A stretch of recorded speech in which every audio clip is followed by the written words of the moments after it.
Well, as we look at the peloton, this opening 7 days of the Tour de France really has been a story for Australia. The team in their second tour is Orica Green Edge, and boy, have they had a great time. Let's have a look a little bit more at that. This is going to be a very special Tour de France. Pay attention, guys. I know mentally a lot of you guys were switched off because it's been quite easy the last 30-40 minutes. Be prepared for a very fast final today because the stage has been so easy, but stay concentrated, guys. Well, I think they're setting up for Simon Gerrans, who's tucked in there at the moment as they open up for the line now. Simon Gerrans is now going to win his first stage of the Tour de France. I'm really happy to have fantastic legs and finish off some great teamwork to win the stage for Orica Green Edge. Guys, we're 3 seconds off the fastest time. Very good. This is where it's going to be one into this headwind. Sprint it in, guys. Sprint it in. Let's go all the way. Everyone's on. Let's go all the way, all the way. They have done it by 0.75 of a second. Fastest time. Guys, we are the fastest time by under 1 second.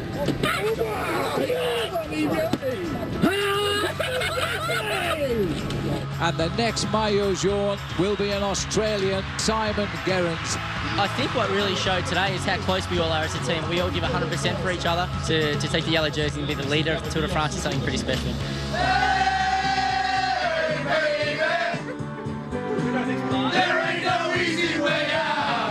How's your body, Tony? All right? Yeah, I'm good, better. Thanks very much. Simon Gerrans, his second day in yellow. Keep the yellow jersey is the most important again, so that's our main focus. And it depends on the position as to who will carry the next yellow jersey for the team.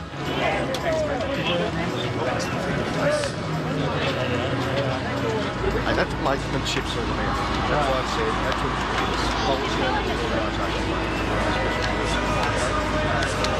Here it is, the first ever Maillot Jaune to be worn by a South African. Words can't actually describe what I'm feeling right now. You know, to be one of the guys to write history in the books for South Africa, it's a magical moment. It changed my life forever. Daryl, you've done it for us. You made us proud, sir. You made us proudly South African man. We're so happy to have you in the yellow jersey. Great job, great job.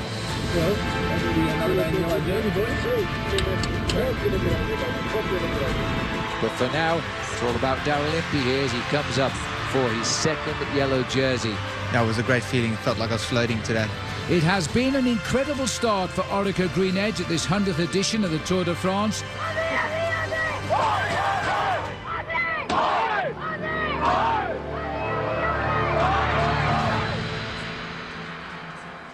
Yes, the first ever Australian-backed team to ride in the Tour de France. They did that last year. This year, for the first week, it's been their Tour de France.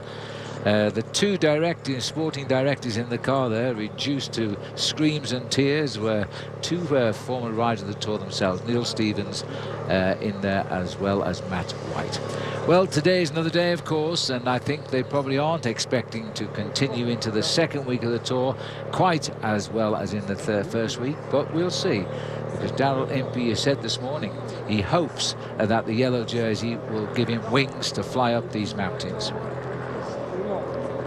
This is our first tackling of the major mountains of the Tour de France today. We have more to come, but one thing is for sure, all the roads end up in one place, and that's Paris. Perched high atop a cliff, the castle of Puylaurens originally belonged to the Abbey of Saint Michel de Coutzat. Formerly the property of the Cathars, it was ceded to the French in 1255. And though momentarily taken by Spanish troops in 1635, it was given up and back to the French as part of the Treaty of the Pyrenees in 1659. Featuring an elaborate courtyard, a keep and towers, the castle is noted for its defences, as many have sought its refuge in times of conflict. It was listed as a historical monument by the French Minister of Culture in 1902, and dare I add, 1 year before the first Tour de France. As we now join the Tour de France here, the four riders, they've had a little bit of attacking, but they've all come back together here. Just inside 30 miles now, as the four leaders have been put under pressure by moves by largely the champion of Holland, Johnny Hoogelen, but it looks as though they've all come back together. Yeah, but what is more of concern to me, Phil, is as we look at the main field from the helicopter here, is the long line of riders stretching out of the back. And I can tell you from experience, having been in a situation like this, those guys are the guys who are the men of the flatlands. They're the sprinters, if you like. They're the 100-meter athletics runners compared to the 10,000-meter runners. And they are just holding on here to try and stay in contact with this group for as long as possible. Because if you get dropped on a stage like this, it's very, very easy to get eliminated from the Tour de France. You have to finish every stage within a certain percentage of the winner's times. And it's very easy to lose a huge chunk of time on the mountains like this. So far, the leaders have covered the last few kilometers, 15, about 10 miles. They've covered that in 21 minutes, whereas the main field have covered it a lot quicker in 20 minutes and 59 seconds, which means that the main field are traveling around about 26 miles an hour. They're producing a lot more wattage as well, at 384 to 356 with the leaders. So in that last 9 miles, they've pulled back just 42 seconds on these 4 riders, but the climb is coming slowly but surely now. 46 kilometers from the finish. The climb tops out at 29 kilometers from the finishing line today. They break out the shadow of those trees. The sun is going to feel pretty warm right now, and when they get up to the finish at Axe, it is quite exposed. Everybody enjoying a lovely warm occasion up at the finishing line now. Team cars going through. Riders here look to me as though they are unhitching at the tempo. I can see Michael Shaw in trouble down the back, the champion of Switzerland, on the right. He had a crash a couple of days ago, and maybe he's feeling effects. And normally he's a very strong workhorse for TJ Van Garderen, and in particular Cadel Evans. Now this particular rider's got a problem. Well, this is one of the riders from Vacansoleil. It's Juan Antonio Fletcher, who's just stopped at the side of the road. He's a seasoned professional. It won't panic him too much. He'll realise that he can use the convoy of cars to slipstream his way back up to make contact with the main field once again. But not a lot of fun to have a flat tyre on the early slopes of a climb. It is not, is it? Well, he's got away quickly. He should get back into the peloton for the moment at least.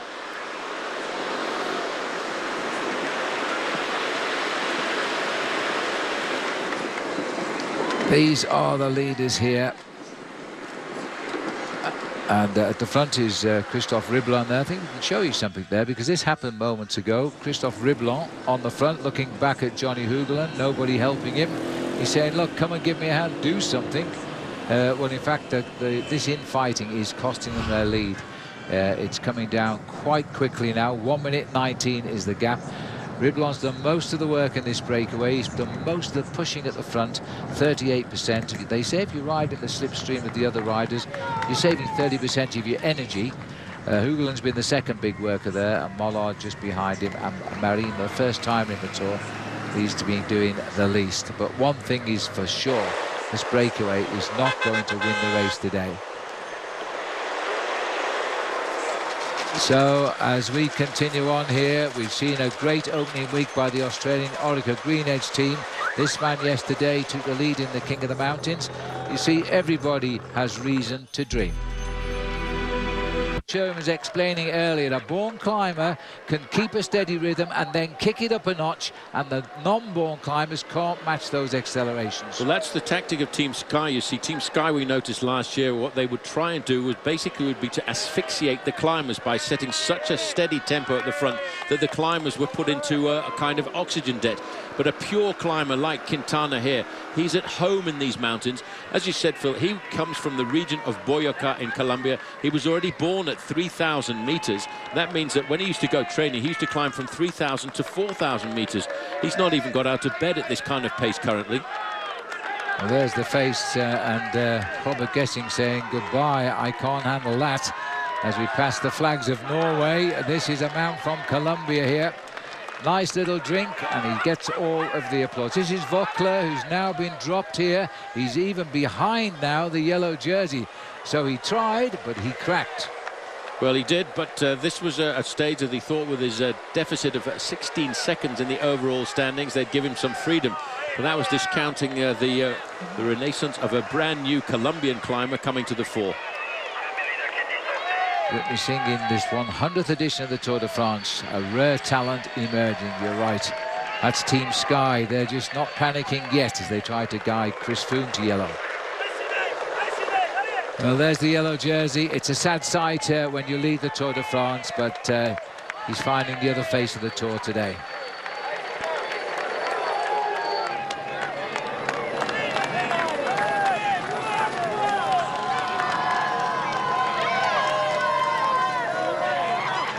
He'll hang on as long as he can and try to limit his losses and maybe chase back to some of the groups on the way down.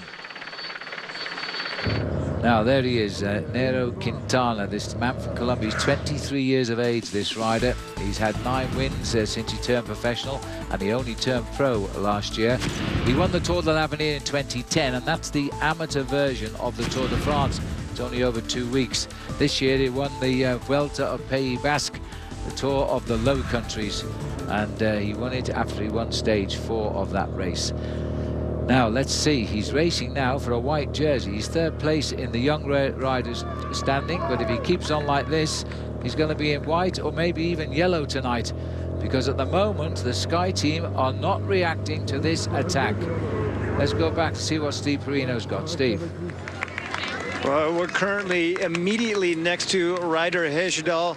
Was hurting about 5 minutes ago. It looks like he's fighting his way back. Of course, we know that it is the 6th rib down that he fractured. None of his movements suggest that he's in rib pain, but boy, he is suffering back here. About 100 yards now behind the yellow jersey. Thanks, Steve. Yes, that's the Canadian rider, the first ever Canadian to win the Tour of Italy last year. And like so many riders here, riding with broken bones. He has a cracked rib.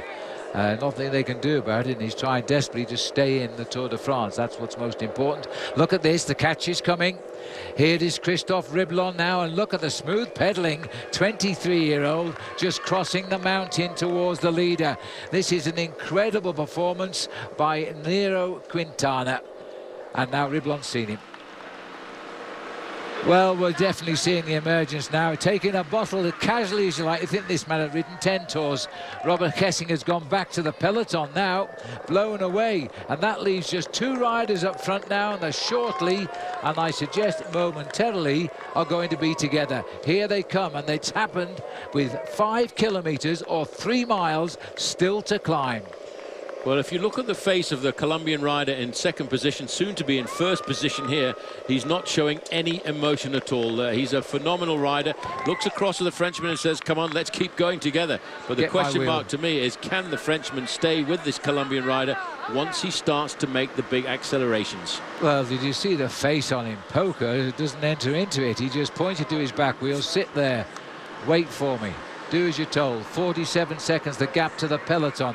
Team Sky will be worried about this man's demonstration today, that's for sure, and so will Alberto Contador's team. Chris Froome, 4th in line behind his team here at the head of the peloton.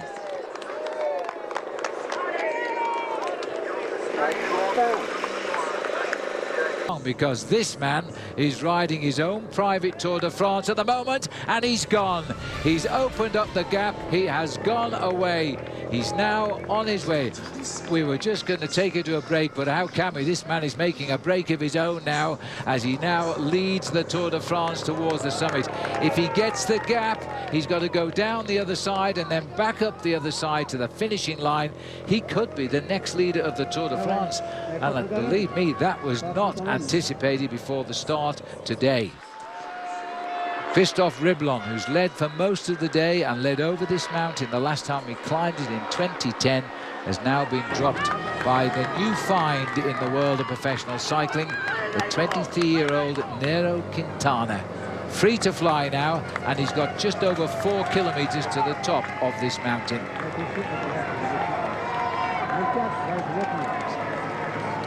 So there he goes, stamps on those pedals. It's not often you see a rider have to almost use his brakes to get round a hairpin bend going uphill, but this guy is flying just now. Well, we will take our break now so that we're back in time to see them over the top of the summit. Wait a minute, back to the peloton. This is Pierre Rolland, who's putting in a move for Europcar. He was the king of the mountains. And that is a look back to what has just happened moments ago. The dizzy heights as we climb the Col de Payère here, and Robert Gesink, who was up front a moment ago, has now been dropped by a dwindling bunch, which there's not too many riders left in that group now. 15 to 20, no more than that. Still in that group is Cadel Evans, though. Alessandro Valverde, Alberto Contador, Chris Froome.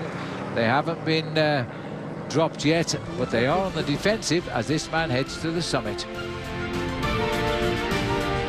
Is about to get caught by the front end of a charging main field. I haven't yet seen Andy Schleck, so that's quite a good piece of information to figure that Andy Schleck has probably survived so far. Alberto Contador is still in this group. He's got Michael Rogers, the Australian, in him for help, but we've still, Phil, once we crest this climb, we've still got another climb to go. We have indeed, but this is the highest point of this year's Tour de France, and because of it, this man here could be in for the richest payday of his life, because there is a 5,000 euros additional prize, the Souvenir Henri Desgranges, the man who founded the Tour de France. And it looks to me as though Quintana is not going to be caught before the top of this climb. There's the snow surviving on the north face. Kennog still setting the pace here. Richie Porte right behind him. Froome curled up all over his bike there with two teammates trying to keep him in touch. Alberto Contador not much further down the line, but take a look at the size of that peloton now. Not very big, is it? No, in third position there, the gangly figure with the white sunglasses in third place is Chris Froome, the man who many people dub as the favourite for today. Locked onto his wheel is Alejandro Valverde, very happy with the fact that he's got his teammate Nairo Quintana up front, putting pressure on Team Sky. The next line of riders in the blue and yellow will contain Alberto Contador, the winner of the Tour de France on 2 occasions. I can see a red and black jersey there of BMC Racing. It looked to me like the Longines figure of the American TJ Van Garderen. Interesting this, but the increased tempo by the peloton, catching up with Igor Anton again.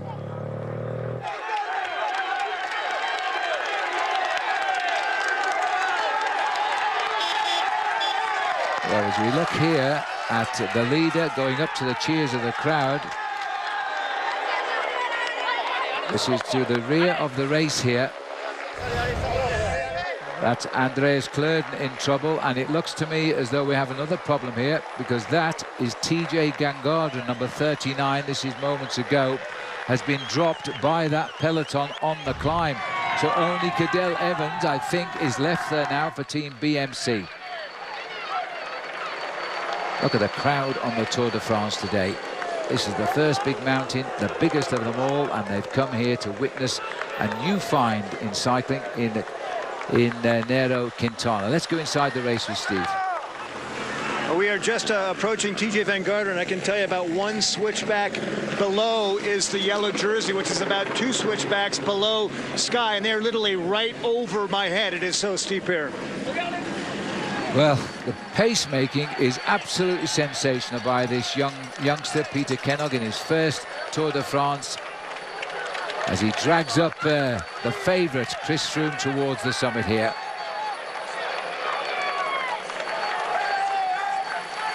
Well, Van Garderen has gone, Paul. He's unhitched on this climb too, so it looks as though Team BMC and now must rely heavily on Cadel Evans. But did you notice, still in that group is Andy Schleck? Andy Schleck, yes, number 41. He's halfway down the group. He's looking very comfortable. You just see the 41 there in the middle, the red, white and light blue stripe across. Andrew Talansky is also in this group, the young American rider wearing number 178. He's sitting on the back. But the man who is lighting up the roads of the Tour de France today, 23 years of age, from Boyacá in Colombia, is looking at 1 kilometre to go to the summit. 5,000 euros the prize over the top. That's about $7,500. As he heads up through this corridor of noise, we are witnessing a new climbing sensation in the Tour de France. First time he's ever been here. And straight ahead on the next little rise amongst the snow there is the summit of the high spot of the Tour, the Col de Payère. And isn't it fitting that the newcomer, the best climber we've seen in years developing, is going to win? Well, it casts my mind back, Phil, to the 1980s, and you think about the climbers like Lucho Herrera and Fabio Parra. That was when Colombia dominated these grand tours, especially in the big climbs, whether it was the Tour de France or the Vuelta a España, they produced some magnificent climbers. This is part of a new breed, and I would say over the last couple of seasons, we have really seen the renaissance of Colombian cycling on the international circuit.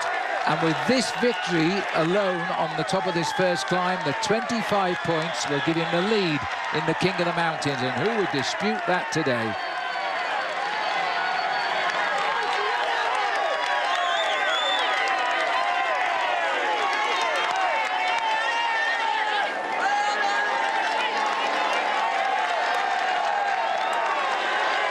Under the banner that says Col de Pahier, the high spot of the Tour, he's gone over the top.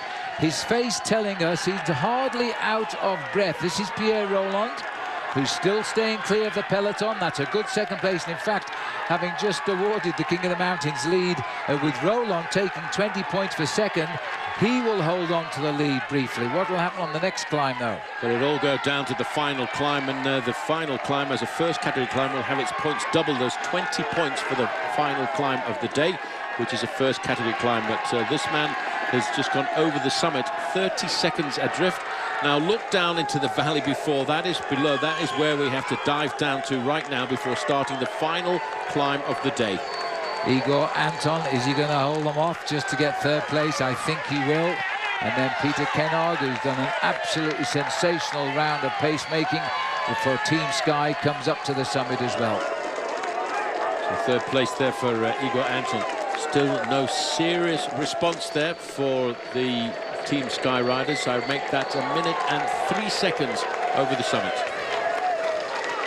So the peloton, some 30 riders strong, will now zip up those racing jerseys, keep the chill air out, and descend to the valley below.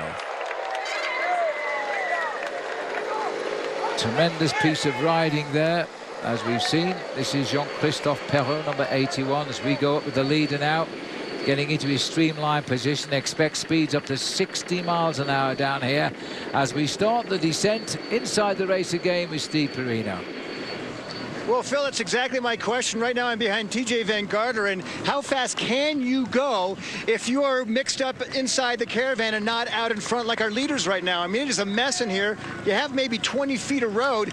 If you've got cars to navigate, no way you can keep up with the pace being set at the front when they have the whole road to work with. Don't even try to do it, Steve, because the bicycles will outrun you every time as we now hit the high speeds here, ending up to 60 miles an hour.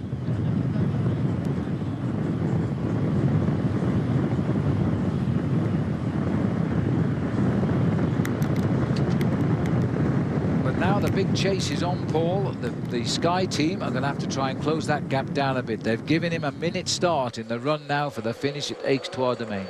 Well, he shouldn't lose very much time on the descent because on his own and this group of riders, they will descend here at speeds approaching 60 miles an hour, 100 kilometers an hour. I remember a couple of years ago the race computer of Thor Hushovd recorded 117 kilometers an hour as his maximum speed on the day. Well, Cadel Evans is down there. You can see him in those red shorts, but his reliable teammate who finished 5th last year, TJ Van Garderen, has only just topped over the Col de Pahier, so he's going to have to make a bit of a desperate descent down here. And you can see if you don't get it right, you've got to hammer those brakes on those sharp bends. And I can tell you there is no safety harness in a situation like this as we look at this. And bear in mind, a lot of these guys, they won't know the descent. Rolland goes across there in 2nd place. And I wonder how far behind the American TJ Van Garderen was over the summit of that climb, because if he goes over the top with a 15 or 30 second deficit, he may well be able to make a number of risks to do so. And it looks as though Quintana is taking 1 or 2 risks here, and he might be losing time because he's not getting his line quite right as he goes around a full right-hander here. And he's gone wide again. He's going into the... They've been out on the saddle now. Not long to go to the finish, but a climb up to the line.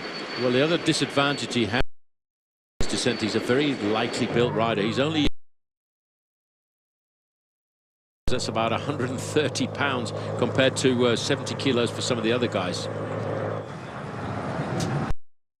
Long, thin line as the riders continue to race away from the Col de Pahier, heading to the climb of Aix-Trois-Domaines.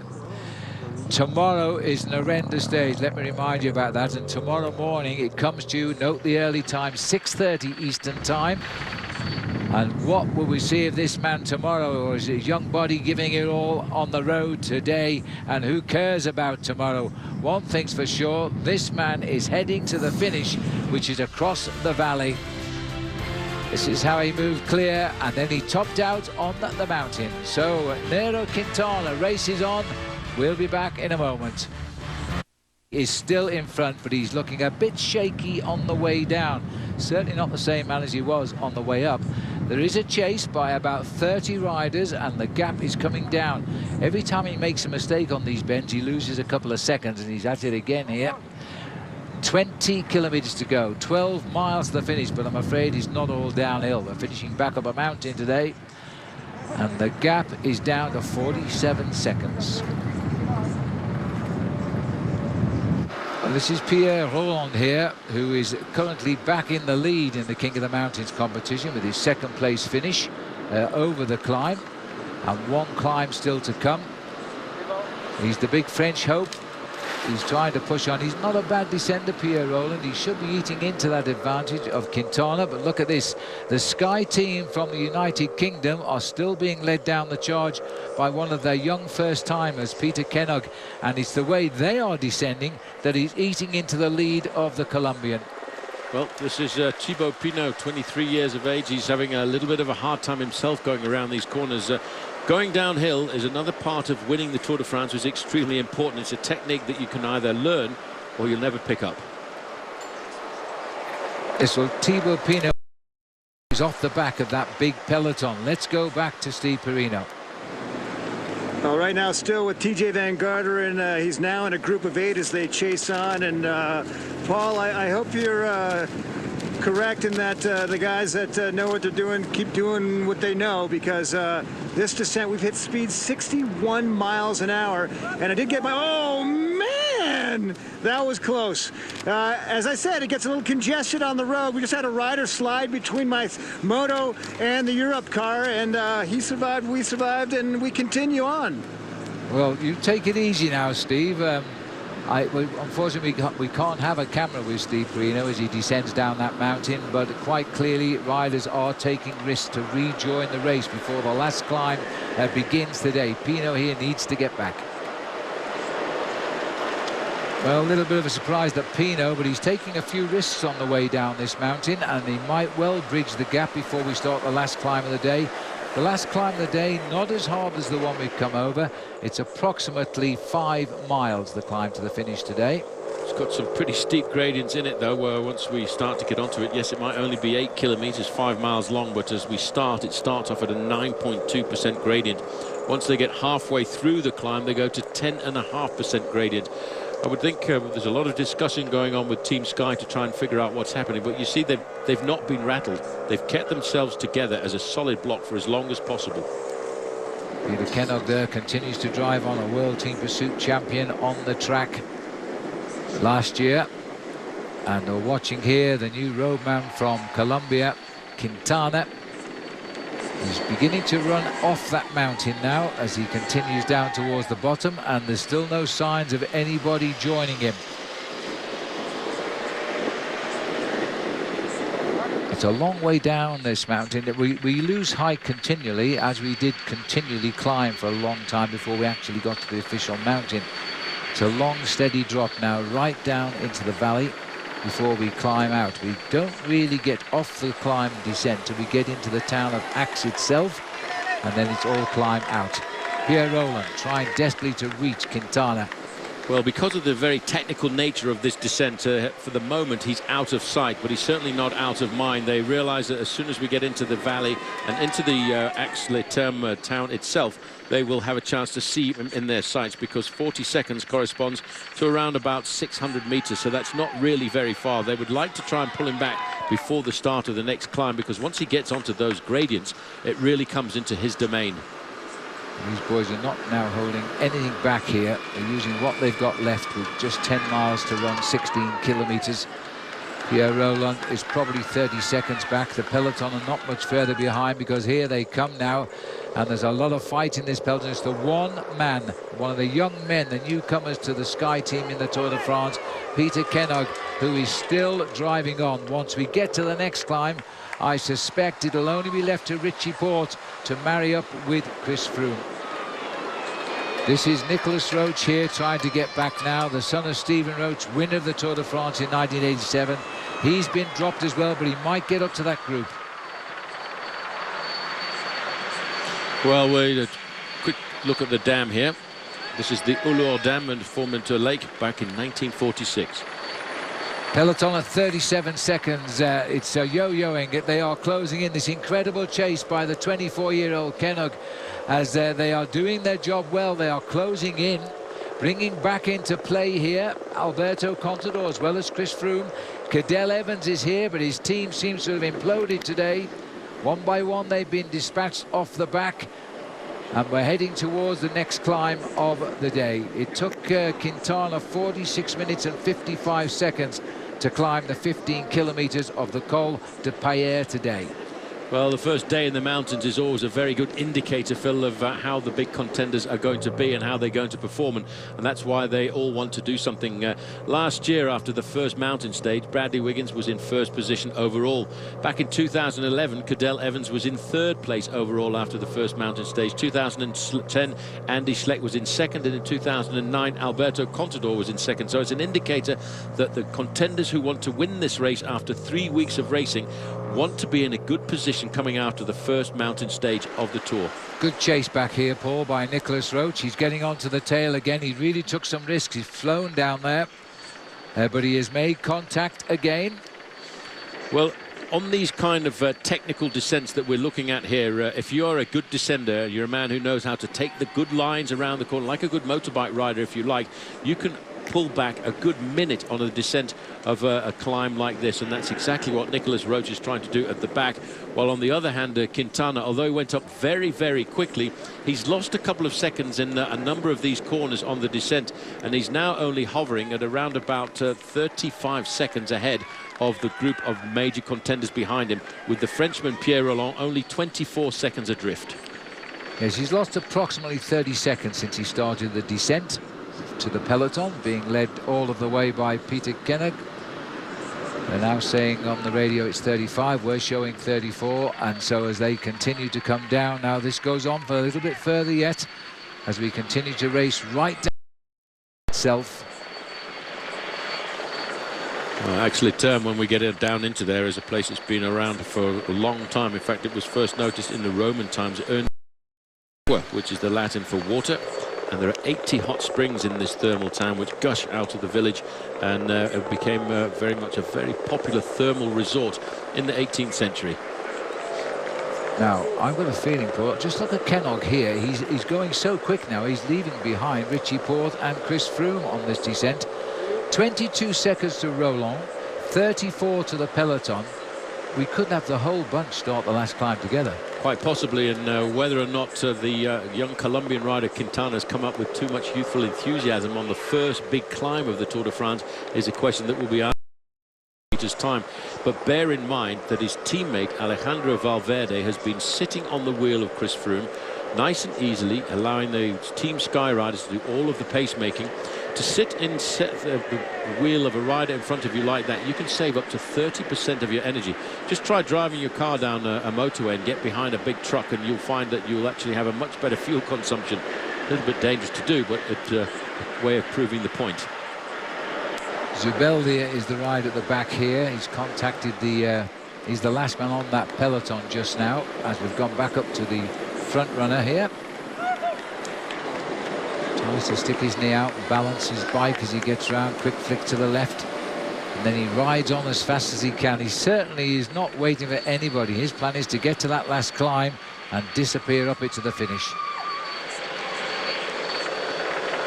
There's the main peloton. There were 188 of them. Now there are less than 30. And there's the twists and turns as they run away now from the Col de Paillere. As they wind their way down, they still haven't tamed this magical climber from Colombia. There's still a lot of racing to do before we get down to the bottom of the final climb of the day. Castro this morning, he must have been looking to the horizon to say, look at those snow-capped mountains. I want to get in there. I want the battle to begin. This is the first battle of the war of 3 weeks of the Tour de France, and this man who lived in Kenya at the start of his life and grew up in Nairobi, moved down to South Africa where he discovered the sport of professional cycling, turned to his British citizenship to get himself into the Olympic Games, and now is trying to be the second Briton ever to win the Tour de France. Richie Porte takes a look at Quintana, checks him out, takes his back wheel. He doesn't need to make the pace anymore now because his team captain has gone up the road here. So he's going to keep an eye on the man from Colombia, while now Chris Froome is out for one reason: to make time, as much time as he can put in the bank on this first day in the Pyrenees. He just keeps looking down at the gears that he's got in there at the moment. He's opening up a gap all of the time. I currently have that gap at around about 12 seconds. Richie Porte will defend that position now. He'll sit on the wheel of the Colombian rider Quintana. He will not collaborate at all, because as far as Richie Porte is concerned, the most important thing here is for his teammate to get as much time as possible.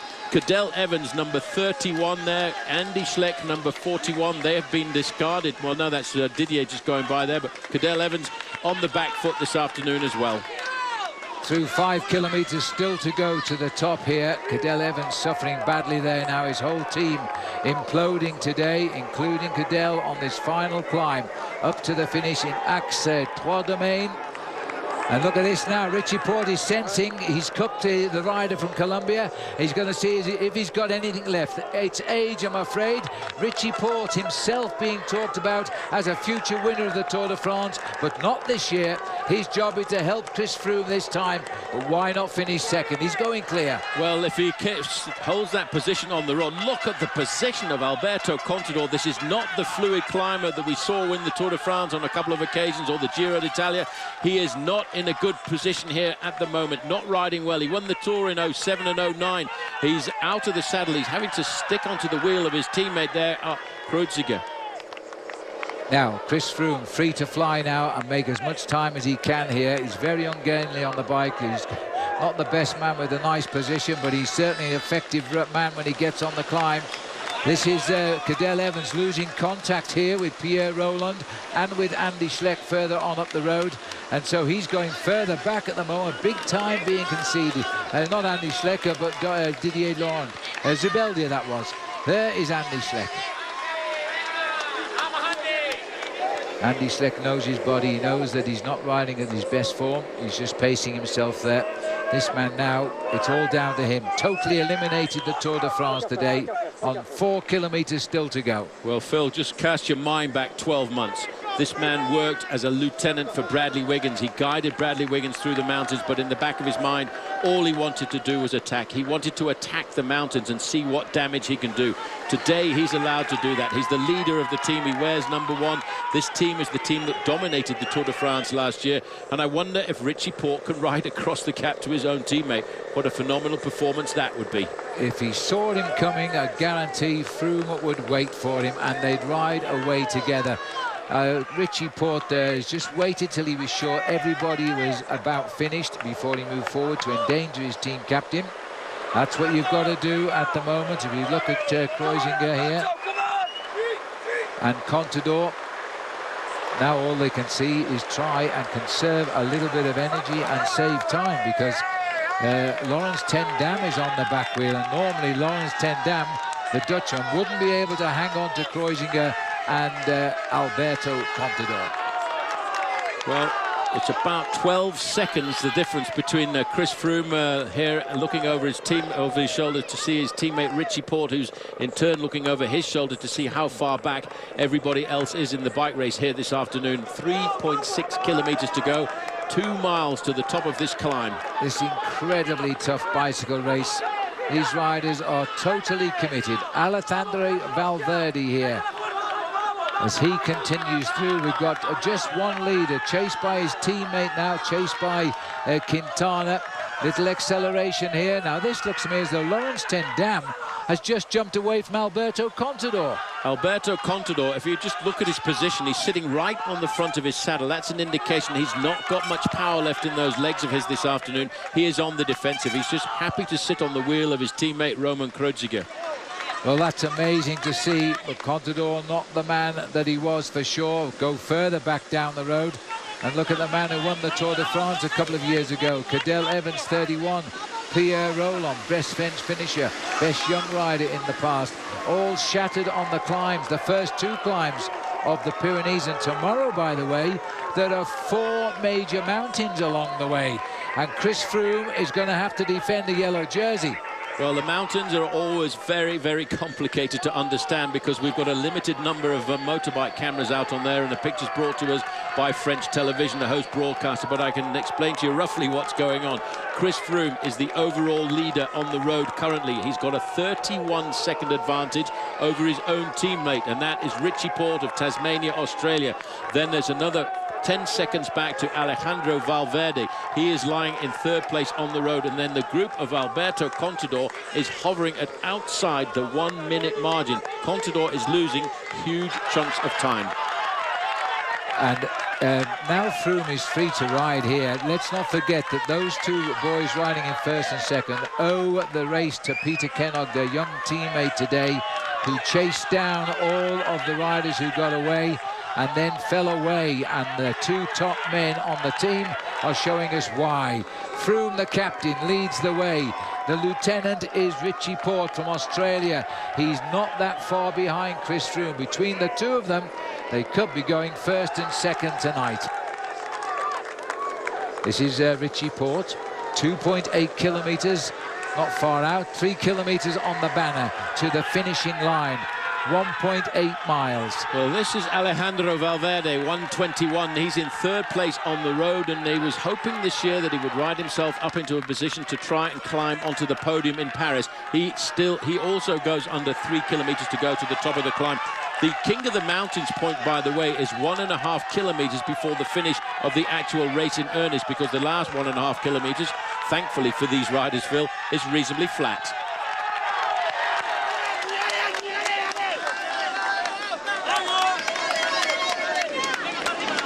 This is Andy Schleck a bit further down the mountain. He survived better than most in that group, but he's now a little way behind. The flag of Britain in the background, and it's a British rider heading to the top.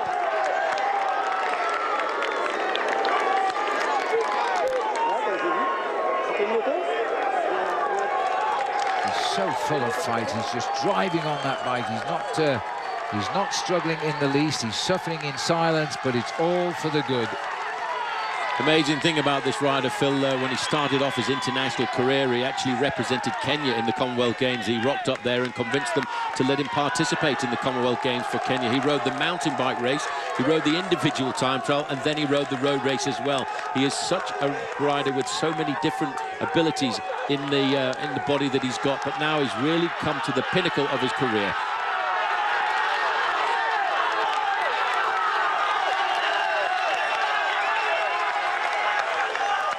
Well, Chris Froome, a year ago, not quite to the day, it was Bradley Wiggins who was going into the leader's yellow jersey on stage number 7. Here we are on stage number 8. It's the man who have to follow Wiggins around the Tour de France in 2nd place, who's going to pull on yellow tonight.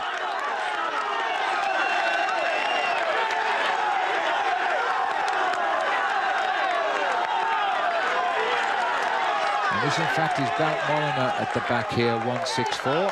As we go up to Chris Froome, the leader, 1.6 kilometers very soon. He's going to have to see the best sign in the world when you're leading a stage of the Tour de France. The red triangle in the sky that means 1,000 meters to the end. Well, that's what he'll be looking for, but before he gets to that point, he will go under the King of the Mountains point and give himself a nice 20 points there. But this man, Richie Porte, as well as the rest of Team Sky, set this up here this afternoon, as they pretty much did 12 months ago. Looking back here at Valverde, he's looking around every corner to see whether or not he can spot the shape of Richie Porte. Well, Richie Porte is now around about 30 seconds ahead of him, but Contador is in all kinds of difficulty on this first climb of the Tour de France. He can't hold on to his teammate Roman Kreuziger here, who's actually slowed down to wait for him, I think. At the start of the day, Richie Porte and Chris Froome were locked together, 8 seconds off the race lead. Now they are first and second on the road, and by the time they get to the top, they'll be first and second on the overall standings. Just look at the face on Chris Froome. That explains to you what kind of agony he's going through this afternoon, but in a moment that agony will change into joy as he realises the damage that he's done on the first Pyrenean stage of the Tour de France here this afternoon, because from seconds separating the first 15 or 20 riders, tonight it's going to be minutes.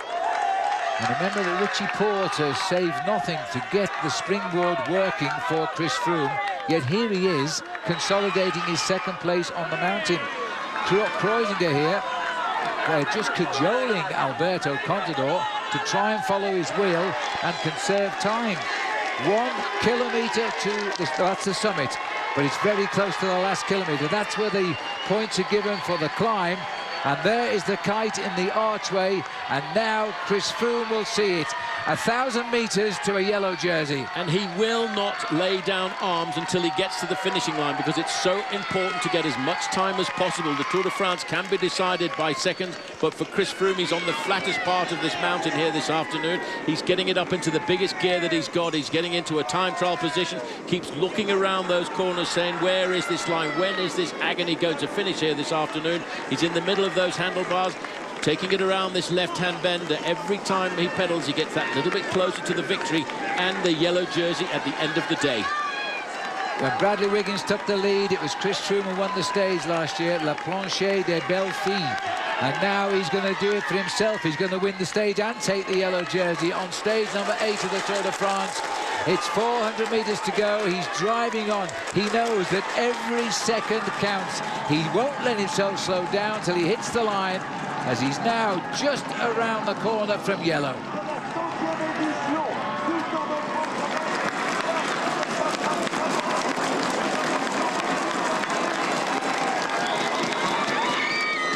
Now he'll see the finishing lines. He comes through the S's. He comes off a bend into the finish. He'll kick all of the way. Chris Froome, who has started the Tour as the outstanding favourite, has now put himself head and shoulders above the rest of the riders in this year's Tour de France. This is going to be a stage win and a yellow jersey for Chris Froome. And the clock starts to count.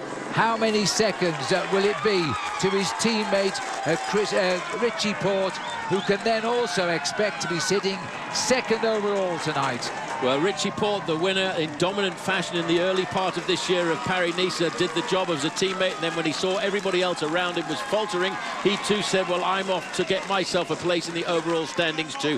He is a phenomenal professional bike rider, Richie Porte, finished 7th in the Giro d'Italia at his first attempt, and now he's climbing right up in the rankings with this performance this afternoon. Always checking to make sure Valverde isn't closing in on him. Almost a minute has gone by since Chris Froome, his team captain, crossed the line. He won't worry about that, because Richie Porte now sits second in the Tour de France. Amazing performance by him and the team. They really have put pressure. This is Alejandro Valverde just holding on for third position. Valverde, the outside of a victory, is proving to be the best of the rest here on a different team, and he was almost caught there by, first of all, Bauke Mollema and then Laurens ten Dam. Well, this is the new team, Team Belkin, sponsor from the United States, electronic accessories, and Contador has been crushed a little bit today, but let's not forget the Tour de France is 3 weeks long. You can have a bad day, but then you can always bounce back. Yes, 2 weeks to go, and believe me, this is the easy part of the mountains in this year's Tour de France, because there are 3 times as many in the Pyrenees. There was Nieve coming across the line for Euskaltel-Euskadi. This is well, there's Quintana, and he will have got himself a few more points as he went over the King of the Mountains point there, and I think he will be in the white jersey as the best young rider at the end of the day. And just have a look there at the ski resort around here at the scene. A fine battle here this afternoon. That's where we are, and this is where you base yourself when you use the ski lift to go up onto the slopes in the winter. But right now, this is Rodriguez coming up to the line. No, it's not. He crosses the finish line from Katusha. And these are the riders now who have just about survived. Rui Costa, winner of the Tour of Switzerland, just coming up here. as he makes it up towards the line.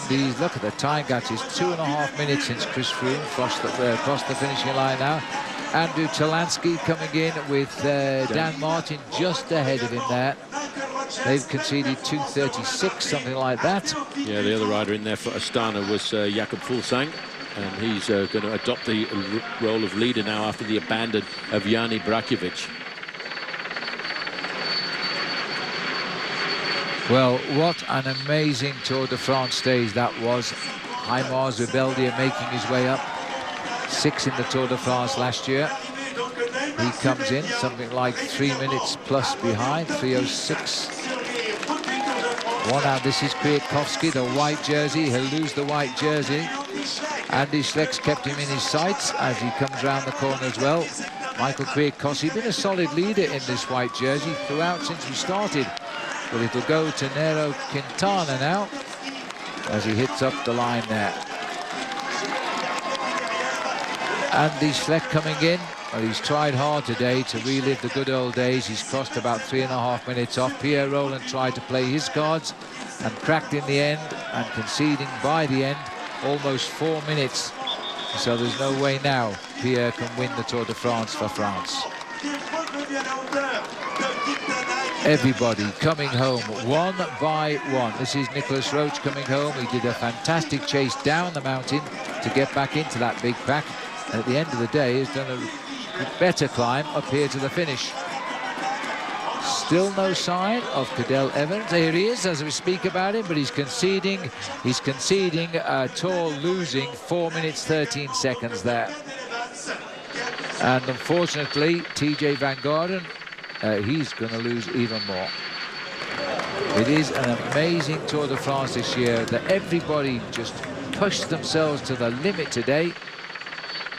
Let's see if we can show you some stage results here. This is the top 5. After 5 hours, Chris Froome wins by 51 seconds over teammate Richie Porte. 1:08 on Valverde of Spain. 1:10 on the Dutchman, Bauke Mollema, and his teammate Laurens ten Dam. He's done the great ride, Laurens ten Dam, to cross the line in 5th place, only 1:16 behind Chris Froome. That's the best ride I would suggest he's ever done in his life. A terrific performance from the Dutchman there to make the top 5 on this very, very difficult opening day in the mountains. Tomorrow is going to be even worse with 4 first category climbs. There's the man who was under the control of his teammate Bradley Wiggins last year, who went on to win the 99th Tour. Now he's free to fly himself, and he's just set himself fair on course.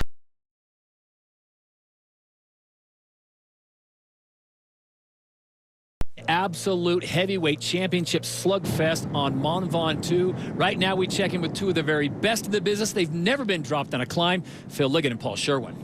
We're dropped every time we ever ride up a hilltop, but today it's all about time, gain and loss, as the leaders of the Tour must fight on Mont Ventoux, and they are flying. We've had the fastest hours racing any stage of the Tour. They've done more than 50 kilometres in 1 hour racing.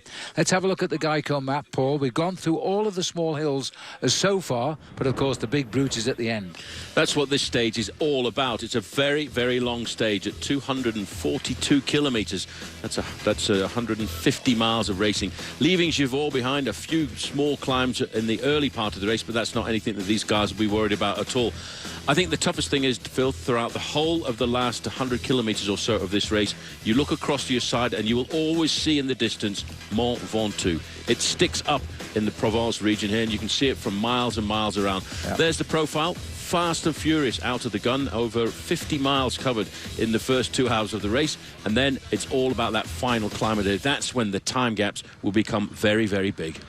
Yes, so the lead is a small group. Peter Sagan is in there, and the green jersey sprint is just ahead of him. So that's a shrewd move, but of course the real battle starts amongst the boys in the peloton when they hit Mont Ventoux. Just 50 miles to go. We will hand it off to Phil and Paul after our next break for live coverage here on NBCSN as we take a look at the current leaders in that breakaway. Sagan being up there, Bob, does that send off any alarms to the rest of the field? Well, the sprinters will be alarmed. Yeah. They won't get any points unless it's 9 and after in Sagan. It should be a formality to get the sprint points here. That's what makes him so dangerous in the green jersey competition. He can go in the breakaways and be up there in the sprints as well. To keep up with the Tour de France, you need the most advanced digital experience of its kind. Now for a limited... Tins are now with us. We begin in the beautiful province of Provence today. 151 miles is the longest stage of the Tour as well. Let's start as always with checking in on Palmer's Cocoa Butter Formula for Men weather report. 80 degrees, that's down in the valleys today. It gets cooler as they climb. Light winds. Forecast is sunny, but up on the finishing line, cloud is blowing in. The men who set the pace today, there were 10, there are now 9 of them. Here are the names, Paul. And in this is Peter Sagan. What a shrewd thinker he is. You've got to take your hat off to Peter Sagan. That's him in the green jersey there. He leads the green jersey points competition. He's joined in this breakaway by Merkel Irizar of Radio Shack, Peric Federigo, Jeremy Waugh, Christophe Reblon, Alberto Losada, Sylvain Chavanel, Daryl Impey, the South African, and Walter Poels. And, you know, when we look at what we've covered so far, it's gone at an unbelievable speed. We've been covering 31 miles an hour average speed, Phil, for the first 2 hours of the race. Movistar taking an interest at the front of the peloton for the first time now. It's been all Europe car back there. Yes, you're absolutely right, Paul. We did 30 miles in the first hour of racing today. We did 31.5 miles in the second hour of racing, the fastest since the Tour started in Corsica. And we've done 26 miles an hour in the third hour as we head towards the top of the mountain. And so we are, in consequence, 30 minutes ahead of fastest expected time. Let's quickly have a look at our Cadillac performance predictions then and see how we're all going on the two commentary teams. So we're still going through the undulations here of the area around Vaucluse as we head towards the mountain. So we're going to take a few more commercial breaks early so we can show you a lot more as the riders get to the steep slopes of Mont Ventoux. That is a live shot of the top of the mountain. The people are lined on this mountain 3 deep for 20 kilometers. As we go back down to the leaders here, Sylvain Chavanel at the back of the lead group just at the moment. As they try to steal a march, they have they're being held just now. The advantage, 3 minutes 39 is the current one. His career Tour de France stage wins among the leaders. Sagan's had 4, Federigo's had 4, Chavanel's had 3. Christophe Reblon's a good climber, has had 1 stage win. They're the 4 men. And there is Sylvain Chavanel, 5 times the French time trial champion, which is also a record. Peloton being strung out over 400 yards here. Well, Movistar have laid whatever plan they have very early today, Paul. They've taken control of the head of the peloton. We have no more climbs officially until we start Ventoux, but as you know, they're up and down all day long here. Yeah, but we're starting to get into the foothills of the Mont Ventoux, if you like, and although it doesn't really reflect that much on the profile, it is very, very difficult before you actually get to the bottom of the Mont Ventoux, and then you see the banner which indicates 21 kilometers or almost 13 miles of climbing before you get to the summit.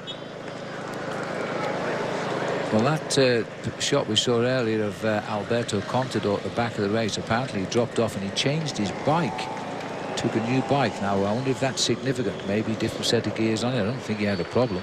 Maybe a lighter machine as well for the final climb of the day. Now, the reason they're riding like this is I believe that Movistar have got a lot of faith in their Colombian climber, Nairo Quintana. He's just 23 years of age. He will know by now whether he's going to have good legs for the day and whether his legs will be good when he comes to the Mont Ventoux. But Movistar don't want a long breakaway to steal the glory of the Mont Ventoux away. They want this stage victory here this afternoon.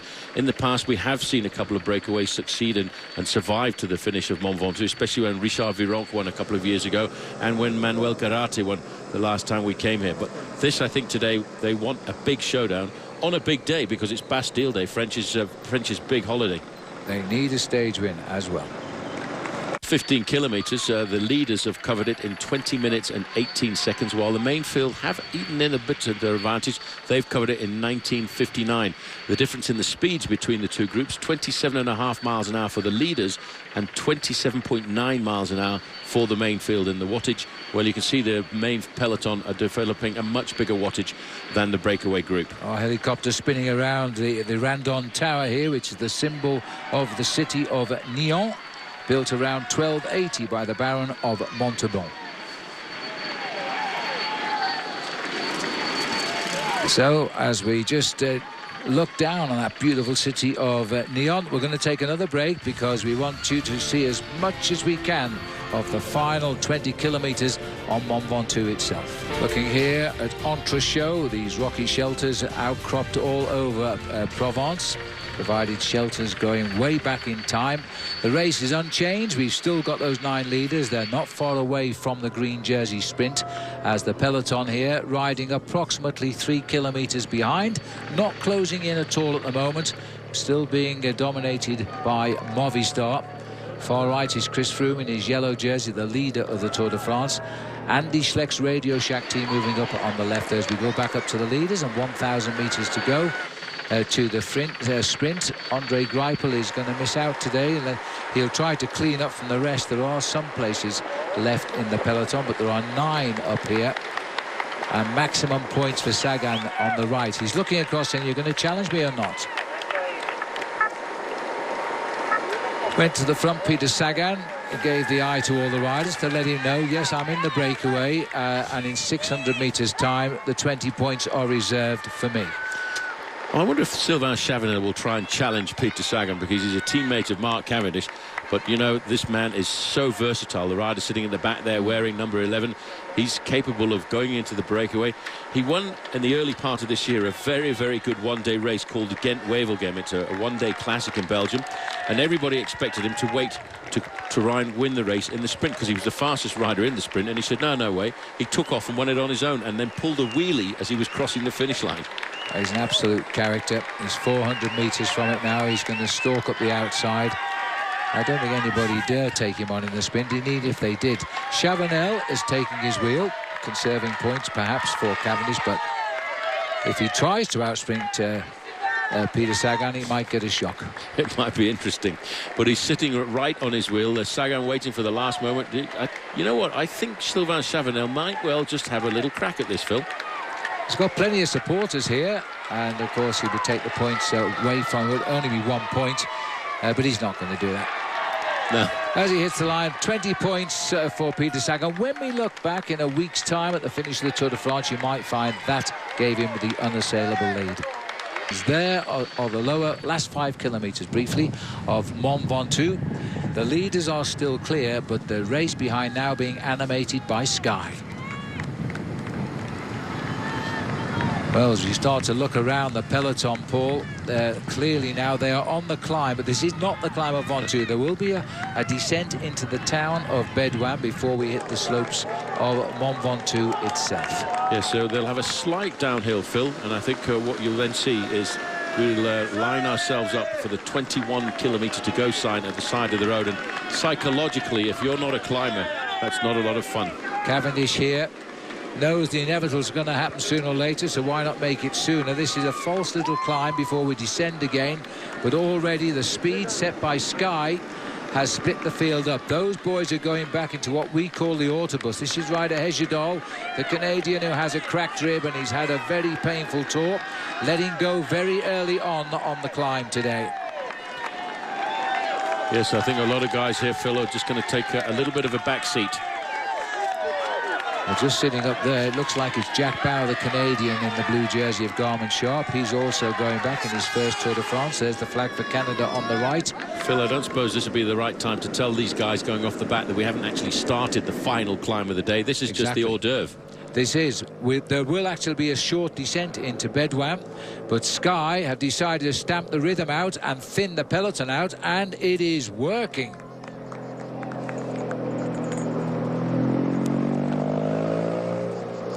Well, if you had a look over the top of the Sky boys there, you would see the peloton has been greatly reduced with this effort by Team Sky. We'll continue into the town of Bédoin. We'll take another short break. See you in a moment.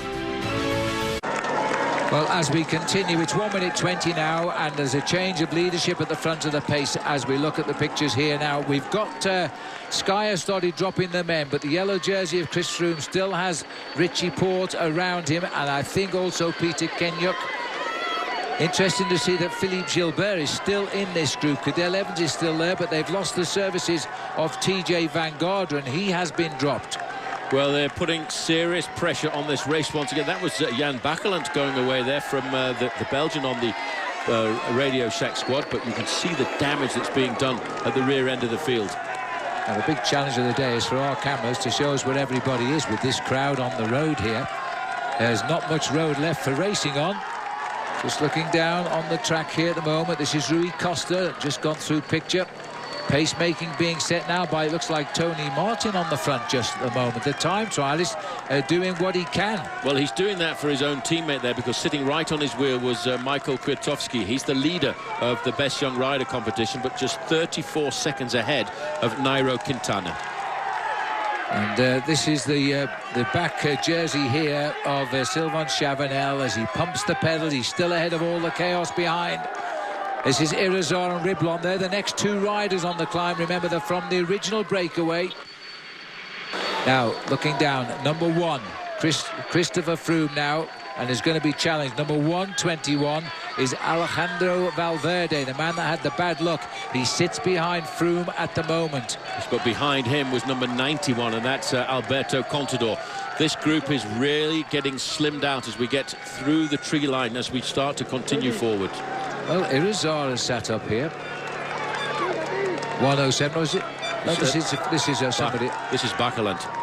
I take my hat off to Jan Bakelandt doing a ride like this. At the moment, he's giving it a little go. Calm before the storm, though, I think. 68 seconds. Gone back to 105 as we talk. The gap is consistently changing here. This is on the steep section now. 49 is Haimar Zubeldia. Well, slipping away there was Ruben Platzer. Also, Movistar, let's not forget, have done an awful lot. That was Tony Martin just going back. Legs locked completely there on the climb. Well, Movistar have sacrificed themselves, Phil, throughout the early part of this race to make sure that that breakaway didn't get too far off the front end of the main field. All they can do now is hope to survive. 2:01. Wout Poels, he was in the breakaway. He's gone. Here's Voigtler. He's coming forward, or hopes to be. He's going as well now. He's just taking his radio earpiece out there. Doesn't want to hear any more of the bad news that's going on. Meanwhile, swinging up, he's just ahead of that breakaway. This is Jan Bakelandt, the man that made a name for himself on day 2 of the Tour. Oh la la, Andy Schleck has just gone out of the back. Look at this. Schleck has cracked big time, and he was hoping to go up with the top 20 today. Well, it just gives you an indication of what sort of pressure is being applied to the front end of that group. And I tell you, when the lights go out on a climb like this, it's very, very difficult to get yourself moving again.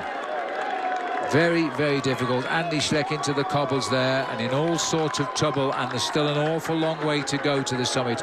14 kilometres to climb to the end of this stage. Well, this is quite interesting because Riblon has been dropped, and now we've got Bakelandt and Irizar together going up this slope. I have to say that Jan Bakelandt is a phenomenal find this year in the Tour de France. That's Bakelandt in second place. Yeah, and this, I think, might have been a plan, because Irizar was expecting Bakelandt to join him here.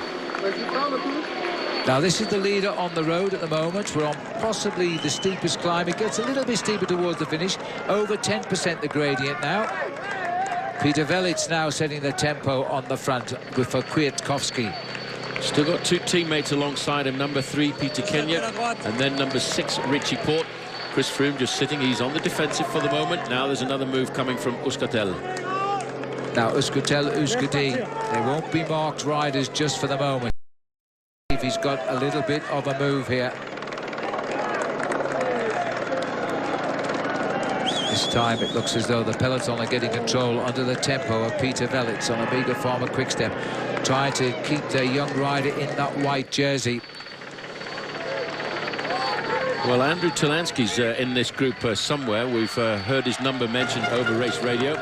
Peter Velits is doing a phenomenal job at the front, while still Sylvain Chavanel holds on to around about a 55 seconds advantage over the front end of the main field. He's not going to survive, but I tell you what, he'll get a lot of column lengths in the newspaper tomorrow. Well, this is Jan Bakelandt, but this Spanish rider coming up behind here on the Euskaltel Euskadi team, and I would expect it's possibly Oroz or one of the Izagirre brothers. As we swing back to the back, it's goodbye to Christophe Riblon now. He was in the breakaway, also Irizar. They're both in the breakaway. Straight through this elite pack out of the back now. Also, Daryl Impey here. Simon Clark. I beg your pardon, Simon Clark. Yes, a bit surprised to see Simon, the first Australian to win the King of the Mountains last year in the Vuelta a España. Well, Cadel Evans moving up, number 31. There you can see number 91, Alberto Contador, sitting on the wheel of the yellow jersey, just waiting for a moment to move.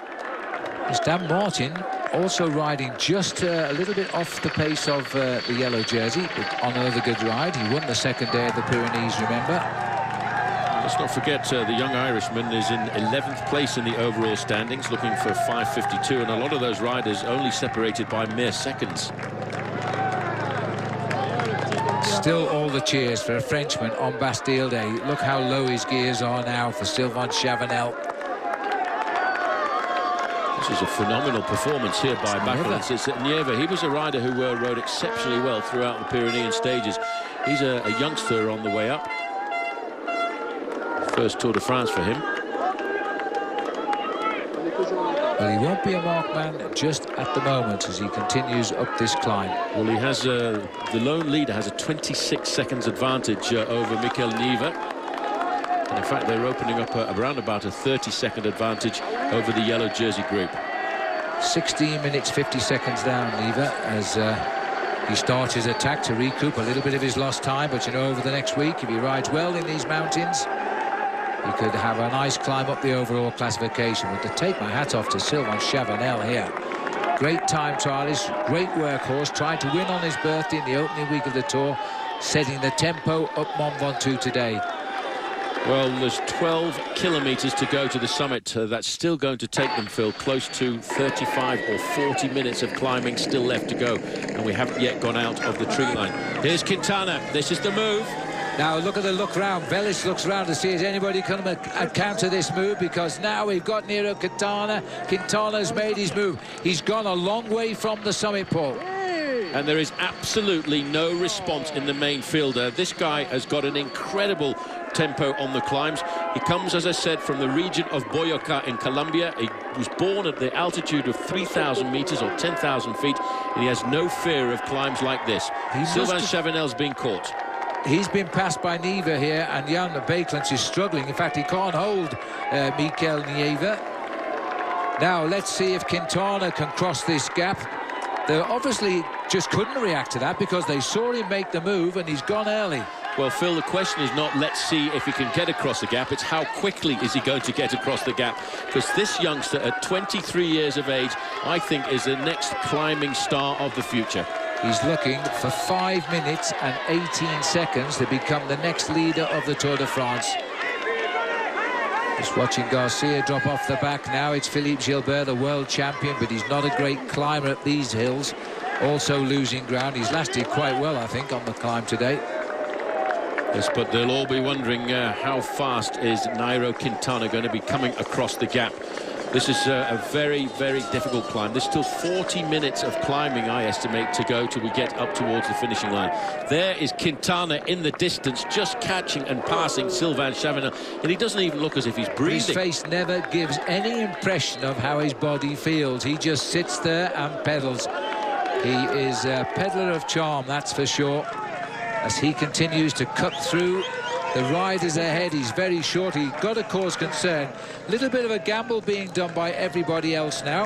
Well, the thing on board Team Sky now, Phil, is do not panic, because if you panic, you push yourself into the red zone and you can't recover. It's no point trying to chase down Nairo Quintana. He's such an incredibly talented climber. The best thing, I think, for Team Sky in the yellow jersey to do is limit his losses. Well, in the Pyrenees, of course, Quintana did the same, but he went to mountain too soon. And Chris Froome reached him and got rid of him and won on his own. Now this finishes right on the top. There's no more mountains today. As we watch here, Mikel Nieva. Keep your eye over his shoulder. You'll see the black shadow coming through. There he is, ploughing through the motorbikes. Well, he's looking to write his name into the history books here with a win at the top of this legendary climb.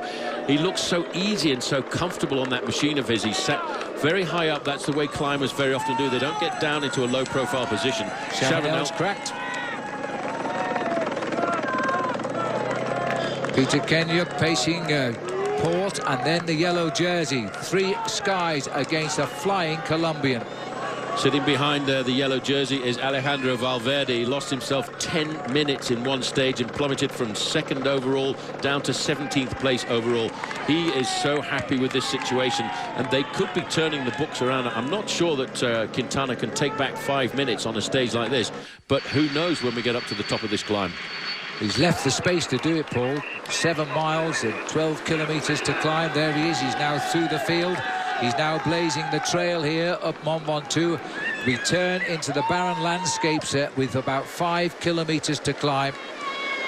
It's going to be tough now to get to the finish line for Chavanel. Well, that's a shock there, going backwards. Igor Anton. Alberto Contador is ensconced in that group. He's sitting right on the wheel of the yellow jersey, just on the far side. Where's number 91? He's having a look at the man in front of him, number 1. Chris Froome, to see if he can see any signs of weakness, and if he does, he'll take advantage of it. I think Contour and Kreuziger are waiting for their moment to hit Chris Froome here. They're waiting for it to be nearer the finishing line when we break out onto the moon surface itself. He's just watching and waiting, but they're all taking a calculated gamble here. They clearly can't match the acceleration of this rider Quintana in his first Tour de France, but he came here with a big reputation, as he's now 11.5 kilometres from the summit. Very shortly we'll be up towards Chaly-Reynard, which in the early months they have sometimes a race up here. Paris-Nice, Chaly-Reynard, as far as you can get up before you have to go down the other side, because the snow line starts there. The road isn't used in the winter. Well, there's 15 seconds gap now between Mikel Nieve, who leads this race for Euskaltel-Euskadi, and the second man on the road now, Nairo Quintana. He's going to get 5 minutes today, but maybe starting a week of getting the lead away from Chris Froome. We'll find out if he's gone too early, Paul. The mistake was most certainly what he made in the Pyrenees. Yeah, but the Pyrenean attack was slightly different. I think that was a bit of youthful enthusiasm on that occasion. He attacked 2 climbs from the finish. This kind of rider, this kind of climber, he's got the energy to sustain this kind of rhythm on one single climb, and that's what he's done now. And he's looking at about 10 or 11 kilometres to lead this race. And if he wants to pull back a big chunk of time, you have to attack further away from the finish, because if you wait until you get close to the finish, you're only going to grapple 15, 20, 30 seconds. This guy's looking for 5 whole minutes. Well, Cadel Evans is being nursed along here by Steve Morabito, his teammate, just trying to keep him in touch with this extremely select group of riders here on the peloton. Andrew Talansky, the American who shot up the overall standings yesterday with a 3rd place finish, just the last man of this yellow jersey bunch. Just coming back towards the peloton now, Jon Bakelants. He's had a tremendous Tour de France. Well, he's a big revelation, and I would think there's a number of teams knocking on the door at Radio Shack to try and sign him up for next season. 2 days in the yellow jersey. And, of course, only one professional stage victory to his credit, Phil, and that was a stage in the Tour de France, and it was this year. Yes, it was. And it earned him a yellow jersey. Well, Contador, very typical of him now. He's waiting for an acceleration when he feels the time is right. Just trying to move on the outside of Chris Froome. I think he got pushed out a bit there. It's very, very difficult to judge how Chris Froome is holding himself in the race. He never really looks all that comfortable on the bike. He's a very tall rider, but I did notice he was turning a very low gear, so that's a good sign.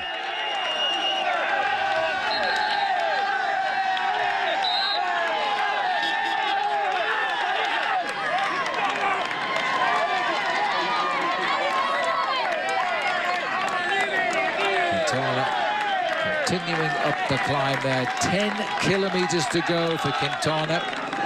Bakelants has just gone back into the group. This is a good time not to panic for Team Sky. At the moment, there's only one man up the road they're worried about. He is not that far ahead, less than 40 seconds in fact. So there's no reason to panic yet. They should be more concerned about, can Contador attack? Can Alejandro Valverde try to join his teammate up front? And what about the 2 Dutch riders? We haven't seen anything of them yet. Everybody's just waiting until we get into the really wide open area outside of the tree line when we're racing through what the French like to call Les Caillasses, or the rocky section.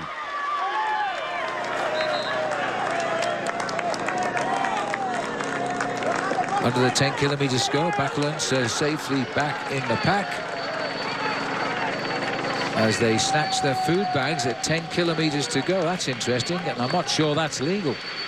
Well, theoretically it's not, but they've been doing it on a number of occasions throughout the race. Not only Team Sky, but other teams I've noticed have been taking on board drinks and food over the tops of plenty of the climbs. There, it's done. It's important to keep everything on board. I think you'll find fines for the Team Sky tomorrow for that, because the rule is quite clear. You can't feed going up climbs, and you can't feed in the last 20 kilometres of the day. So they'll get themselves a fine tonight. I don't think it will include a time infraction, but you never know. Anyway, the race goes on, and as they come up here, they pick up Jan Bakelands, but they can't quite get up alongside him yet. There's the pictures again, as we see the riders snatching food bags. That's clearly a premeditated move. That was a team official. What they call marginal differences. They look for every little bit of advantage they can find anywhere. Peter Kenyuk has slimmed down 3 or 4 kilos, which is 6 to 8 pounds, since the Criterium du Dauphiné, to be ready for the Tour de France, to be able to get himself up the climbs. Nieve, by the way, sitting in second position. He's a 29-year-old from Lecce in the northern part of Spain. He's a Basque. He finished 10th overall in the Giro d'Italia last year and the year before that. So he's obviously a very, very good climber and a consistent rider. And he just passed the Basque flags there as well for some inspiration. There is the barren landscape now. We're breaking out at Chalet Reynard onto the moon as we race up towards the final climb. It's 5 kilometres in open space there. And still it's Nieve and Quintana riding. 2 first-timers in the Tour de France, showing everybody how to climb a mountain. It's Nieve of Euskadi at the back, and this little flyer from Colombia, Quintana. Richie Porte is trying to just make this pace hard enough to stop anybody going up to join them. Contador sitting on the wheel of Froome. You just get that impression he's waiting to have a go. And is Valverde cracking here, because the gap has opened up? Also starting to crack just ahead of Alejandro Valverde was number 101, and that is Joaquim Rodriguez. Well done to the pace-making of Porte, because he's hit at Valverde. Now, Valverde's not the threat he was. He was second until that broken wheel a couple of days ago. He's no longer a threat, but it's a good sign that Porte is setting a great pace. The turquoise jersey there is Jakob Fuglsang. He also is going off the back end of this group. We're having a serious distillery here, because we're now down to just 4 riders. Kreuziger and Contador of Saxo Tinkoff, and the other 2 are Porte and Froome. Well, actually, this is looking rather good for Chris Froome just now, thanks to the selfless working of his friend and his partner in Richie Porte. Well, just 2 riders left with the Sky train there, and it looks a little bit as if Contador's cracking now. Contador has gone off the back, and Roman Kreuziger is the rider to remain there. Oh, it's Kreuziger who's gone. Contador's hanging on, but they were only separated by 3 seconds, those 2 riders overall. A little bit surprised to see Kreuziger go. That says just how quick Richie Porte is going. He looks over his shoulder and thinks, crikey, everybody's gone. Yes, but look at the gap to the 2 leaders now. It's suddenly come down to 31 seconds because of the pacemaking of Richie Porte. Well, take your hat off to Porte. The team has done a great job here now. Kreuziger swings across. He's looking for help here, because Laurens ten Dam and Bout Mollema are here. The riders in 2nd and 5th place overall. And that is significant. 164 is Mollema, and he could be losing his 2nd place. Contador is moving up behind Chris Froome in the overall tonight right now. Look at the different climbing styles. Contador preferring to climb very often out of the saddle, dancing on the pedals the way he does. But this man now is on his own. He is now... No, he hasn't. No, I thought he'd gone away there too. Well, that was a little kick and just opened up a length or so. We're still looking at 7.8 kilometres to go, and Richie Porte has pulled that gap down to about 15 seconds. He knows what he's done. He knows the damage he's done. He looks over his shoulder and just suffers a bit more. And he's only got Contador left now. That is incredible bike riding by Porte, and he really has done Chris Froome a favour now. Well, as we watch here, the man carrying the hog there, we are seeing this rider break away. He's free to fly now on his way to the top. First Tour de France, never won a stage. He's certainly going to be in the white jersey of best young rider, but can he get the gap? Because look at the pacemaking by Port. He's back to 15 seconds. Yeah, but look at this group. They haven't laid down arms either yet. It's now Joaquim Rodriguez on the front in that red and white jersey and wearing number 101. These guys are very much on the back foot. Number 81 is Jean-Christophe Perrault. He's the best placed French rider in the group, and he's holding his place in the overall standings by staying with these guys. He's the only French rider in the group, and he will continue to be the best French rider in the Tour de France. This is Fuglsang, dreaming of a high finish. This is Rodriguez, who was once tipping himself to be a podium finisher in Paris. This is now Porter's gone, Froome has attacked, and Contador's got to hold on. Look at the revving of Froome. Now this is what happened in the Pyrenees, and he picked up Quintana and he blew him away. He has and blown now away. He's gone. Contador has gone as well now. This is an unbelievable. He said he didn't want to ride a waiting game in the Tour de France this year. He said he wanted to go out and attack the Tour de France, and this is what he's putting things to right. Now a great job done by Richie Porte on this occasion. Now Froome is free and away.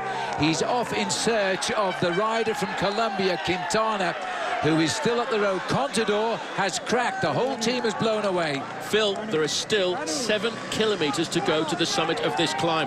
Alberto Contador now, I think, will be very happy to have Mikel Nieve alongside him to pace him a fraction. Chris Froome has never raced on the Mont Ventoux before. He doesn't know how to handle this climb, but he's almost got right across the gap to the Colombian. I'm amazed at this. But he has trained on it a number of times. He knows what he's going at. He's now bringing himself right up alongside Quintana. This is what happened a week ago in the Pyrenees. Froome came up and blew them all away and won the stage and took yellow. A week later, he's at it again. Well, he has said he was itching to get back into the mountains, and this is why, Phil, because he knows he's used his team. His team rode well today until Richie Porte did the last turn. The challenge came, as we expected, from Nairo Quintana, but Chris Froome is almost back onto the wheel of the Colombian climber. Now, what is going to happen when Froome comes up here? Quintana knows he's coming. Is Froome going to wait a few deep breaths, or is he going to go straight by and see what happens? Well, this is how it happened. Yeah, this is how it happened. Richie Porte had done his turn for the day, and he knew that Chris Froome was going to take over the pacemaking. These two have worked like this. Froome has gone straight through, and he builds up the revs again. Quintana this time is kicking after him, though. But can he get onto this back wheel? Look at the way his legs are going over so rapidly. This is a guy who was also born at altitude. Let's not forget, he was born in Nairobi at 6,000 feet in altitude. He's not scared of these dizzy heights either. He has this amazing pedaling cadence, the way he accelerates. It looks as though his saddle is too low. Yeah, it does look like that. That's because he's such a tall figure. Quintana has recovered a fraction, and he's getting himself back to the wheel of Froome. Well, all of a sudden, all change at 6.3 kilometres from the summit of Mont Ventoux. And look at this. This man from Bogota, from Colombia rather, this time is fighting his way back. They're picking up for the moment a tailwind, but it changes direction a little bit.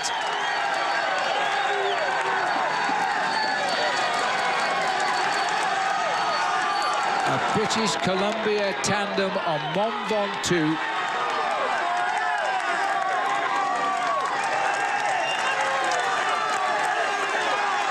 There's still a long way to go on this climb. I think we're still looking, Phil, at about 20 minutes before we get to the top of this climb.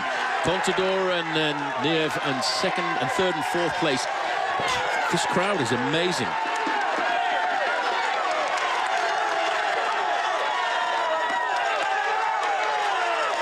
Nieve seems to have found his legs again there. This is Kreuzinger's group with Fuglsang as well.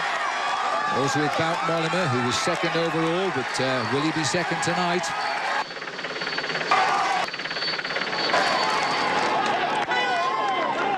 Well, Quintana's not scared at all of the reputation of Chris Froome, and he's quite happy now to come forward and do some of the pacemaking. But these two are doing some serious damage with 5.8 kilometres to go to the top. This is a slightly easier gradient the riders are picking up here, Phil, around about 3 or 4%. And 5.5 at the moment as they on this little slope here. And this will be a chance to recover, but Froome is quite happy to set the tempo here. He's got no concern for Quintana at the moment. Meters to go for Chris Froome. He's come from the pack up to Quintana. He's now doing all of the pacemaking. With every pedal rev, he is gaining time. Well, they certainly need to get all those motorbikes out of the way, but what's interesting is Nairo Quintana here, Phil, is not showing any emotion at all. He was dropped at one stage by Chris Froome, but then Chris Froome could not continue with that effort as we start to see Froome getting out of the saddle. Quintana now is probably going to try and wait and stay in the wheel of Froome, but Froome's putting in another powerful acceleration here. This is a huge kick again. This is another test on the youngster now from Colombia, but he looks to me as though he's recovered a little bit. As Chris Froome is driving on, he'd love to open some more time on Quintana, but primarily he wants to open the time on the riders immediately behind. Well, the thing that's going against his attacks here, Phil, is the fact that we've got this very, very blustery, windy condition. They're picking up that headwind, and the headwind is actually slowing down the ascent for Chris Froome, which is why he can't get full speed. And the Colombian is actually taking advantage of riding uphill in the slipstream, which normally, with the tailwind, is not effective. And he's so light, the Colombian, the wind would really hurt him. Chris Froome continues. That was a bigger push by Chris there. He's taking a few deep breaths now. This man is almost looking as though he's suffering on Mont Ventoux, but I say almost. He gives nothing away. I just have a feeling that Quintana has the legs to leave Froome before the summit. Now he's having words. Goodness knows what language they're talking. Well, I think he's asking him to do a little bit of the pacemaking here, because both riders will be, once Quintana will be moving up in the overall standings, and as far as Chris Froome is concerned, he's opening up time on everybody else who is a threat to him. Well, Froome is now having to suffer just a little bit after that effort. He was surprised he didn't unhitch Quintana. Now he's going to have to struggle on the back wheel of the youngster for a little while longer, but together they're going relentlessly to the summit of Mont Ventoux in the finest position. The yellow jersey of the Tour de France gaining time on the eve of the second rest day. There's the top. It's still a long, long exposed way to the summit. Well, everybody talked about the weakness of Team Sky. Well, when a push comes to shove, it looks like Saxo Tinkoff blew apart as well there, leaving Alberto Contador completely isolated too. Yep, the Movistar team got their man away with all their fast pacemaking to the valley below. There's Michael Rogers going through, licking his lips. Still a very select group, but Michael Rogers riding very well. Now, Mick Rogers, a strong man. He will know all of the weaknesses of Chris Froome. He rode alongside him last year in the Tour de France, and that might be an advantage to Alberto Contador later on in the Tour. Wout Mollema, 164, producing even so a great ride here on Mont Ventoux. He'll remain very much in contention in the overall standings.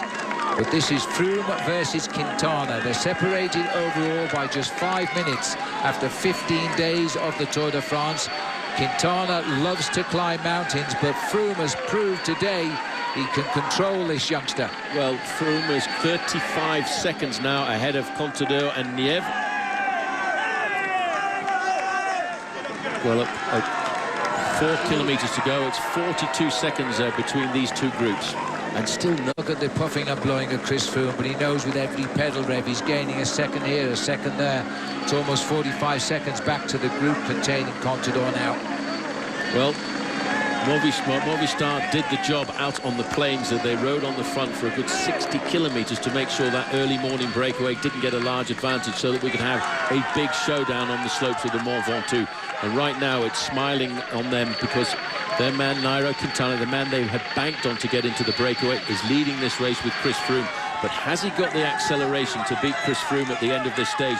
Or does Chris Froome want to win atop Mount Ventoux with the yellow jersey on his shoulders? I think that's exactly what he wants. Froome is champion here. It was on these very slopes of this mountain, a kilometre from the summit, where the British rider Tom Simpson died on the 13th of July 1967 on stage 13 of the race. And he was trying to put in a bid to become the first rider from Britain to win the Tour de France. He didn't make it, it cost him his life. Well, now Chris Froome brings yellow towards the summit at 2 kilometres to go. out of the saddle. It's getting very, very tough now. You can see they've still got that long and winding road to take themselves up to the observatory on the top as the Union flag continues to fly high. Well, they're both extremely tired now, but again, Valverde slipping the back here of the group. He's catching the crosswinds now. It's no longer pleasant at all on this exposed slope of Mont Ventoux. Look how that Richie Porte has been caught, picked up and dropped. Michael Rogers now getting dropped with Jean-Christophe Perrault, number 81, and that's all because of the pacemaking that's being done a little bit further up by Jakob Fuglsang, and whenever it slows down at Laurens ten Dam.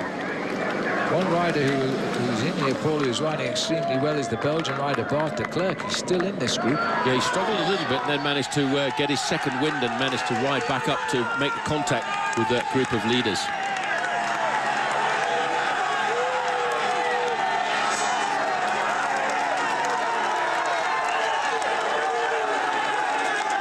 Look at the flags of the countries, the Czech Republic as well there now.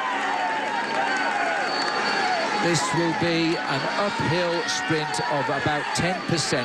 Quite frankly, it's who's got any strength left. And for those of you asking what happened to the Devil this year, you just saw it. All dressed in yellow this season because he wants to celebrate the 100th edition of the event as well. Another attack, another lifting the pace again, Chris Froome, but I'll tell you what, Quintana's got the measure this time. Chris Froome is fighting every second of the mountain on Ventoux. The acceleration by Quintana, he just never gives you any facial expression. Don't forget, Phil, he's finally cracked a young 23 years of age. Quintana has popped off the wheel of Chris Froome. Froome is taking yellow to the summit of Mont Ventoux with just 1.3 kilometers to go. Now he's gaining time. He looks over his shoulder. He is seeing Quintana crack. And now Chris Froome is overall building his lead in the Tour de France over everyone. Well, Chris Froome struggled for a couple of seasons. You know, he picked up Bill Hart here a couple of years ago when he was on holiday up in Kenya, and it took him a long time to find it. Once they did found it, then Chris Froome started to be able to produce much more consistent performances. Finally, he's done what he was trying to do. He's cracked the 23-year-old Colombian climber, but it was certainly not easy. Well, this is where every leader of the Tour de France wants to win.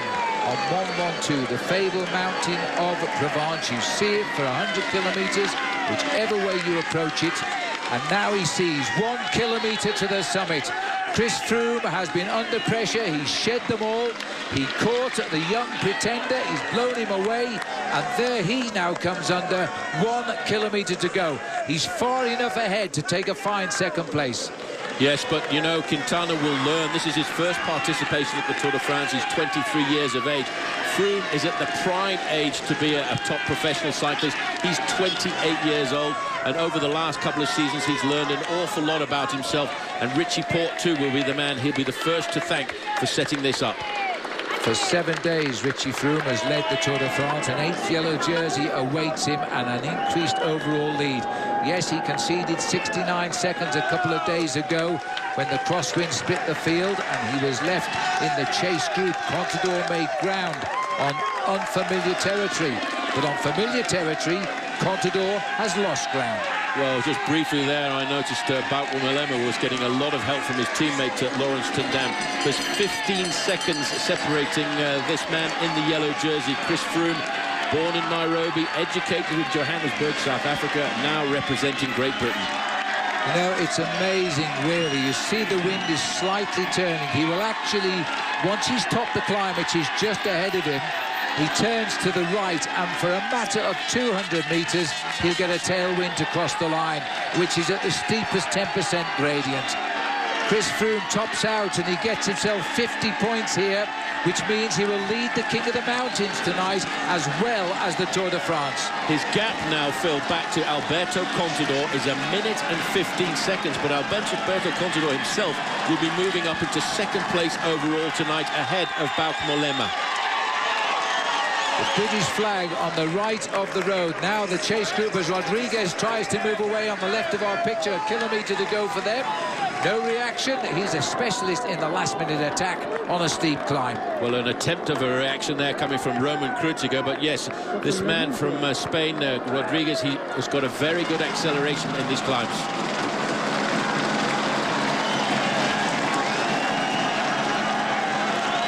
Boy, it's painful, but he knows with the pain comes the victory today on Mont Ventoux, and with the victory on Mont Ventoux, a week tomorrow should come victory in the Tour de France, the second year in a row for Britain.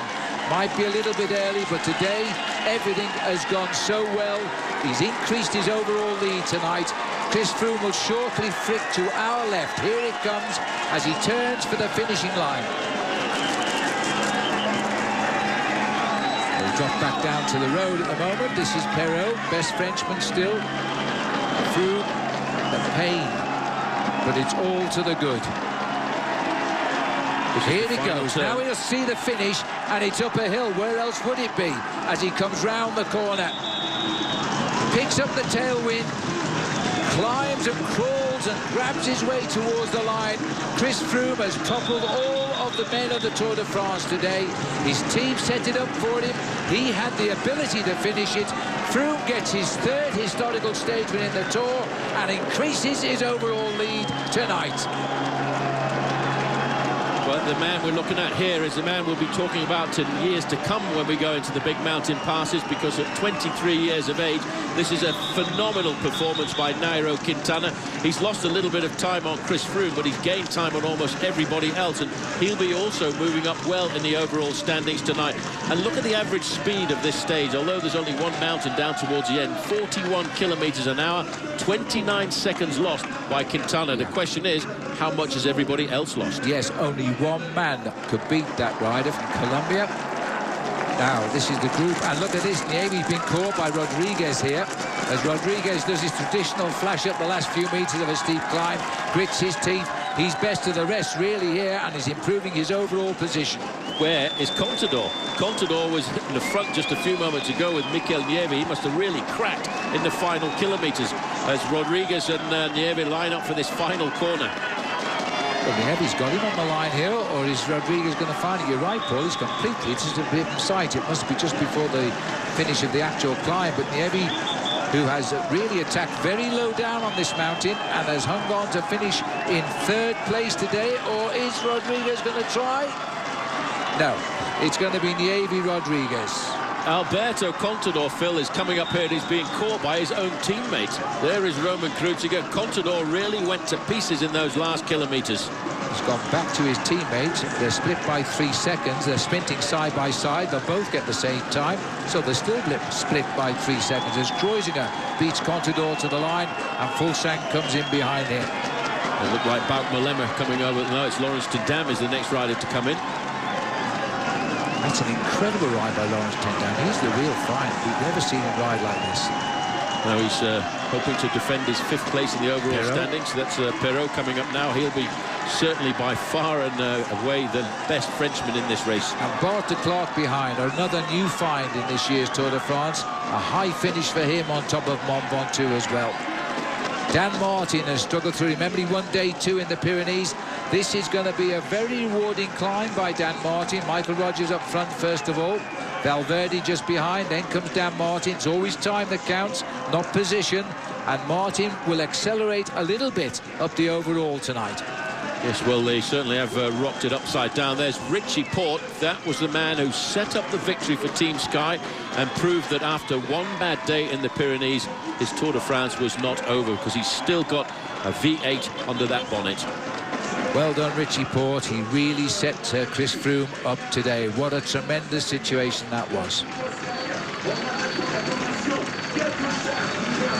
When you look across the barren slopes there of Mont Ventoux, as we're seeing here, the riders continue now to come up the mountain. Just over 3 minutes as Robert Hessink arrives. There's been lost. Kwiatkowski comes up. Still a good ride for this guy, but I'm afraid it won't be enough. Over 3 minutes lost to Quintana. He loses his white jersey. The face of Chris Froome.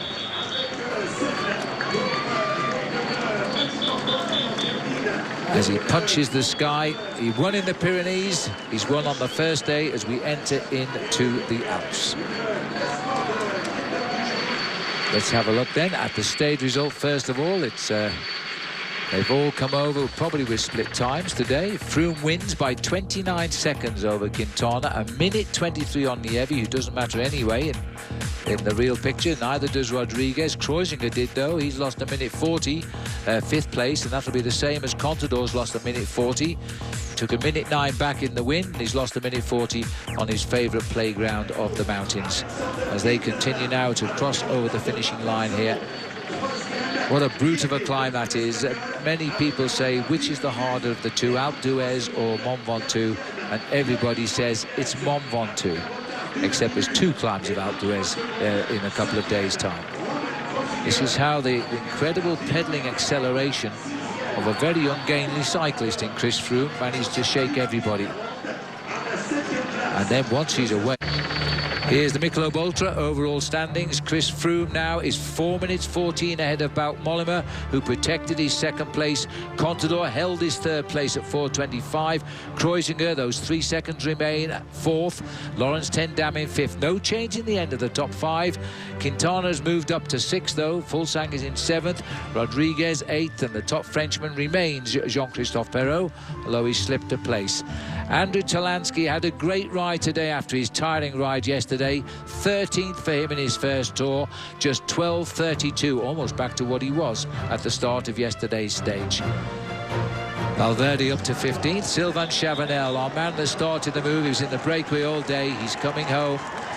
Gets the salute of the French public here, wears the stripes of the tricolour jersey of ex-road race champion of France, but currently time trial champion.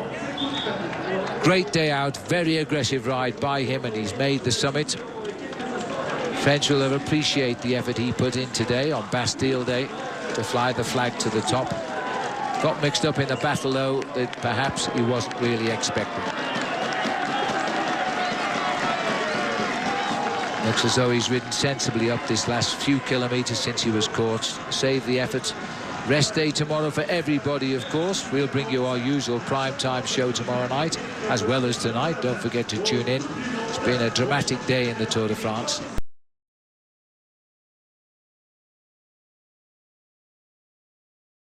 Riders leaving Gap where the sunshine is, and they go over immediately the Col de Mons that they went over to get them into Gap just the other day. Then they've got the Rampe du Morty, nothing really too much to write home about. Then the Col d'Ornon is when it starts to get a little bit grippy. Into Bourg d'Oisans, up the Alpe d'Huez, round that circuit over the Col de Sérène, and then back up the outside categorized climb of the Alpe d'Huez. You can see on the profile it's not that bad for the first half of the race, but when you get into the last half of the race, this is unbelievable. We're going to see some dramatic descents and a great battle. So that's the route that the non-climbers have never wanted to see, Todd, but I'll tell you what, we're in for an absolute treat. Back to you. Well, I'm wondering at the end of the day if many of these riders we're seeing in this live shot down in Gap are going to question their choice of careers. Might be see some applications for law school and medical school going out after today. The riders are in Gap. They are waiting. You can see the sun is out down there. The pavement is dry.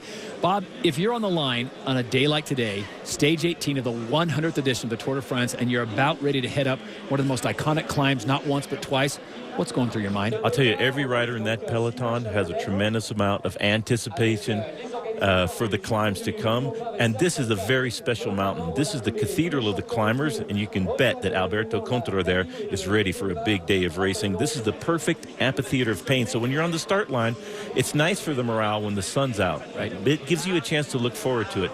Every single rider has heard about this. They've done it a number of times, perhaps in their career. If not, they know all about it. The first time I went up Alpe d'Huez, I couldn't wait to get there, but we had done 2 climbs before that, 2 massive mountains, and that's par for the course for Alpe d'Huez. But one thing you always anticipate is the crowd support, and they're going to have plenty of that on today's climbs. Bob, I know you love it when I put you on the spot, so I'm going to do it right now. But a wild card. Give me a wild card. Can a guy like maybe Nairo Quintana really mix things up today? Oh, absolutely. Nairo Quintana is looking for the coronation as the king of the climbers. Watch for Nairo Quintana the last time up Alpe d'Huez. If he's smart, go absolutely ballistic and try to win the stage. He's gone away a little bit too early. He's made his attacks a little bit too early in the previous 2 mountaintop finishes to Aitox Domain and on Mont Ventoux. I think if he can wait the last few kilometers and go then, he has a chance to win this stage and join Luis Herrera, his countryman, is the only other Colombian to win here on Alpe d'Huez. Beautiful sea. It's going to be nice at the start, that we can see. But it's going to be pretty rainy at the finish. They're forecasting storms right through till about 5:30 tonight, and that's when we're due to finish. 5-mile-an-hour wind, so that won't be a factor. Temperature will get slightly cooler after they say goodbye to Gap and head up into the mountains. This is going to be an exquisite day of racing for us and for you, because you're going to see the whole stage from the moment the flag drops. Now, they won't be speeding away from the start because it is neutralized for the first 3.5 miles. Yes, 3.5 miles, and after that it's straight up the first climb of the day, the Col de Mons. Here we go, rollout time for the 178 men who survived in this year's Tour de France.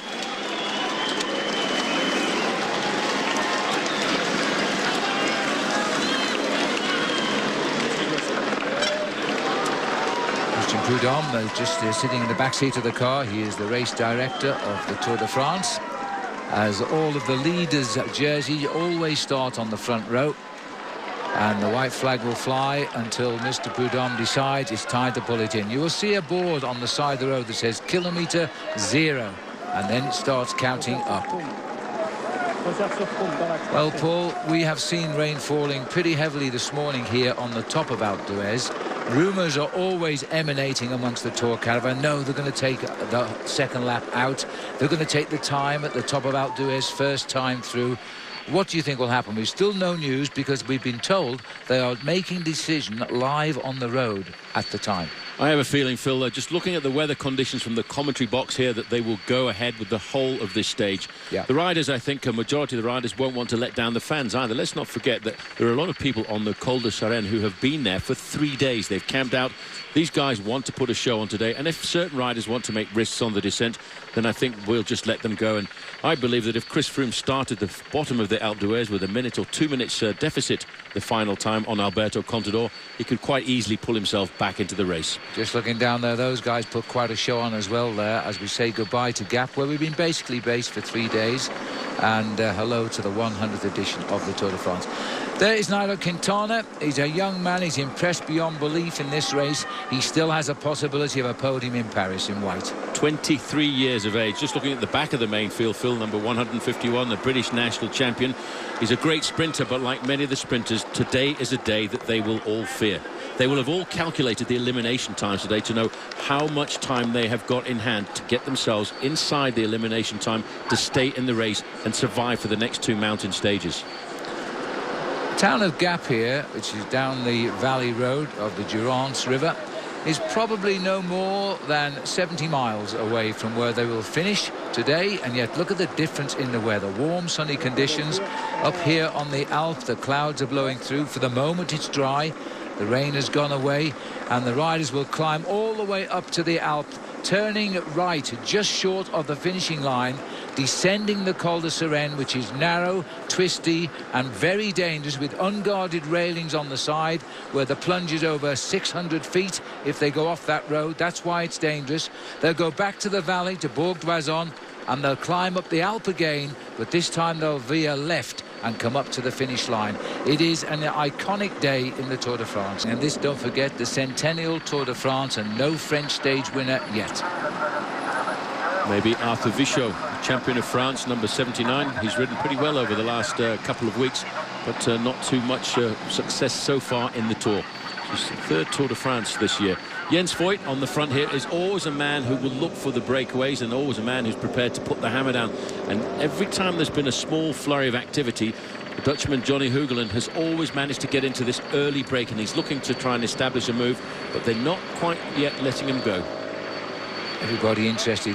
When you expend this sort of energy, when you know what is lying just down the road, it is amazing. But immediately we leave town, we're getting onto the lower slopes now of the Col de Mons, straight out of Gap and up the hill, the same hill that they climbed 2 days ago.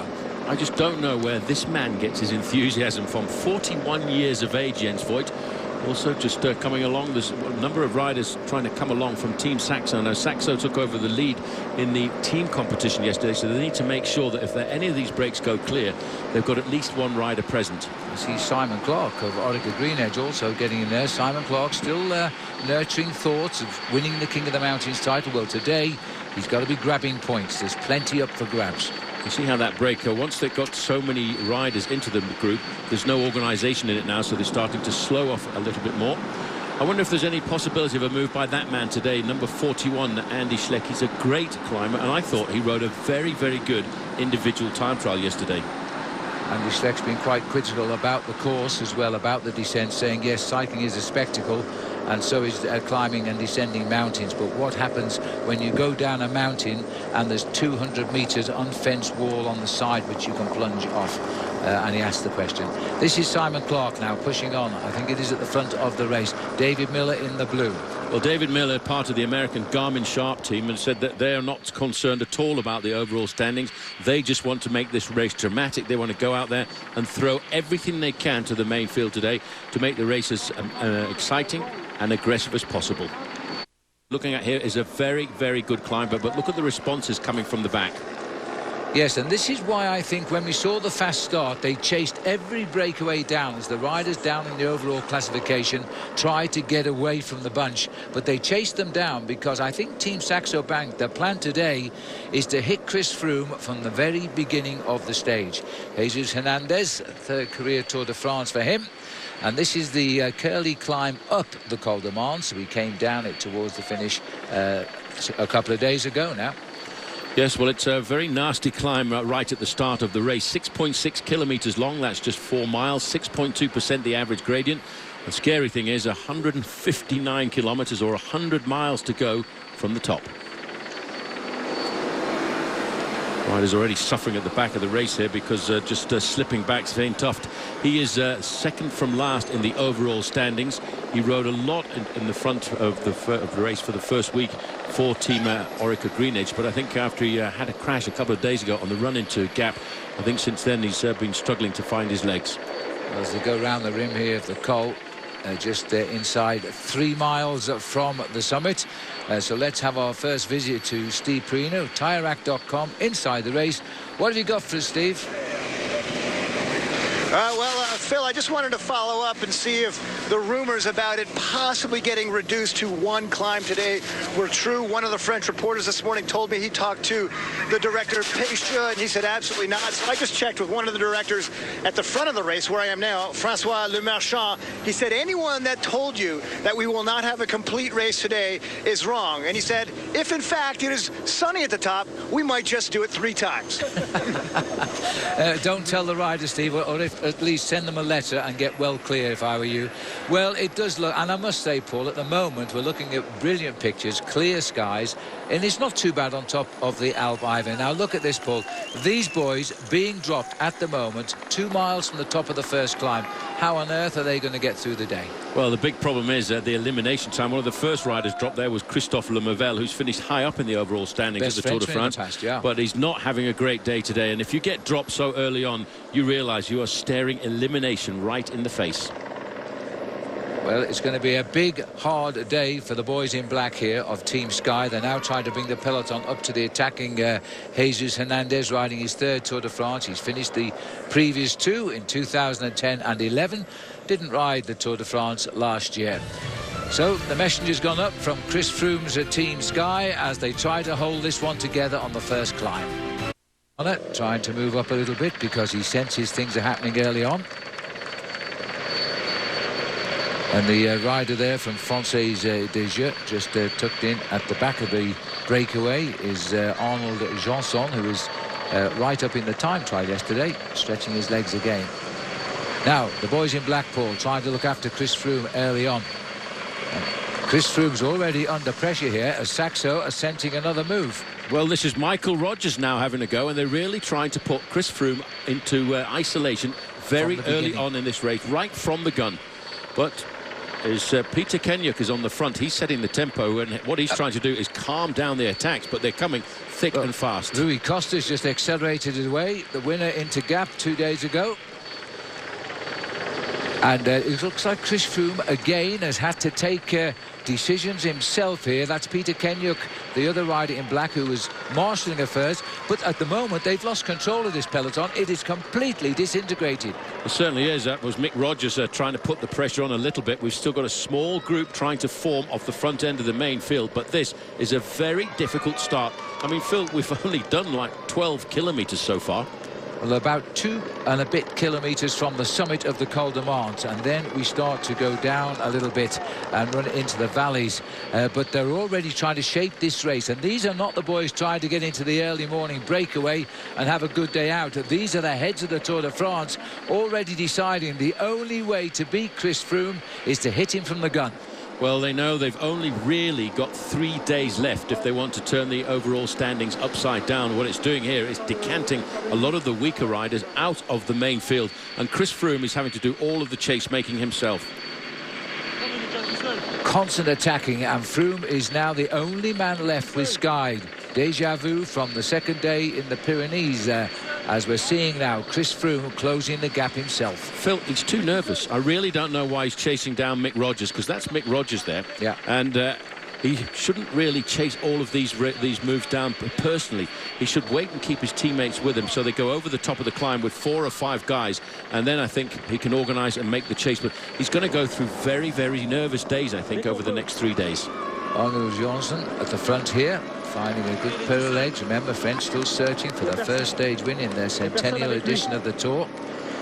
This group is becoming a very select lead. Ryder Hesjedal of Canada isn't a wanted man by Chris Froome, so Chris won't chase him down.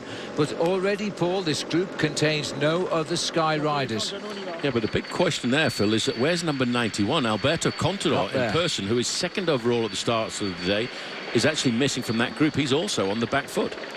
Quintana's made it. He came up a little bit later, but he came up. There's Dan Martin. Dan Martin at the back of the peloton here. This fast start has hurt the riders as they're still climbing towards the summit. We haven't seen the last kilometre to the top yet, but it isn't far away. We'll see you back here in just a moment. Come back. The riders just starting the descent of the Col de Mans now, some 14 kilometres into the day of 172. A bound for Alpe d'Huez. Ryder Hesjedal, a Canadian on Garmin Sharp, went over the top first, but there was a general regrouping of the head of the peloton. Johnson second, Vauclair was third, and Gadret was fourth. They got the points in the King of the Mountains. Yeah, but it's having a serious effect on the main field. There is the yellow jersey, and it's Team Saxo Tinkoff have been putting in a number of attacks, but it might be, Phil, that they're actually putting their own man, Alberto Contador, into the red zone here this afternoon, because most of the attacks have come from the Australian Michael Rogers. I had said today we're going to have a very special chance to see how difficult it is for that early morning breakaway to form. Well, as you can see, we've been going like this for 40 minutes now since the start, and the breakaway has not yet established itself. No, and I'm not sure there will be an early morning breakaway now, because the heads of this race have decided to attack Chris Froome, and constantly Sylvain Chavanel on the front at the moment. We are hearing on race radio Peter Sagan, the sprinter, has been dropped. Cadel Evans, who tried a little bit of an attack earlier, he's also been dropped. They might get back on now because the terrain runs a little bit more favourable as we go into the valley. Well, towards the third category climb of the Romp du Morty, which comes still some 20 miles away. But this is flat out from the start, and that means there's going to be some very tired bodies. This is Sylvain Chavanel, a 5-time champion of France in the individual time trial, who's looking for the move this afternoon. He would like to have the honour of being the first Frenchman to win a stage in this year's Tour. And if he can get into a breakaway and establish a good advantage, and I think you probably need a 10-minute advantage before the first ascent of Alpe d'Huez if you want to try and win the stage from the breakaway group today.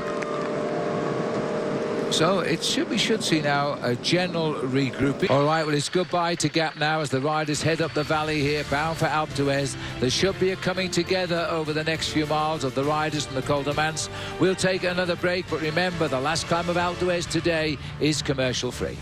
0.4 kilometres. They're going to hit him again on the slopes here. Every time they come to a climb, I think they've decided they want to make themselves a big move here.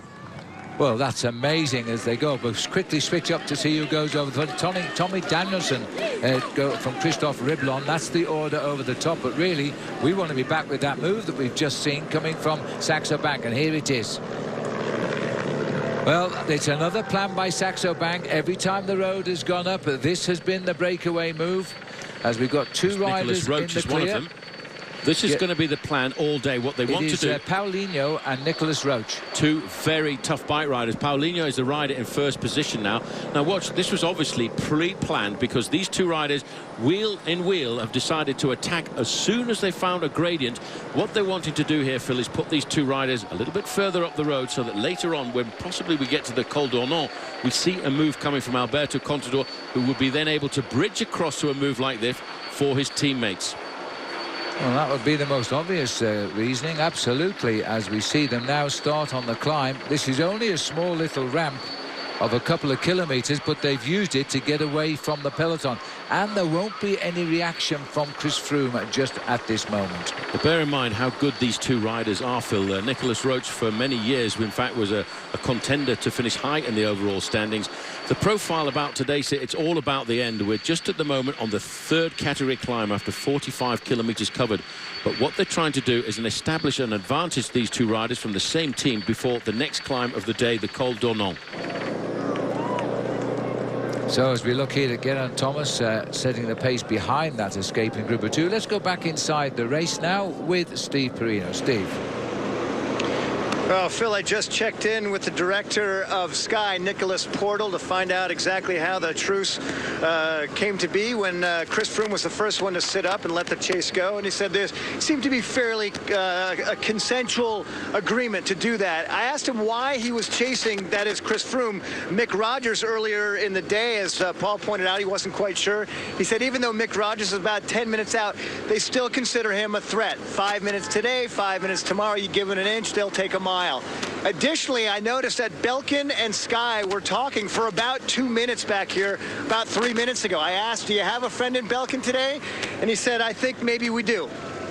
Interesting, because Belkin, of course, the grip was loosened a little bit. Bauke Mollema losing his second place in the time trial, but they're still right up there in the overall situation. And a combination, well, it's not unknown in the Tour de France, although a combination of rival teams working together is certainly not allowed. Another little moving there. Looks like it might be Andy Schleck moving clear here. No, it's not, as we start to climb up on the road here. Laurent Didier of Luxembourg just coming clear of the field. He's deciding it might be nice to move up to those two attacking Saxo Tinkoff riders. And won't be any reaction immediately. You can't chase everybody in the Tour de France, so you've got to make sure you chase the right men. We'll take the breakaway group, just trying to scamper away and be first onto the Alpine slopes, first time up Alpe d'Huez. But that flurry of activity behind has brought the advantage back by about 40 seconds now, as we just skim round the beautiful dam here. It's a man-made dam as Saint-Pierre-Cognier. Been a very tough opening 44 kilometres in the first hour of racing, Paul, all because of the flurry of activity early on. Yeah, that's almost 28 miles an hour, the average speed when we come through that first part of the race. And bear in mind, we had two climbs that the riders had to get over first. This is the Lac Sauté, and that is made up because of the dam which is built down towards the end. The dam wall is 75 meters high, constructed in 1954 to 1957. The riders running down the right-hand side of our picture here as they head down towards the climb of the Col d'Ornon. This is Team Sky. All of the riders keeping Chris Froome out of the wind as relaxed as they can, because they know at the end of this day he's their man and they won't be with him. Very fast sweeping descent this now. A little bit of relaxation after all the tension of the start of this race. Wide sweeping bend. Amador taking it very wide there, skimming down the concrete protective barrier. At the back here is Sylvain Chavanel. Good high-speed descent this ball. Nice bit of road. Yes, it certainly is. A bit of respite as well for these guys, Phil, as they start to build up on their advantage. Now almost up to 6.5 minutes. But it's not going up quite as quickly as it needs to if they want to dream about winning the stage, because Team Sky have certainly not allowed them a lot of freedom. Just looking at the computer, the chase group of 2 are not getting away at all. 45 seconds is all they are, these 2 now, ahead of the main field. So they are beginning to pull them back into the fold. Well, it's a brave move, but obviously a pre-organised move by Nicholas Roach and Sergio Paulinho to try and have a bit of firepower up the road by the time their teammates Alberto Contador and Roman Kurziger make a move. I doubt if they would make a move on the Col d'Ornon. It's only a 5.1 kilometre climb at 6.7%. I think the idea would be to make a move on the first ascent of the Alpe d'Huez. This looks like Andre Greipel. Is he thinking of going to bed at the moment? We've seen him do this before in the Tour de France, but it's not that hot, is it? Well, no, it isn't, but he's probably just getting himself lightened up as much as possible. Which I think he started with extra clothing on because of the weather forecast. He's now decided to reduce that clothing. A very prolific winner, Andre Greipel. Starts his year off for every year. It's become a habit of his to go to Australia early on in January. Spent a couple of weeks there before going to the Santos Tour Down Under, where he's quite a prolific stage winner. Very much so. He's won more stage of the Tour Down Under than any other rider. Team Sky guiding their man in yellow, as they have done for well over a week now around France, but today is his most important challenge. Yes, and if you look down there at the peloton, many of you do write and ask us to tell you what's in those feed bags. Well, we're doing our best to show you what the riders carry and are passed up to them at the feeding station.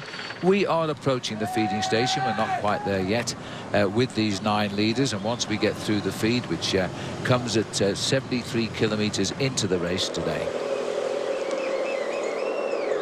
So just watching the peloton, still ahead, or behind rather, by 6 minutes 38 seconds. There is a chase about a minute and a quarter ahead of this pace, but the 2 riders there don't seem to be moving anywhere right now. If they can get onto the slopes of the Col d'Ornon, then Paulinho and Nicholas Roach might get clear.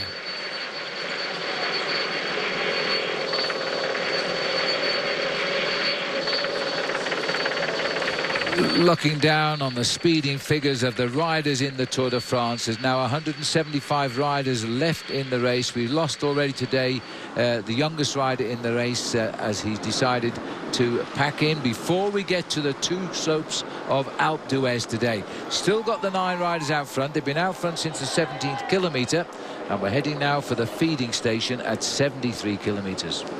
Yep, important on a mountain day as well to make sure you get your feeding bag and keep all your energy levels topped up as much as possible, because I think it's more important to read before you get to eat before you get to the Alpe d'Huez, because on the last 60 or 70 kilometers of today's stage, Phil, it's very, very difficult to actually take on board calories, because when you're climbing, it's hard to eat, and then when you've got a descent like the descent that we've got today, the Col de Seren, it's so difficult to get your hands off the handlebars. You've got to keep yourself topped up early on in the stage.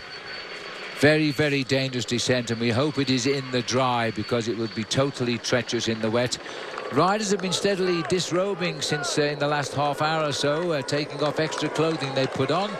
Have to say that the sun, as you can see, is certainly with the riders, and where we are at the top of Alpe d'Huez, we've got lovely white cloud as well. So let's hope the forecast of storms by 5 o'clock do not come to reality. Just seeing down there as they skim round this rim, plenty of support here. Looking at the viaduct of La Bonne here, built back in 1924. The yellow jersey standings after yesterday's time trial. Contador moved up into 2nd place, 4:34 back of Froome. Kreuziger up into 3rd place there. The man who suffered most went down 2 places, and that was Bauke Mollema. Team Sky heading up the head of the race. We've just switched up to Andre Amador here of Movistar. He's just gone back to his team car. Then he'll pedal back up to this bunch. There are 2 Americans in the breakaway today. Tommy Danielson of Garmin Sharp and TJ Van Garderen of BMC. Gap is 6:36. And there are 2 riders in between. Sergio Paulinho and his teammate on Saxo, Nicholas Roach. And here's another drink for Tommy D, as we call him, the man from Boulder, Colorado.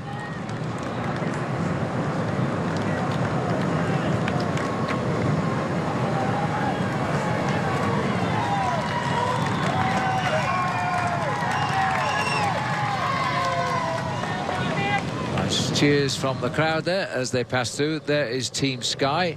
Now, the biggest problem on the Tour de France these days is where do you park all the team buses, because they have these luxury coaches. You know, they cost around $500,000 each.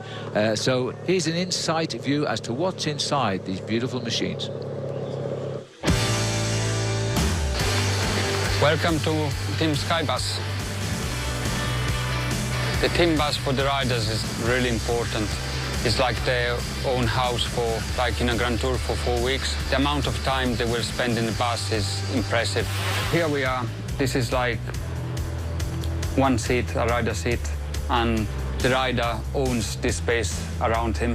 Every seat has a small closet, and you can put what you want in there, can do what you want. These seats are really comfortable. Just look at, you can stay like this during the trip and sort of relax, sleep if you're able to. There's electricity sockets, so your phone and computers can always be full power for after the stage. What more can you want? And this is, as you can guess from the helmet, Chris's seat. It was actually Edvald's seat at the beginning of the tour, but unluckily we lost Edvald with the broken arm, so Chris has decided he moved from this seat to this seat. This is sort of the kitchen area, if we can say so. We got coffee machine, the rice cooker will go here, and here we got a microwave that is sometimes used to heat up the food for time trials. And this is the hydration angle. It's still to be filled up, but tomorrow it will be completely full of water, Gatorade, and fizzy water. I think the team needs to be relaxed. They need to be comfortable.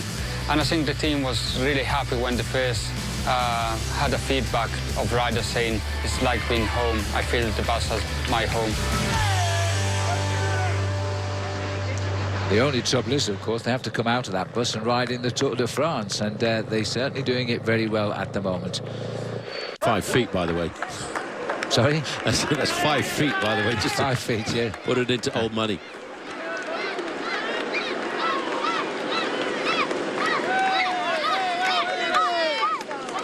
All right, well, while we're watching the leaders, still a little way to go. Let's quickly check in with Steve Perino, Tyrac.com, taking us inside the race. Steve. Well, Phil, I was trying to get a read on just what's going on with Saxo for maybe another team, so I checked in with Garmin's Jonathan Vaughters, and his feeling was that, you know, the idea obviously is to provide something for Contador to latch onto so they can descend the backside of Alpe d'Huez as a team, but he thinks they maybe went a little bit too early based on the tempo that the peloton has right now, and so maybe a bit early is his thinking. As far as the breakaway and his man Ton Danielson, he seems to think if they can get the bottom of Alpe d'Huez with about a 6-minute buffer, that it has a chance of staying away. But that is a big if. Indeed, I think they might have gone too early too, but we'll find out very soon now, Steve, because we're not far away from the start of Alpe d'Huez climb itself. A lot of strange animals in the Alps today, I must say. But some of the press were up in the hills this morning and actually saw the marmots, which are these little animals which I've never seen, and they are very well protected in the Alps. Peloton continues on their way here. A man that we haven't talked about for some while there, Tom Wieland. Remember, he was the rider involved in that incident in Saint-Malo when he was knocked off his bike, or in collision's a better term, I think, with Mark Cavendish in the sprint. And Wieland is now vying for the Lanterne Rouge of the Tour de France. He's 175th of the 177 who started this morning.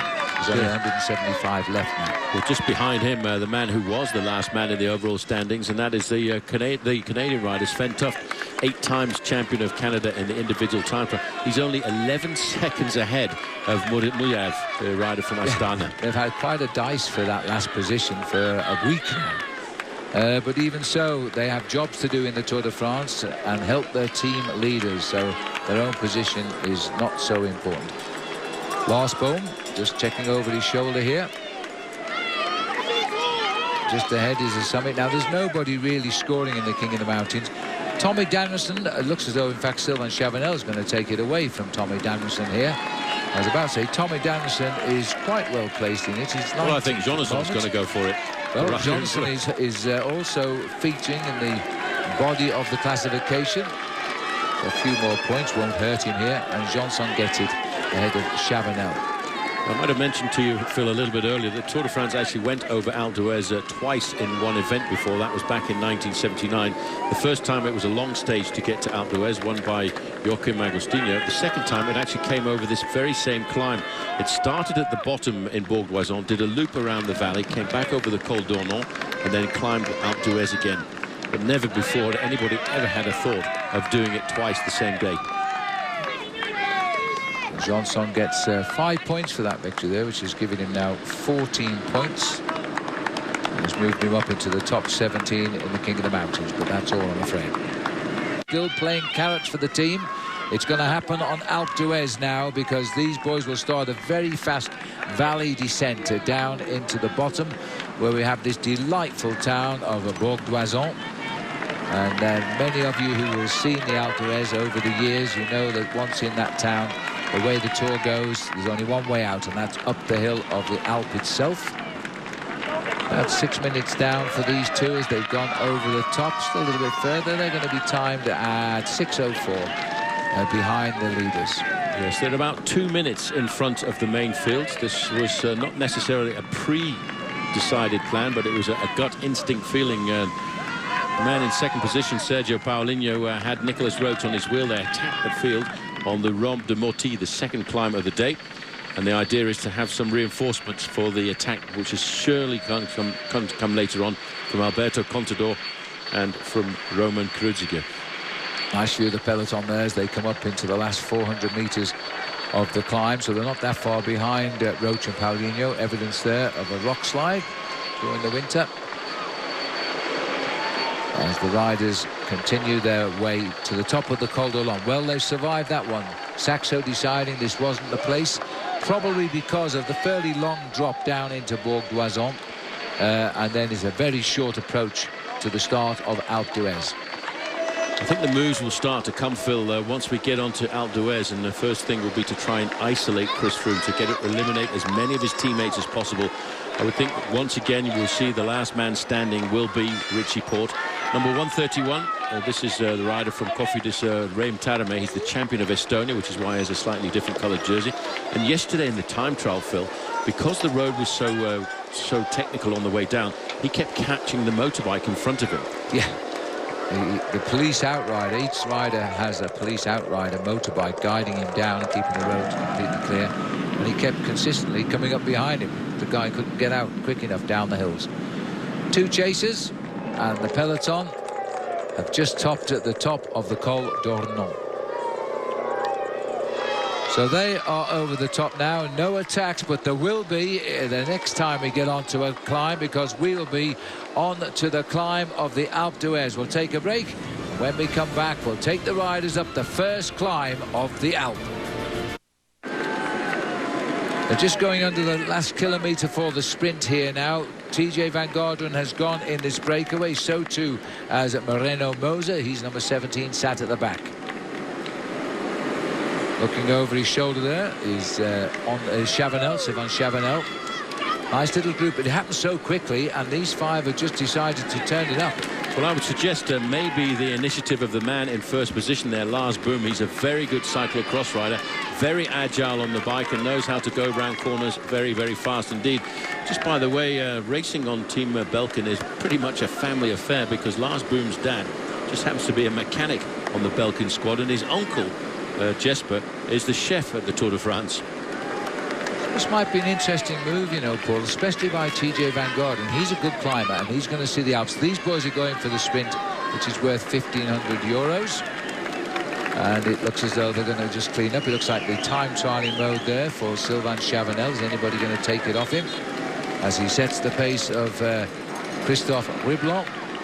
And it looks to me as though the others might be coming back. You can see the wheels at the top of the picture there. Now is Lars Boom, does he want the money? I think he got it. Yep, you can see the gap between these two groups. The five leaders have got about 15 seconds advantage over the four men who were caught out on the descent. There's Tom Danielson in the pale blue of Garmin. Very strange for Jens Voigt to be caught out. Maybe he was in the wrong position going around one of the corners and just couldn't quite bridge the gap. Now just look at the crowd. This is Bourg d'Oisans, where the race restarts tomorrow.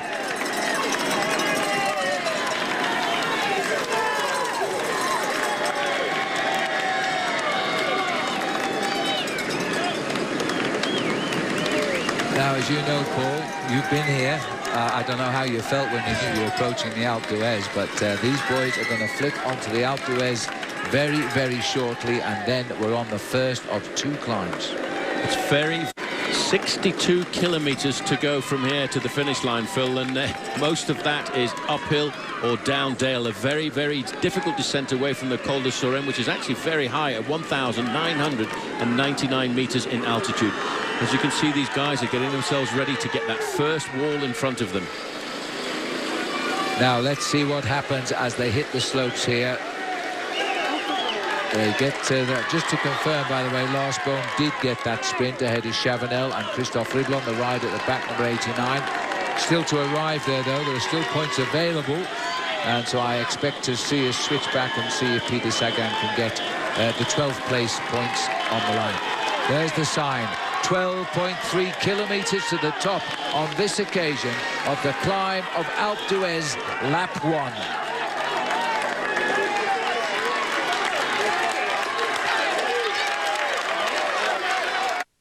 Today, and Jens Voigt has made it back to the leaders.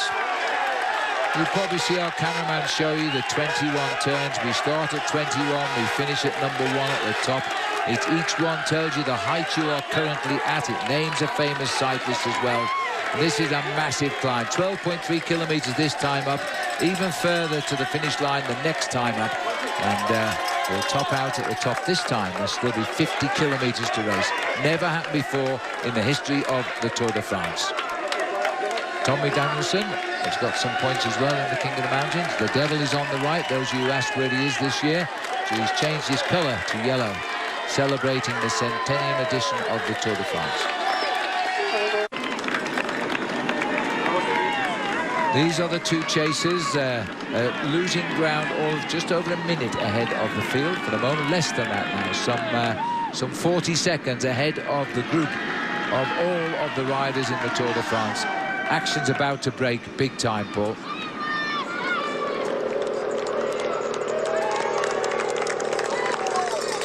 You can see the big battle now for position. You've got the lime green jerseys over on the left-hand side. The 3rd place rider there is Laurens ten Dam, and just behind him, Bauke Mollema. And they're lining up because they're the 2 best placed of that team. They've also got Lars Boom still in contention up front, but not for the overall, of course. 12.3 kilometres to the summit for these 2 riders.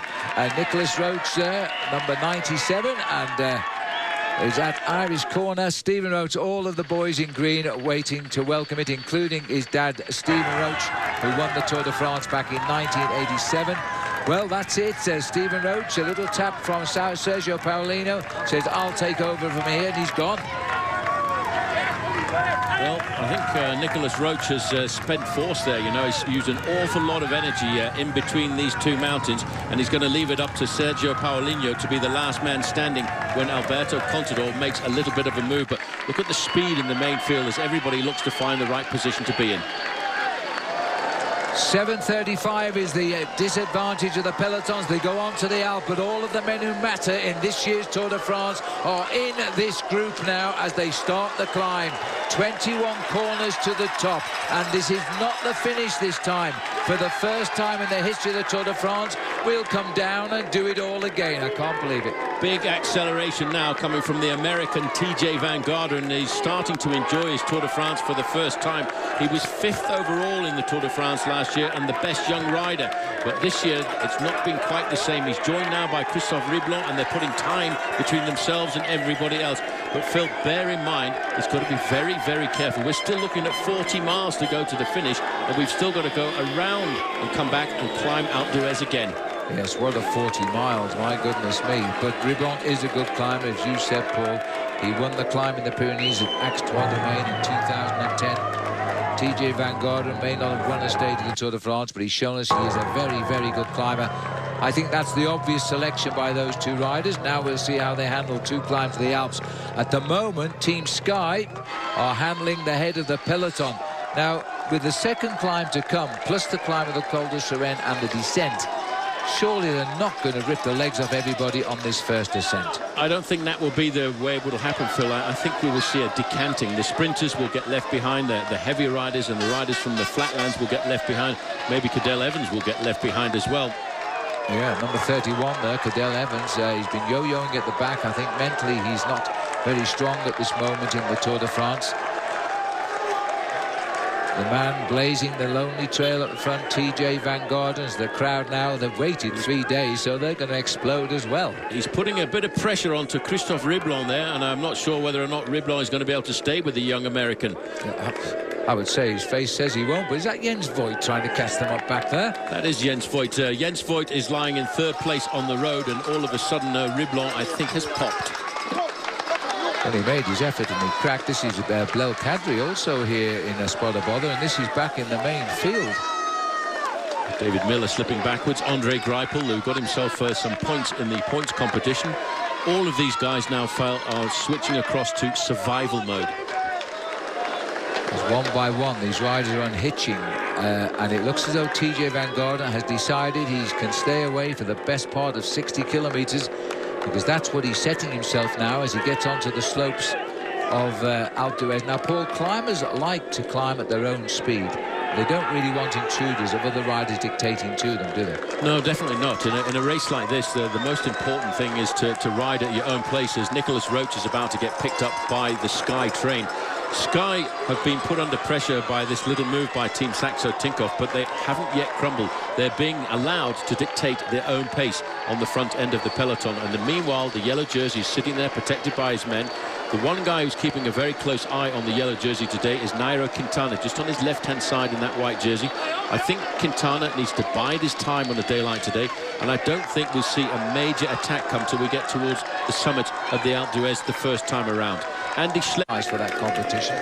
He has worn the King of the Mountains jersey as well for one day back in 2011, and the first American to do that since Greg LeMond.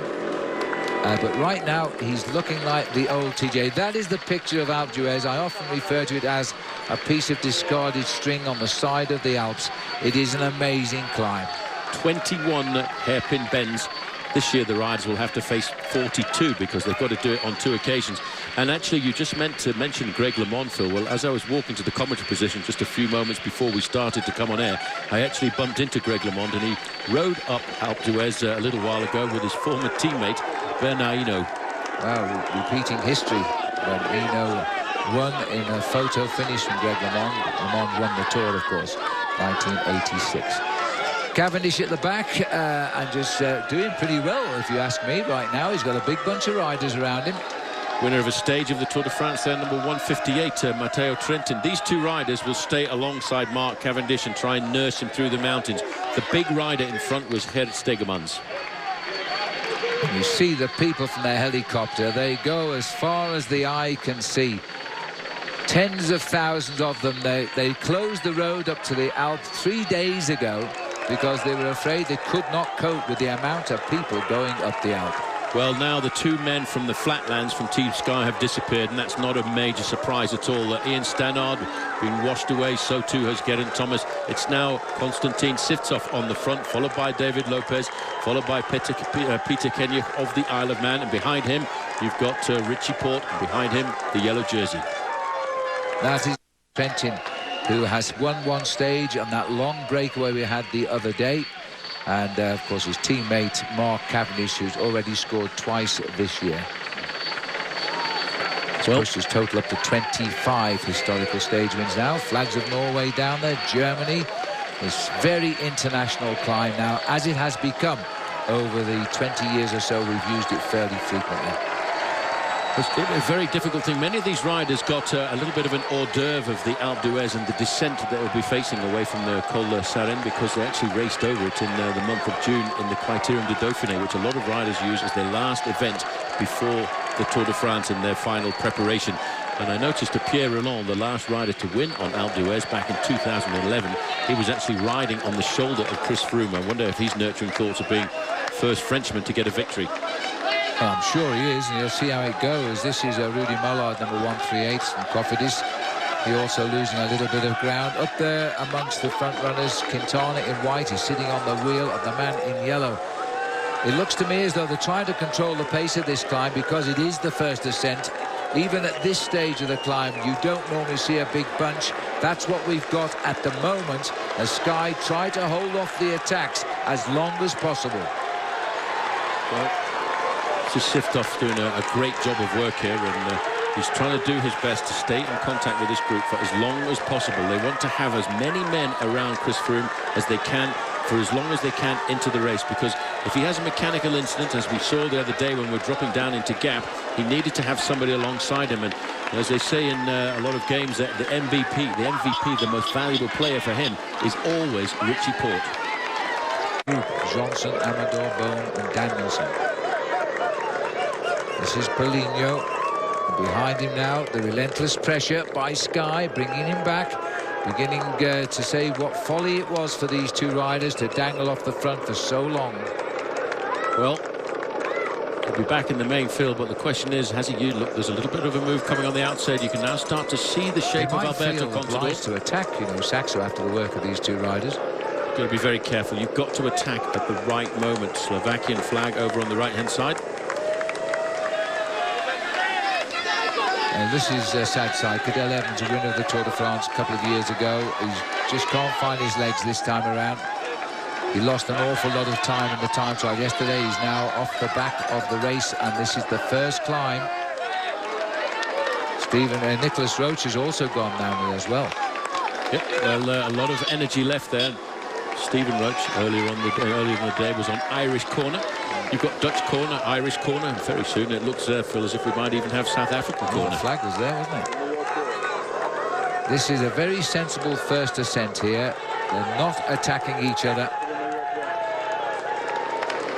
Nairo Quintana, the white jersey down there. Look at him, sat on the yellow jersey of Chris Froome. That is very ominous, but he's controlling his enthusiasm. We're now on Belgian corner. Plenty of damage being done. Ian Stannard done his job for the day, and that's such a tough thing being a professional bike rider, because he's ridden on the front for 50 kilometres with Geraint Thomas, and now he's got to make sure that he still finishes this stage inside of the elimination time. There's Dan Martin going backwards now. That's not a good sign. Dan Martin, high in the overall standings, 10th overall today, and I think paying for the third week of the Tour. A week too far, perhaps. And look at the faces of some of these riders. There's a lot of riders suffering in pain here. And Rui Costa, the winner into Gap, has now been left behind as well. Well, this is it can be very, very off-putting sometimes. I often wonder why these guys want to run alongside the cyclists, maybe just to get themselves half a minute of fame on the emission of the Tour de France on TV around the world. But now this man, TJ Van Garderen, has climbed away from the craziness. When you get to the final 3 kilometres, it becomes a lot safer for the riders, because the final 3 kilometres are actually barriered. TJ Van Garderen blazing his own personal trail at the first ascent of Alpe d'Huez. This young American who still qualifies for the white jersey competition, which he won last year, hasn't been the same rider thus far, but he is beginning to look rather good today. Christophe Riblon of France, who would dearly love to get France their first stage win in the Tour de France this year, rides 24 seconds back. Well, in the group behind, in 3rd, 4th and 5th place on the road, Marina Moser is with Jens Voigt and Tom Danielson. And they're at 40 seconds to the lone leader, TJ Van Garderen.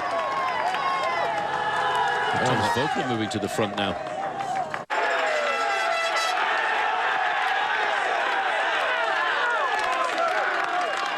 Coming up to 4 kilometres to the summit of the climb this time around. And Moser now with Riblon.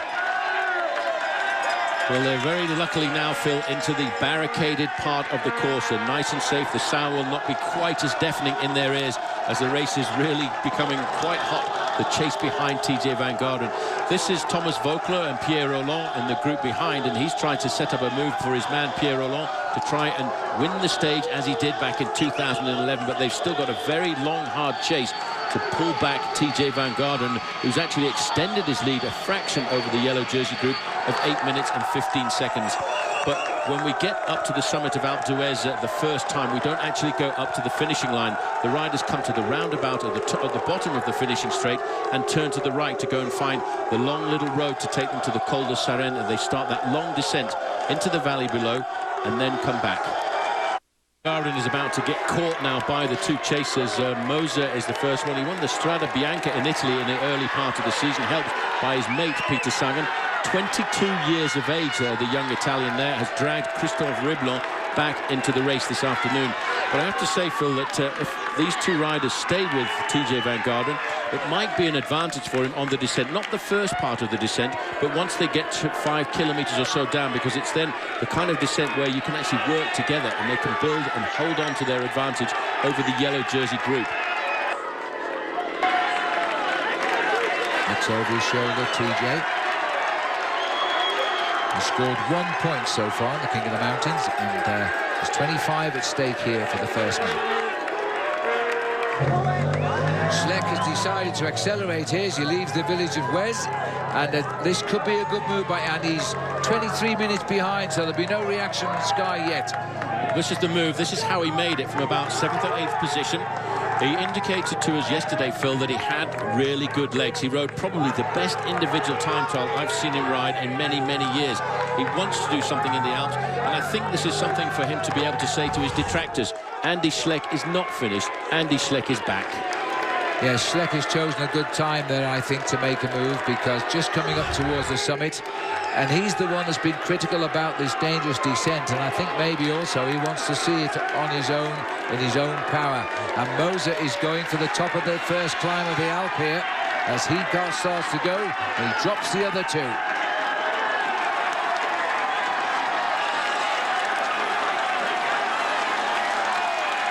Now, can he stay away? It's around the corner of the summit, and then we cross the Alp, and then we climb a little bit up the Col de Seren before we go down the descent. Well, Moser there has decided he's going to keep the pressure on now, having given himself the maximum points there.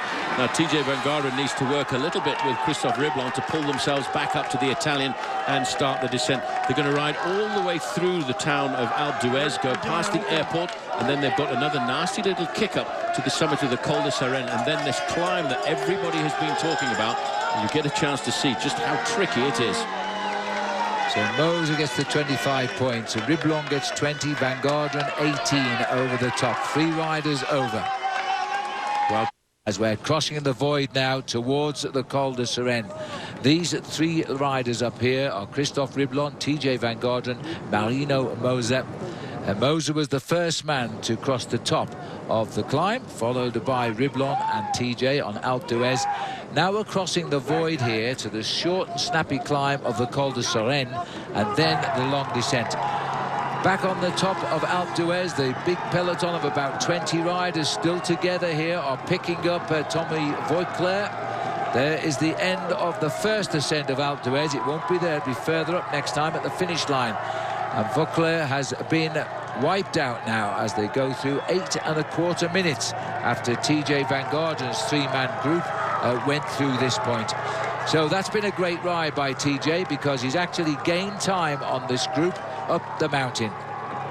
Then they're going to have a showdown on the Alp. Oh dear, a little bit of rain in those clouds just at the moment. Well, let's keep it. Oh, TJ Van Garderen just riding at his tempo, putting Marino Moser into a little bit of difficulty once again. It doesn't look that steep, but I think you're right.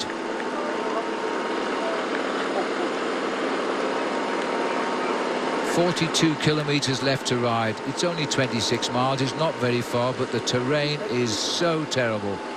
Amazing thing, Phil, about cycling nowadays is we've got so many youngsters starting to come through. This rider here, Marino Moser, 22 years of age. Van Garderen just up ahead of him, 25 years of age. There are so many youngsters starting to come through that I think it's a refreshing face for the sport nowadays after all that it's been through over the last few years. Schleck, Roland, Nier and Paul won out to poles here on the descent. Yeah, well, Marino Moser this year won Italy's equivalent of Paris-Roubaix, the very rough race called the Strada Blanca. So he's not going to see anything wrong with this road at all. It'll be like a freeway to him, I would think. They have made some effort to repair any parts of the seriously damaged road surface. They have filled out the troughs which they use as water drainage across the mountains. So we'll see. It looks as though they've also put a little bit of a protection on the side as well there. Yes, but a very, very difficult thing in store for this young man. But it is great to see. He and Peter Sagan are very, very good mates. Both of them 22 years of age. But now we've seen that the riders are recovering a fraction, and TJ Van Garderen working with Christophe Riblon. We're just about to get to the summit. That banner there at the side of the road indicates that we're looking at 1 kilometre to go to the summit of the Col de Seren. And I wonder also, Phil, if the organisation have kept a lot of people away from this area, because this is actually a protected area for the flora and fauna, so maybe they didn't want 500,000 people trampling over all the flowers. Well, I agree. You can't put a car on this climb. It is just simply too narrow. Bicycle riders have been going up and down it and checking it out. Because many people this year have been here for 3, 4 and even 5 days, getting the best vantage points for a double lap of the Alp. 8 minutes 20 the spread, and TJ Van Garderen and the other 2 riders, they should all come together on the descent. And a chance to, these riders are on the way up, by the way, at the moment, but we'll see what the descent is like very shortly. Well, I tell you what, Phil, it's a very, very complicated day in the mountains because behind the 3 leaders, there are 5 other distinct groups, and they're lining themselves up for what is going to be a very sketchy descent. It's a scary descent. The first 3 or 4 kilometres are very, very narrow, rough roads with a number of very sharp hairpin bends. But probably the most important thing is there are no barriers. There's no protective barriers. If you get it wrong in one of these corners, if you have a front wheel blowout, there's no safety catchment on the side of the road, so you've got to be very, very careful. And I think the riders, in fact, will back off a fraction. They realise how dangerous this is, and they are very, very concentrated for the job in hand. This is not yet the summit of the Col de Seren. This is the main group of about 35 riders, which includes all of the men who matter in the overall classification.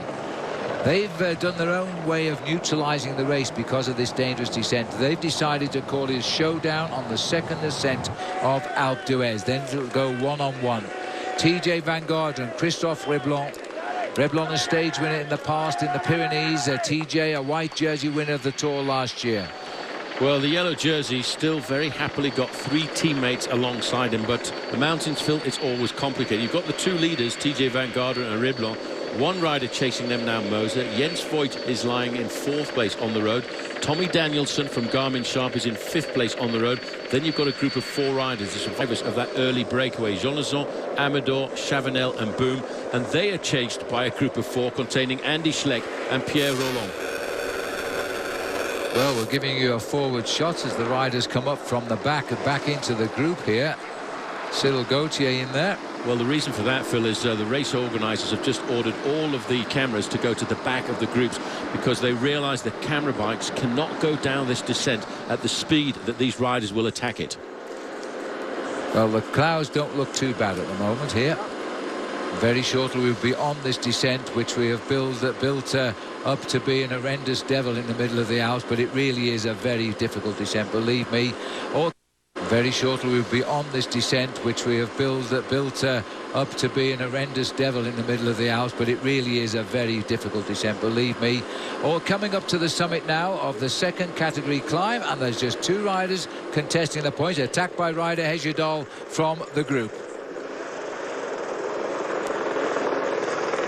Well, we're looking at a very select group of riders here, albeit riding 8 minutes and 20 seconds behind 2 riders up front. But all the men that matter in the Tour de France are in that group. It's about 40 strong as they come towards the top of the Col de Seren. Let me give you a little bit of advice if you're sitting at home now. Sit a little bit further back in your seat, put your seatbelt on and hang in for a very exciting ride, because these riders are 100 metres away from the top of the climb here, and as soon as they cross this climb, wow, it's going to be an unbelievable descent. TJ Van Garderen getting the points over the top of the Col.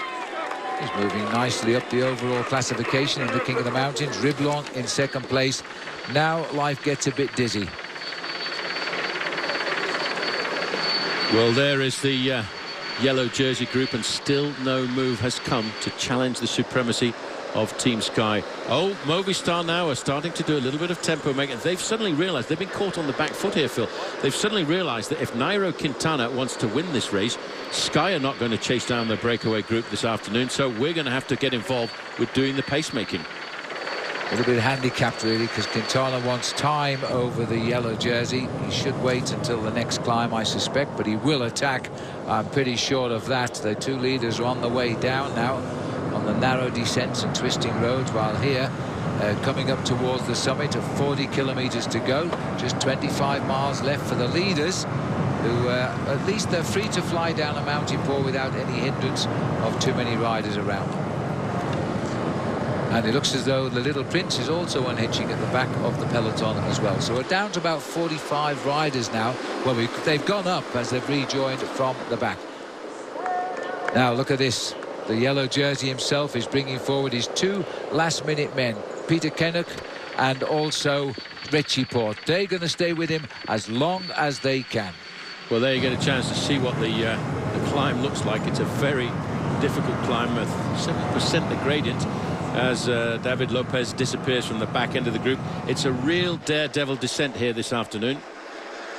His job is done now. He's left the 2 strong climbers still alongside Froome, still doing their job, keeping him in position as they're still going up the climb here of the Suresnes. They're not far from the summit, but there's still a lovely gap, and it could well be that Christophe Riblon and the American TJ Van Garderen could steal the show today. But will a Frenchman win? They haven't done so since this tour began on the island of Corsica.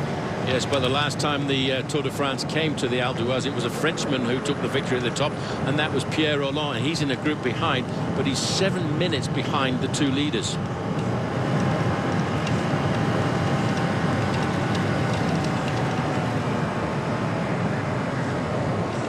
Sharp, tight left-hander here, but they've resurfaced it.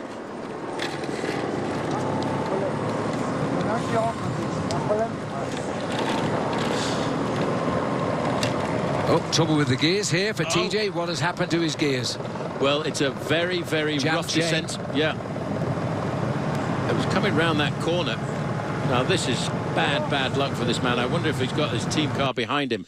Maybe we can't have a quick look there, but his chain is jammed, I think. Hejerdal has been brought back to the pack as they are still on the way up. TJ is in a little bit of trouble with those gears.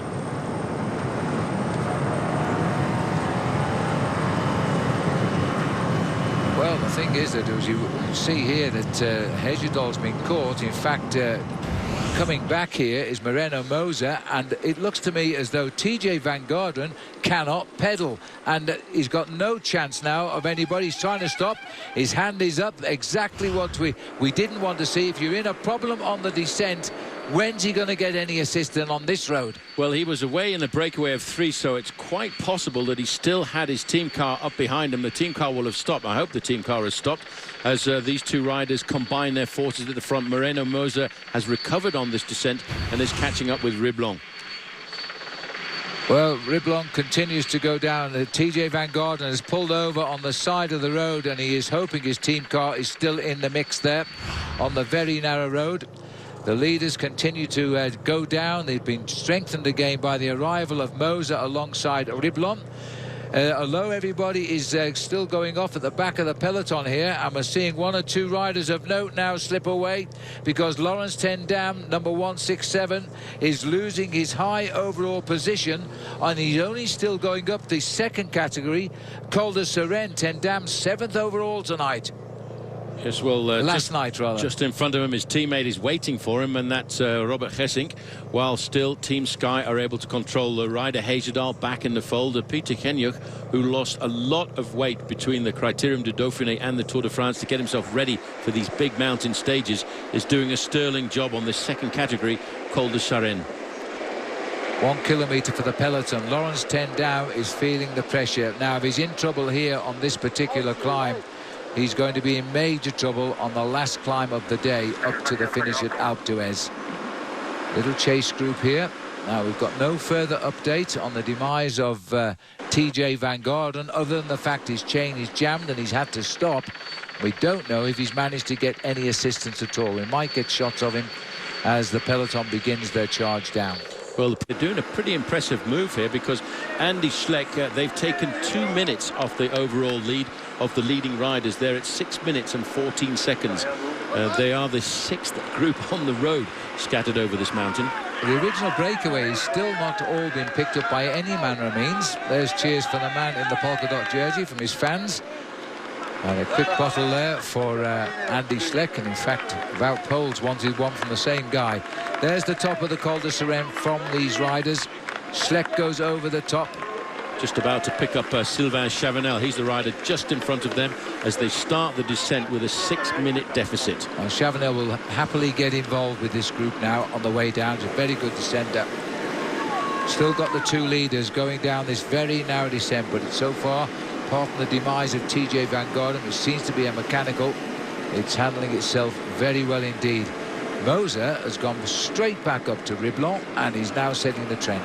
Well, you must have no fear at all of this rather tricky descent, because that race you mentioned earlier, Phil, the Strada Bianca, is a race with a large portion of it on dirt roads. Yep. And oh, and he's gone straight on.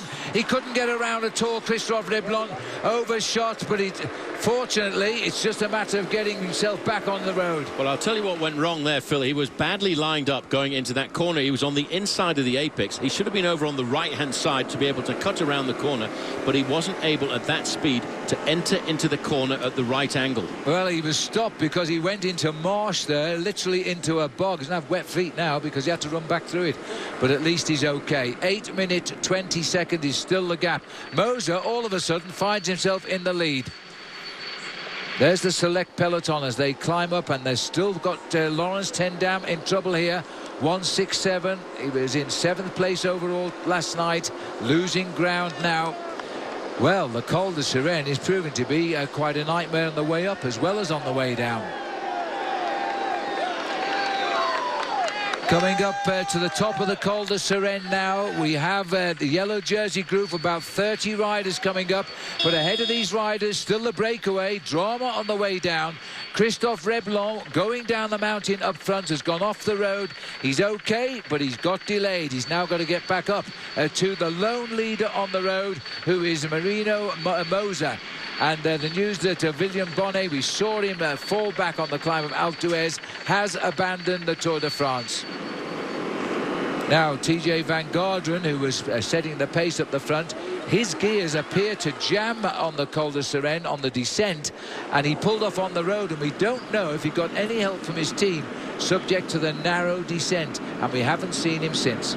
Phil, there's a few spots starting to appear on the camera. Hopefully the rain will keep away.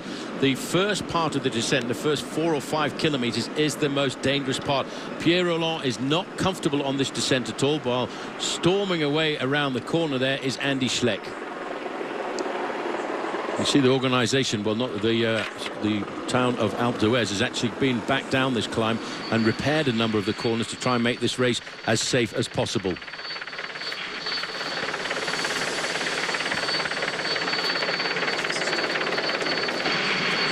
Well, let's see if we can find. There he is, the lone figure of TJ Van Garderen now. He seems to have got himself going again. Whether he had any help or not, I don't know. Maybe his chain just jammed up and he's wrenched it out all by himself. But that was really bad luck for TJ. He looked to be on his day today. Now he's picking his way down. He's still ahead of the main pack, of course, but he's still got a bit of racing now to get back up to the leaders. I think he must have got a spare bike from the team car, Phil, because it doesn't appear to me that that bike has a number on it. So his team car must have been fairly close behind him. But the question is, as we spotted him from the helicopter there, how far behind is him? How long did he have to wait? Yes, we don't know his exact location. He's not coming up on our computer at the moment. And look at this now, and this is a start to move now. And you know, he said he would attack down the hill, Paul, and now it's up to Froome to follow Contador. I would let him go. If I was Chris Froome, stay with your teammates. Just let Contador take the risks. Let him be the one to make a mistake on a descent like this, as the rain is starting to come down and throw a little bit of dampness over the surface of this descent. Well, they've got to get down this descent quickly. The rain won't matter on the way up to Alpe d'Huez. You see how Contador had let a teammate go off the front of the group by a fraction. Now he's trying to jump across to his teammate and put pressure on Team Sky. They've got to stay calm like this. They mustn't panic and chase down everything. After all, at the start of the day, he has a 4-minute 34-second advantage, Chris Froome, over his Spanish challenger. Well, Contador has been something of an annoying rider this year for Chris Froome. He's always hit him on the descent whenever he's had the chance.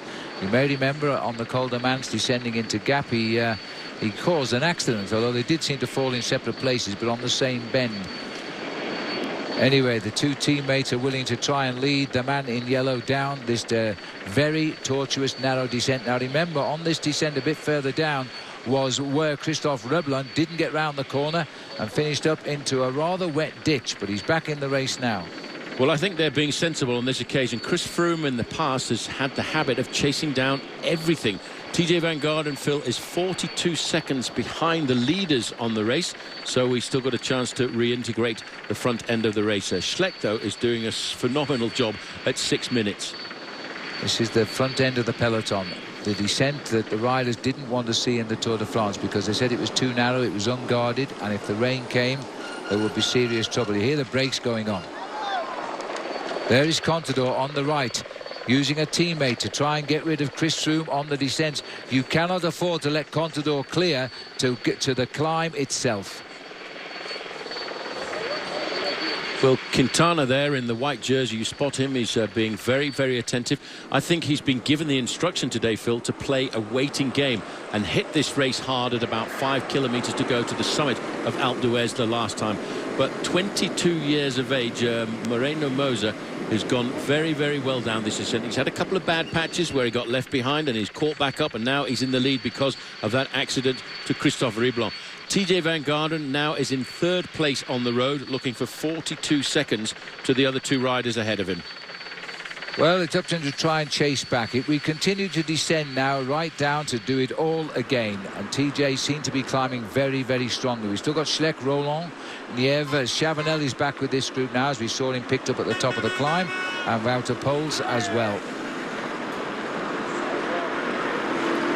Well, not only, Phil, is this descent a little bit chaotic for the bike riders, it's pretty chaotic for television as well, because we have to film from the rear on the descent because this descent is so dangerous. Yes, thank heavens for helicopters. That's what we've got at the moment as we watch Chris Froome under the escort of Peter Kenyuk and for Richie Porte. They're looking after Chris Froome as long as they can before you have to take over the role himself. Brake hard and come off that apex and kick out the corners. Still about 35 riders, although they're strung out in that chase group. But Contador is making his bid. Well, I take my hat off to him in as much, Paul. He has continued to attack Chris Froome at every opportunity. Well, he's a champion. He's a racer. And as his team manager said a little bit earlier on today, he's a guy who races on emotion, a guy who races on instinct. And that's exactly what he's doing here. He felt that if he couldn't put Chris Froome into difficulty on the slopes in the mountains, he would use the descents as well. Well, our cameras are doing a brilliant job just keeping up with these riders down here as we now pick up the leader on the road. This is Moser now as he continues on the descent to the little towns on the way down. Well, Moser on his own because of that exit of the road by Christophe Reblon a few moments ago, and I bet his heart went right up through his mouth when that happened. But fortunately for him, it was marshy at the side of the road and he was able to stop quite quickly before he went into the forest. So as Moser now leads the way down, we're on the descent of the Col de Seren. Once we get down to the bottom, we'll then start the climb again of Alpe d'Huez. And this time, of course, we won't go the same way. We'll climb even higher as we go up to the finishing line itself. Still a few of Francesco, and he's proving to be a pretty fair descender, this man. He was in trouble on the way up and was dropped. He came back up to the leader after he saw TJ Van Garderen stop with trouble, and he's shown much more skill on the descent than Christophe Reblon. It's pretty impressive to think that the second and third place riders in the overall standings have managed to link up together and go on the attack on the descent. Moser, Reblon chasing on his own to Moser, Van Garderen chasing on his own to Reblon. Then we've got Jonathan, Danielson, Amador. They're all on the mountain, but we're just not seeing them at the moment. All ahead of this group, chasing. This is a replay we're showing you here of the attack of Alberto Contador, and he's making progress. He's not descending as well as his teammate, though. No, Roman Kreuziger is the rider in front, and these two will combine their efforts. It's always good to be in a breakaway with a teammate because you know you can give 100%. You don't have to hold anything back at all. And once these two riders get a little bit further down the descent, it becomes slightly less technical. Then they can collaborate together and hope to build up on their advantage over the Froome group. We are still undecided which of those two is the stronger, Kreuziger or Contador. Have a feeling we're going to find out in a few minutes' time as they start the Alpe together. Well, they're on the bottom part of the road there, going to the left, while the Sky team are going to the right and into that corner. I think they're playing a sensible game, Sky, just backing it off, not taking the risks. This man has to take risks if he wants to win the Tour, but in second and third place overall, this is serious drama. Here comes the front end of the peloton. There were about 40 riders here. Oh, there's quite a few of them still there actually at the moment. They'll all come together as a big pack before they start the climb of the Alp. And the road's getting a little bit wider now. The early part of the descent was the most difficult and dangerous. You see, this again is the reason why they sent those two riders away, Nicolas Roche and Sergio Paulinho, early on, to keep pressure on Team Sky to set something up like this. As Contador, you can see he still continues to eat. He wants to make sure that when he comes down to the Alpe d'Huez for the next time, he's still got plenty of energy available for him, because he knows that Alpe d'Huez is a 40-minute effort. Rather uncomfortable descending style here for Moser, as he just continues to freewheel down.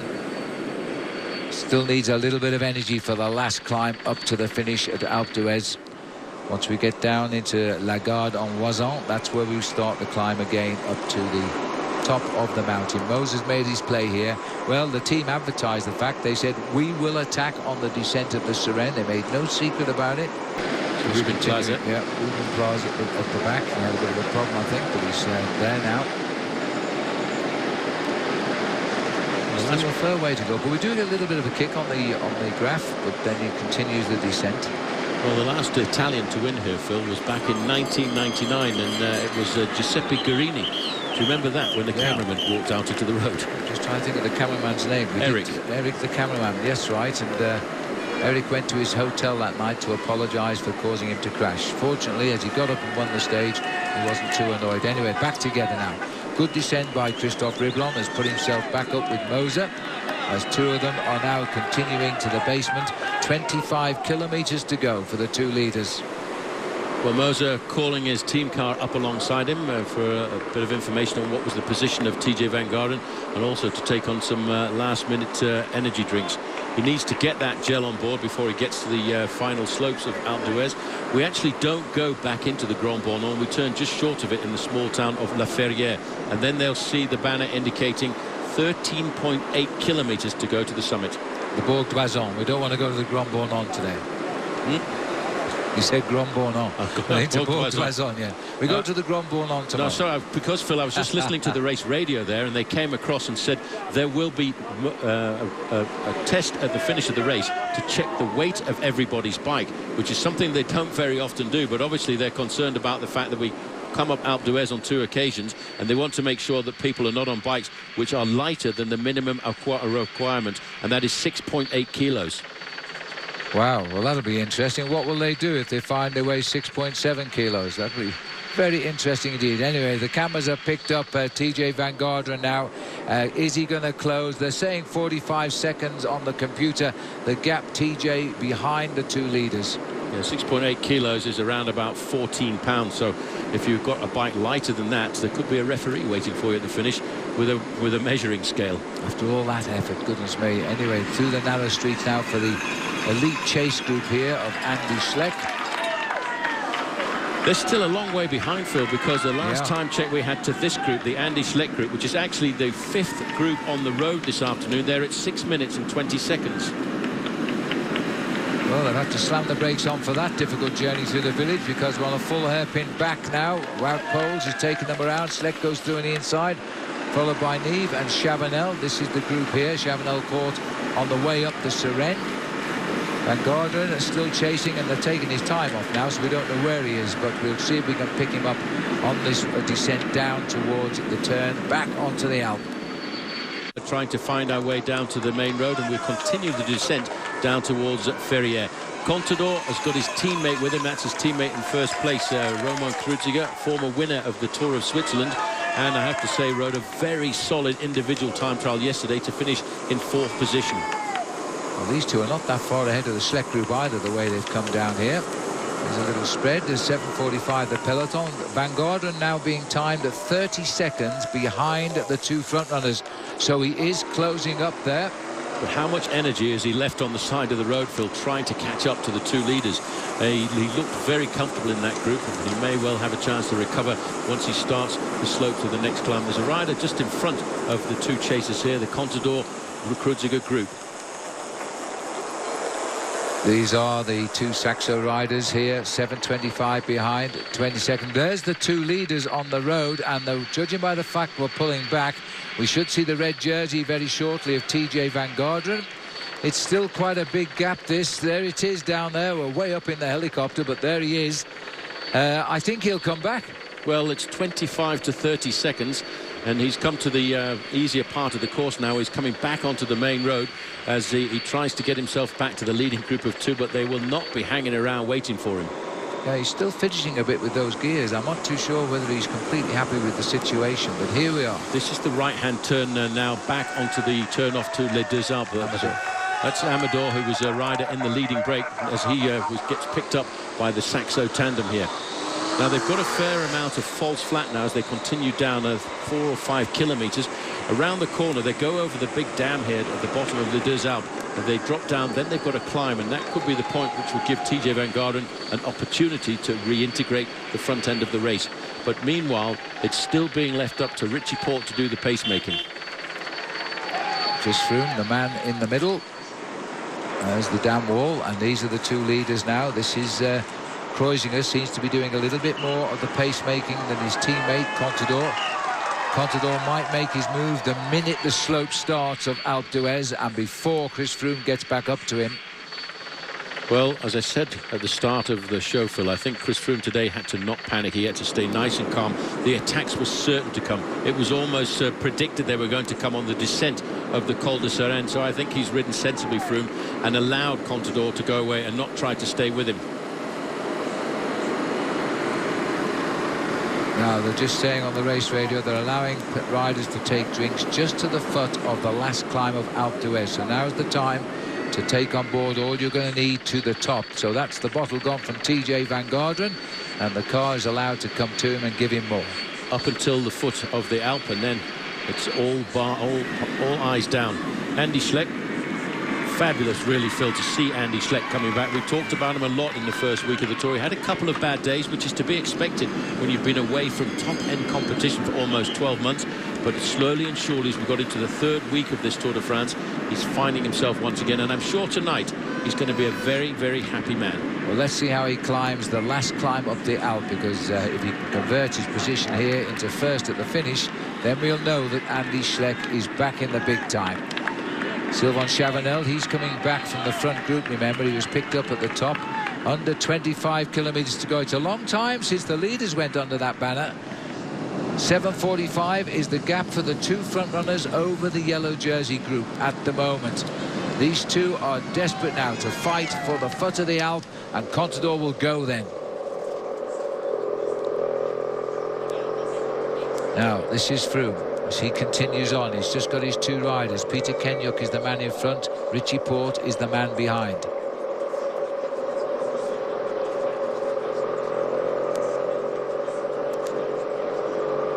And there's a big turn of speed now from the Movistar riders. They're trying to set this up as well for their man in white, Quintana.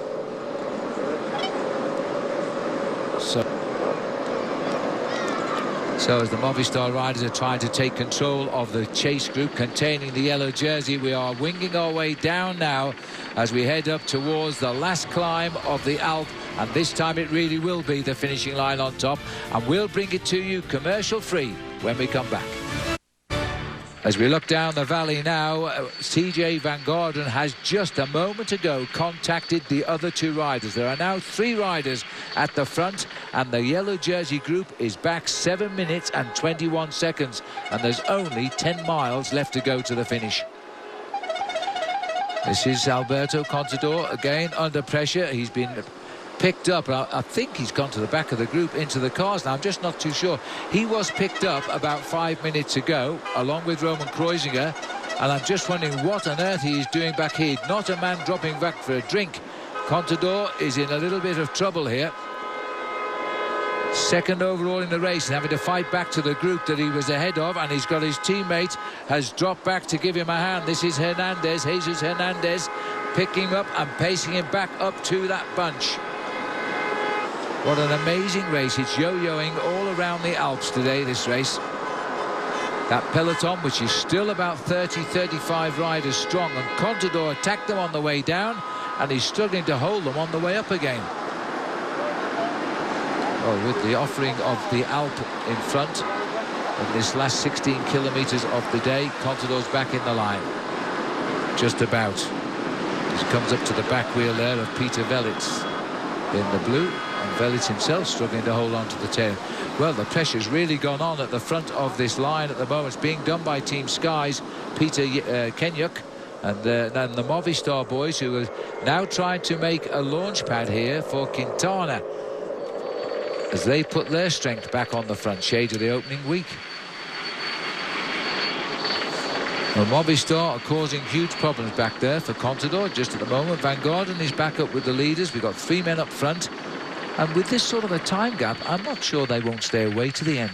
It's a good time gap, and they don't look like 3 riders who are showing any signs of weakness at all. TJ Van Garderen, I would say, will be very happy now to get a little bit of rest and respite after a long chase, after a mechanical incident. But I must remind you that at the end of the race, the referees are going to go out and weigh a number of the bikes. And most recently, in the feminine Tour of Italy, Fabiana Luperini was disqualified from 2nd place in the overall standings because her bike was underweight. Well, we're going to be interested to find about that. I've never heard of it happening before, but you know, we're seeing 3 riders up front, and the return of TJ Van Garderen was very special. He just got across the gap, and there's 3 of them now heading up towards the climb of the Alpe Game, and not far away from it once more. Oh dear me, a little bit of expert bunny hopping there by Christophe Riblin. He's going to go the long way round that. Yeah, well, he got caught out a fraction there as he went across the wrong side of the island, but dexterity was the order of the day as he jumped across that nice and safely. What's now on the horizon is the final ascent of Alpe d'Huez, and when you hit that first part of the climb where you can see the black colour on the profile, it is very, very steep indeed. It's quite scary when you come around the corner, and that wall is right in front of you. And now this time we are going to the very, very top of Alpe d'Huez, where the finishing line awaits. Wondering about bad luck on the descent there, but he seems to have sorted out. Attack by Riblon.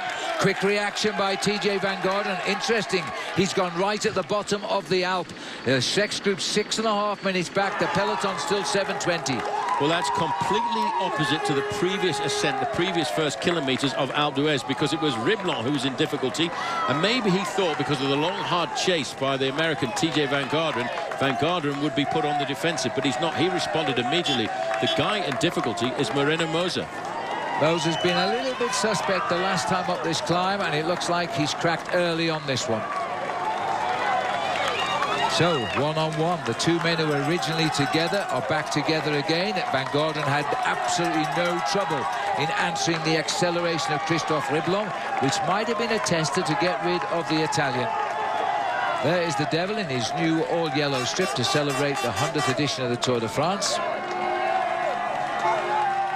As these 2 riders go, now I can tell you from race radio, they're stopping the cars behind the Schleck group because they are being caught by the peloton driven by Movistar.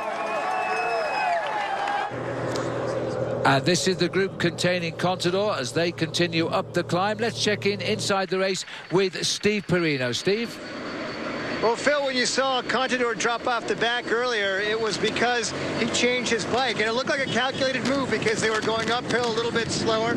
I'll tell you that the bike that he's on has his tag on it. I noticed earlier today that the bike with the tag on it was also on the car, so this is not his first bike change. This is his second bike change, and I have not heard yet that he's had a mechanical, so I'm wondering if this is a tactical move on his part.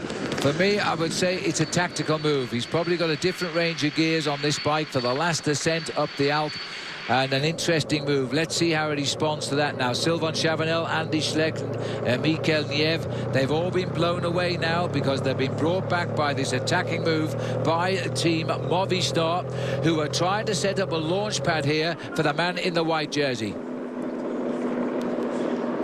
Pierre Rolland also about to be swept up with Wout Poels here, so the chase is virtually over. Very shortly we are going to see the top men in this year's Tour de France play their cards.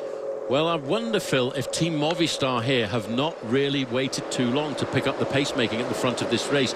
They've allowed Sky to do all of the pacemaking since we came over the first climb of the day, the Col de Mons, and they've just let that breakaway go to 6 minutes, 7 minutes, 8 minutes 15 at its maximum. Now all of a sudden it's scramble time, trying to pull the race back together for their favourite, Nairo Quintana.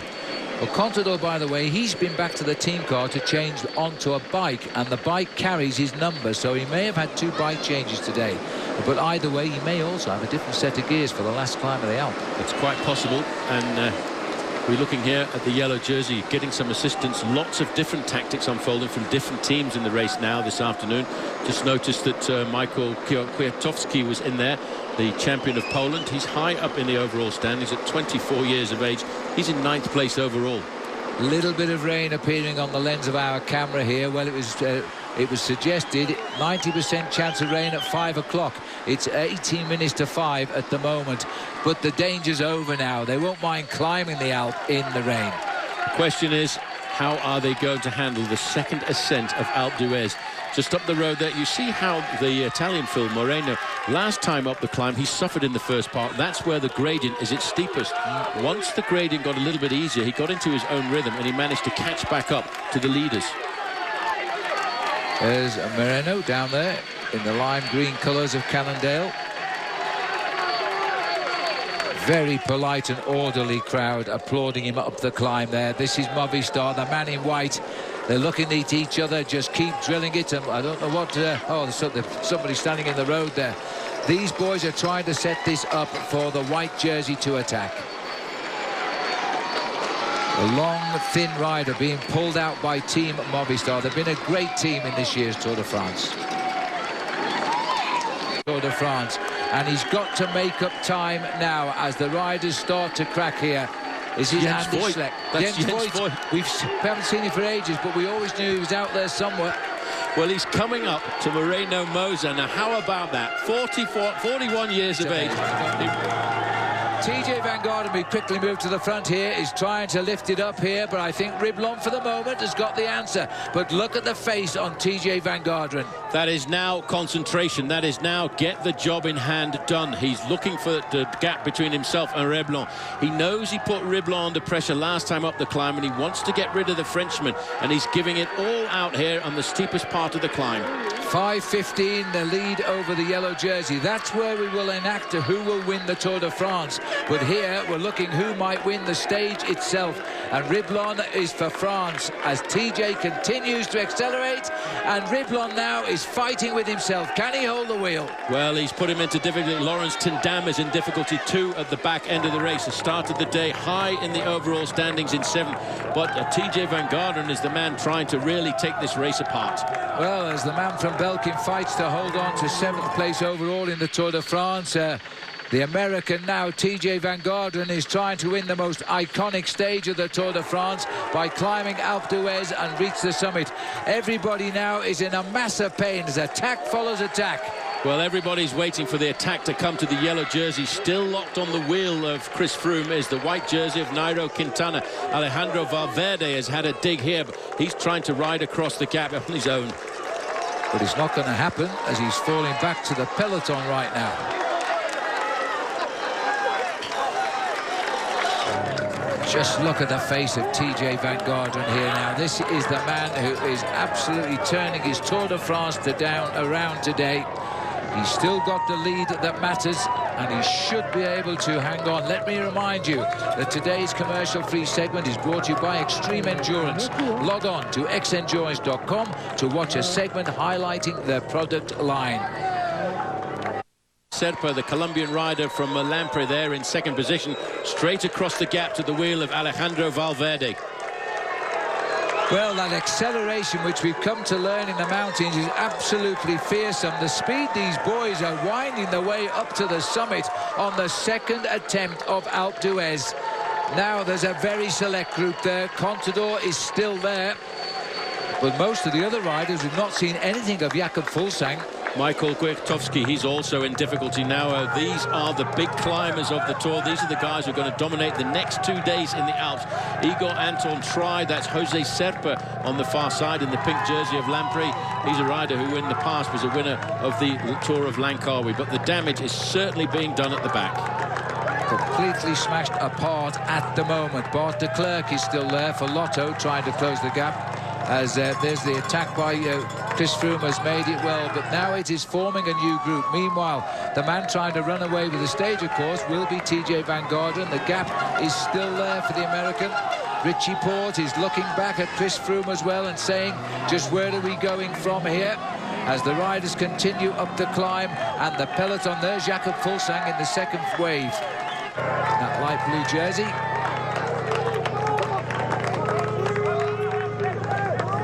Well, I think at the moment, Paul, we're seeing a revitalised Richie Porte here, talking with Chris Froome right at the front of the peloton. Yeah, well, the little chat going on. I wonder what was said there. Maybe just keep it going, mate. I'm actually quite good this afternoon. That's what I think he said, because I think he feels he's got the better of all the riders now in this race. Well, everyone's really on the defensive. TJ Van Garderen has still got 4 minutes and 23 seconds advantage over the yellow jersey group, but he's still got 9 kilometres, so almost 5.5 miles of climbing left to go. So a little bit of weakness now as you see the shoulders starting to nod. It's a tall ask for anybody to ride Alpe d'Huez once. It's a bigger ask to make them do it twice at the end of a 172 kilometre stage. And the speed in the main field behind Phil is amazing, and Kreuziger has cracked. Kreuziger has gone for sure. He's got that small group in front here. Look at his face. That says it all now. He's fighting for survival, Romain Kreuziger, who was third overall, and it's all because of the acceleration again by Chris Froome. The man who is second and third overall are now in difficulty. Well, in that group, I was waiting for a response to come from Alberto Contador, but Contador is just sitting on the wheel of Nairo Quintana. Chris Froome using that familiar high cadence to go away, while his man Richie Porte backs off the race. Rodriguez made no effort to go around him. Quintana has had to come around the rest to try and get on the back wheel of Froome, and I think he's going to do it. Well, this could be very, very important for Nairo Quintana, because he actually could be looking at a podium position this afternoon. Is Joaquin Rodriguez a little bit further back? In my thought it was Daniel Navarro. No, it is Rodriguez back there. He's now on the back foot trying to pull himself into this race. There is Contador, there is Valverde, but Chris Froome is going with one of the best climbers in the world, and Nairo Quintana is doing a phenomenal job. He needs only 2 minutes 24 seconds to be up into second place in the Tour de France. That is very possible at 9.2 kilometres to the summit, as he now is, and that's what has been his plan all along, not to win the stage but to get a podium place in Paris. Well, bear in mind, Phil, that 2 of the riders in front of him, Roman Kreuziger and Bout Mollema, they have already been left behind, so they could lose huge chunks of time with still 9 kilometres to go to the summit of this climb. And we are going to see a huge time gap tonight, with Chris Froome looking back at the rest of the Tour de France here. Number 91 is Alberto Contador, number 6 is Richie Porte, Rodriguez in the red there. And are they slowly trying to come back? They've got into their rhythm again. Well, there have been a lot of questions surrounding the performances of Chris Froome, by the way. But did you know that he handed over all of his race information for the last 2 years to the newspaper L'Equipe, and they had a doctor look at it, and they said, well, Chris Froome's performances are exactly the same in 2011, 12 and 13. Which is Chris's answer when everybody every day says, are you riding on drugs? And he says, once and for all, I don't cheat, end of story. Well, Froome now is being forced on the defensive by this young man from Colombia. As he flicks his arm there, he's actually calling Chris Froome to come through on him. Well, he's working with Chris Froome, but now there's the reaction coming from the 2 riders from Katusha. That, in fact, is Joaquim Rodriguez, who himself, Phil, is looking for a high lead, and Danny Moreno.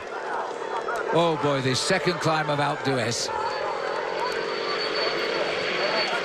Let me remind you, today's commercial-free segment is brought to you by Extreme Endurance. Log on to xendurance.com to watch a segment highlighting their product line. We're looking at the American, TJ Van Garderen. It is going to be desperately close, because the 2 top riders, as they are at the moment on the Alpe, are in yellow and white and closing in.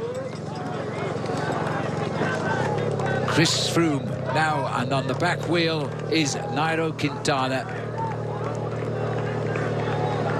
So as they battle of the Alps, as it is called now, Christophe Riblon is also in trouble. They'll be next in the gun sights of these riders as they get it together. 10 kilometres to go.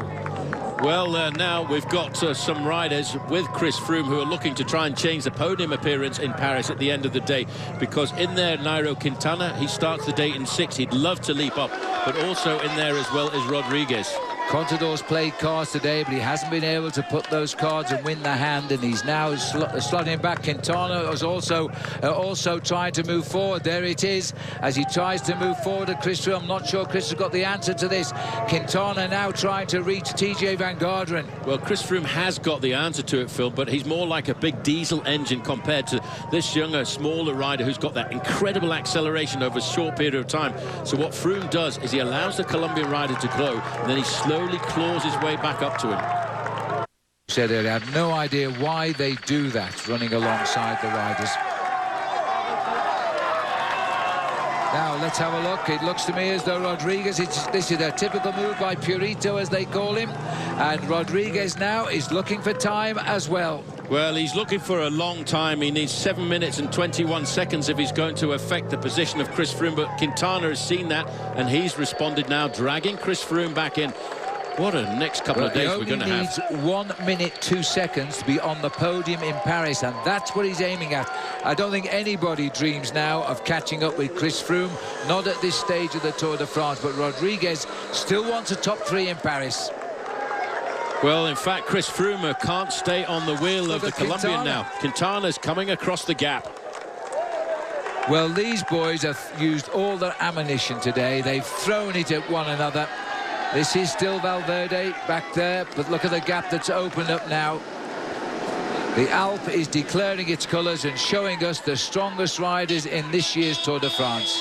Well, Froome has had everything thrown at him this afternoon. The attacks of Alejandro Valverde on the descent when he joined his teammate Roman Kreuziger. He never panics, but now that he's got to Alpe d'Huez for the second time, he's seeing different rivals. He'd been looking at Alberto Contador for the last few days, and he never thought about this man, Joaquim Rodriguez. He was always concerned about Nairo Quintana, but he's just about pegging the Colombian. Well, this is a great show too by Joaquim Rodriguez. That's a fabulous attack, the way he's done that. This is not his style of a mountain, yet he's gone for it and he's heading up. Still the battle. Remember that TJ Van Garderen is now at 7 kilometres from the finish. He's still holding on to 4 minutes of his lead. He might well take this stage. Well, Froome just has to stay calm at this point, Phil. He's got to ride at his own rhythm, limit his losses, and you see how he slowly drags himself up to the Colombian. The determination too on the face of these riders now as they go through the crowd here. This is, they feel, establishing the finishing order. It's still a really tough day tomorrow, believe me, to the Grand Bonnat. Another mountaintop finish on Saturday, and so there's still plenty of more opportunities to gain time. But it's apparent now that Rodriguez and Quintana, who is still moving away here from Froome, who will not let them go. Froome is accelerating again to try and hold on to these two climbers. Well, this man has ridden a perfect race so far, Chris Froome, as he now comes under attack from a Spaniard and a Colombian. Alberto Contador is in a spot of bother further down the slopes of this climb this afternoon. Well, Contador has actually attacked downhill and uphill, and he's actually paying the price for his audacity as he slips away, and he's got a teammate, Moreno, of Katusha, which is of Rodriguez, so he's not going to help Contador anyway. What about Roman Kreuziger? He's absolutely popped and gone right off the back in a situation like this. Still hanging on, but we're inside 4 minutes now. The advantage for TJ Van Garderen, but we're also approaching 6.5 kilometres left to ride. Once up the steeper section, it gets a little bit easier as we cross towards the finishing line. Well, Froome, Phil, has not given up yet, and he keeps clawing his way back up to the wheel. TJ Van Garderen is trying to concentrate, and he's getting put off by people running alongside him and causing him to lose his concentration and causing him to lose his line. If it's not hard enough second time up the Alpe, it's hard enough the first time. And his legs must be absolutely screaming now all the time he spent at the front today and had to recover from mechanicals. We've still got Riblon in second place on the road, but he can't be far ahead of these three. Well, he's 40 seconds behind the leader on the road, to TJ Van Garderen. He's 3 minutes and 46 seconds ahead of the yellow jersey group Van Garderen at the moment. Taking advantage of this chaotic finale here on Alpe d'Huez. Now Rodriguez has been alive to it. They realised that Chris Froome, the first time we've seen him fallible, but he is hitting the wall here, but he's only got 4 kilometres to go. Well, he's got to make sure that he limits his losses. He sticks on the wheel of Richie Porte now this afternoon as he goes closer and closer to the summit of this climb. Well, this is going to be a big chase now for Quintana, because Quintana now knows that all he's got to do is fly away from this race. But you see, this is an unbelievable move by the Colombian. Well, now we know, and Richie Porte very unhappy with the crowd there as well. Froome now in the yellow jersey is going to have to try and fight back here. He is struggling at the moment. Now he's got time in the bank, and that's what's most important. There's always a day like this for any leader in the Tour de France. Quintana is racing for a podium place, and he's unhitched Rodriguez.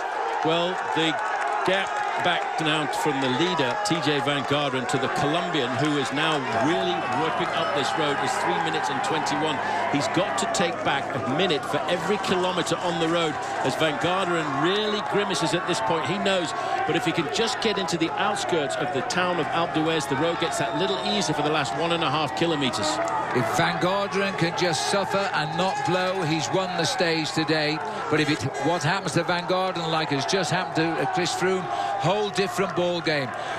Van ride this is on a great two-timer up Alpe d'Huez to celebrate the centennial of the Tour de France, being chased by the magical little new climber that comes from Colombia, Quintana, and Rodriguez alongside.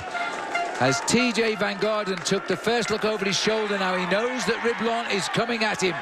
Well, it's 14 seconds there. Riblon is a man inspired by a whole country, the country of France, who celebrates the 100th edition of the Tour de France today, and he wants this. He really wants it in his gut, and that might well be the difference.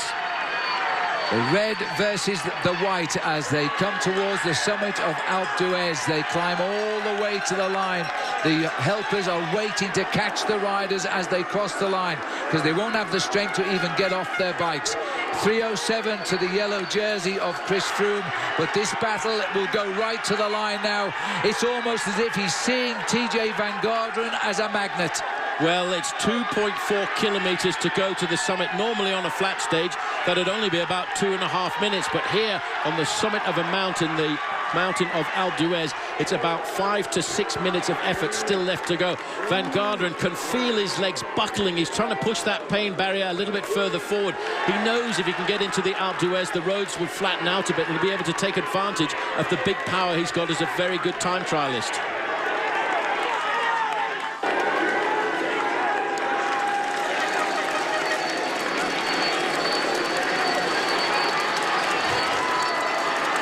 Van Garderen now looks for 2 kilometres to go. Still 2 kilometres to go. Here comes another acceleration from Riblon.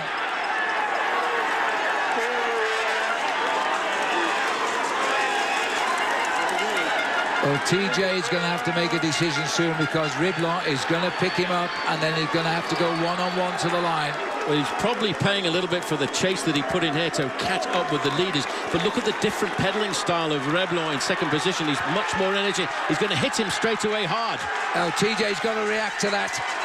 And he hasn't got the reaction. TJ is totally committed. But what a revival, what a absolute revival by Christophe Riblon here. Well, to bring this for France at the end of 2 ascents of Alpe d'Huez is phenomenal. The crowd out here, Phil, are going absolutely ballistic because of this. He will go back to 2010 and his victory at Aix-Trois-Domaines, and just the way he's pedaling, he's found something very special over this last 1.5 kilometres. He's going to walk away with this. Or even ride away with this as he races up towards the last kilometre. TJ Van Garderen, it does ease a little bit, and if TJ can just get a few deep breaths, he might come back. Jakob Fuglsang here now is also starting to cut through the Contador group and leave him behind. This race, the final ascent of Alpe d'Huez, has really created some damage this afternoon as Reblon now is into the tunnel. We'll lose the picture a little bit when he goes in there. Alberto Contador is having a horrendous day. He's got his teammate Roman Krujicka alongside him. Even Chris Froome is on probably one of the worst days he's experienced on a bike. Well, Chris Froome is having to live through the real pressure of being the leader of the Tour de France for what will be an 11th day today. He's not going to lose his lead yet, but we're going to look back at a different time gap tonight as Quintana now works well with the Spanish rider Rodriguez. In the Pyrenees in the Tour de France, he's never won since, and now he comes to Alpe d'Huez and he gives the French reason to smile again. Christophe Reblin comes home on the top of Alpe d'Huez.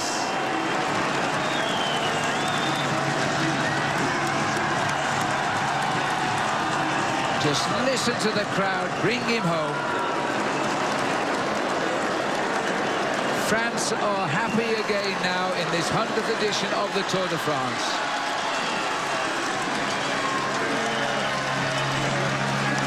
Paul, if he hadn't been French, he wouldn't have won today. He had to dig so deep. Well, I think I'd agree with you there, Phil. The crowd out here are going crazy. You've got to feel a little bit sorry for TJ Van Garderen. I wonder if it wasn't for that mechanical problem and he hadn't had to use so much energy to get back into the front group, if he wouldn't have been able to stay that little bit closer to Reblon.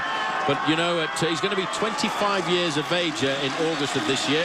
As he comes around the corner, he'll be able to remember that this was one of his special days on a bike, but he just hit the wall a little bit further down the road.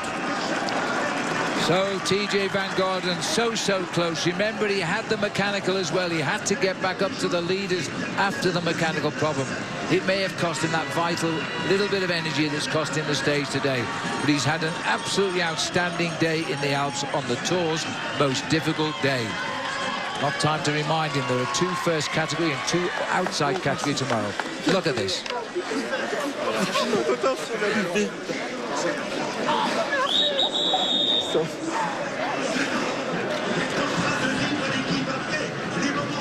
Well, I'll tell you what, Phil, I've forgotten about Moreno.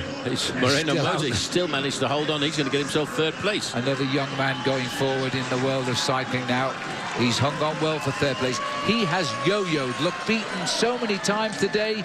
He just crosses the line in 3rd place.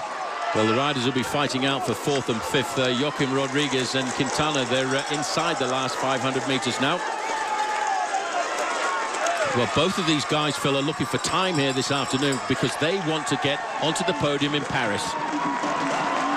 Yes, they're racing each other. They might even finish side by side as Quintana takes the wide turn up towards the line. Rodriguez will at least try to hold on to his back wheel so they both cross the line at the same time. He may lose a second here because the little sprinter, the little climber proves he can sprint when it's a mountain, and Quintana comes on. What a great ride. He's accomplished what he's achieved. He's closed the gap. There's still 2 more days in the mountains to come. Well, it's all now about the clock and the arrival of Contador and Krujicka. Well, on the defensive this afternoon, fortunately for him, he's got his big teammate alongside him, Richie Porte, and he's doing everything he can to concede as little time as possible, conserving his losses. Richie Porte comes around him again saying, calm down, mate, don't worry, I'll take you all the way to the line. Well, every second counts for Richie Porte. The clock is counting down against him, remember, for the first time in this Tour, apart from that windy stretch we had to Saint-Amand. This is a mountain road where he's been dominant throughout, and there's 2 more days in the mountains too. The team will have noted his weakness in the last climb today. An horrendously difficult day with 2 climbs up the mountain. Richie Porte has been his right-hand man. He's dragging him along and making sure he saves as many seconds as possible. Well, bear in mind, he's opening the gap again on Alberto Contador and Krujicka, but this is the first sign of weakness he's shown since the very first start of the race. And look at Alejandro Valverde just in the back. He's made a pretty impressive comeback. He certainly has. He got in the way of all the cars. He should not have been there at that moment in time.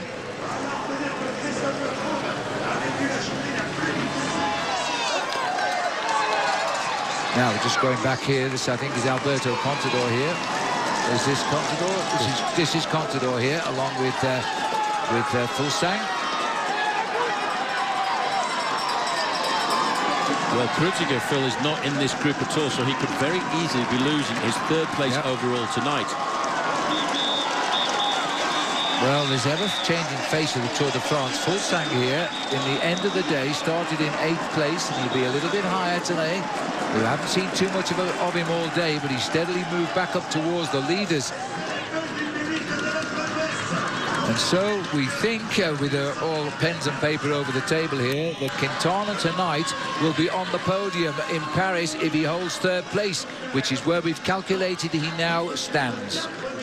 Well, it was always said that this last week was going to be very, very difficult. This is Kreuziger coming in, and the man behind him is Michael Rogers. Well, he should have crossed the line 4:11, 4:32, but that is based on the winner, of course, today, which was Christophe Riblon. So it'll all go down to the countback. Riblon getting France their first victory on this iconic stage in the 100th Tour de France.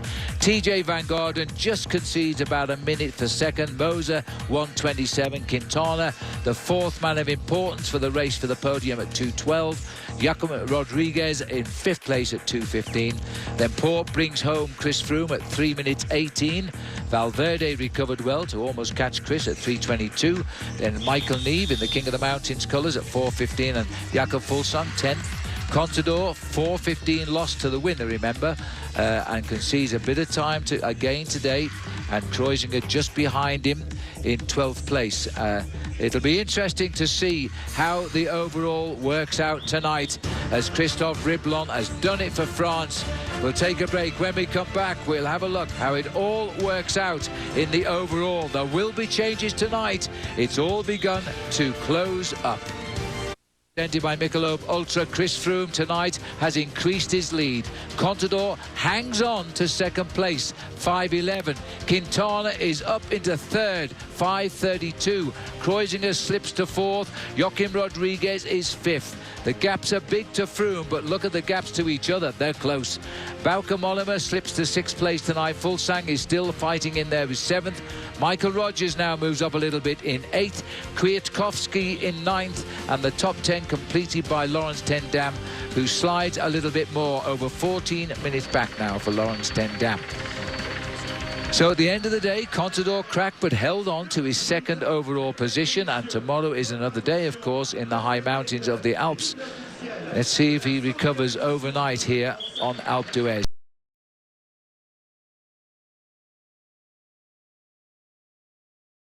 In the Alps here in France, as they leave the town of Annecy and head 78 miles straight up to Annecy-Semnoz, where the finish is today, still in the neutral zone as the field rolls out of town on a picture-perfect day after 2 days, Bob, of nasty weather, rain and climbs. Today it is blue skies there and here. If you were with Team Saxo Bank or Movistar, Bob, and you were still racing, what would be your plan? Well, 47 seconds separates 2nd from 5th. The podium in the Tour de France is a crowning achievement in your career. Only 2 out of the 4 men will be able to get that, along with Chris Froome, to be on the podium in Paris. So it's going to be a brutal battle up the final climb for the final podium in the Tour de France. If I'm Movistar or Saxo, all in on today's stage. All the miles, all the marbles are in play on today's stage, and everything to race for still. It's a live start here before we look at the route, as they are on the sides of Lake Annecy, and it looks like Pierre Rolland has seen kilometre 0 and has attacked. Well, not surprising. It's a very big day for him, because not only are we going to sort out the podium positions today, Phil, we're also going to decide who is going to be the final winner of the King of the Mountains competition. And this man who's attacked from the gun here is only 1 point behind Chris Froome. Yes, absolutely right. What a great battle he had yesterday, the hero of the French newspapers this morning, because he was away for virtually the whole race. And now he's off looking for a single point to join Chris Froome on the head of the table. Bit of a crazy tactic, actually, Phil, because there are 50 points for the first rider to cross the finishing line. It's an outside categorized climb, so I feel that the man who wins the stage today, if it's one of the big favourites, is going to be the man who's going to win the King of the Mountains. All right, well, we've got full coverage, of course, coming up, but let's have a look now at the Geico stage map, Paul. Yep, it starts at Annecy, as we can see, alongside a beautiful lake here. Starts to go along the outskirts of the lake to begin with, over the Côte de Puget. But really, despite the fact that we've got some rather interesting climbs out on the course, it's very, very much all about the final climb of the day. The Mont Revard, by the way, the first category climb there, is very, very difficult too, but it really sets it all up for the ascent of Semnoz. It's all about the end of the day as far as I'm concerned, because that's where the big decisions are going to be made. But there could be a little bit of a surprise on the Mont Revard. It's ideally placed and not too far away from the finish, but that climb towards the end, Phil, if you crack up and you hit the wall, it's all over. And another attack starts again as Jens Voigt goes away, so we'll come back up to you, Todd and Bob. Bound for Paris. Today we say goodbye to this beautiful area around Lake Annecy, but only just down the road, where we finish up on top of a new mountain for the Tour de France of Semnoz, and they're already going very fast. Let's have a look first of all at our weather report presented by Palmer's Cocoa Butter for men. A lovely warm day today, 83 degrees, light winds, sunny all day. So gone, we hope, are the storms of yesterday as we came down to the Grand Bornand, which is only 20 miles away from where we are now.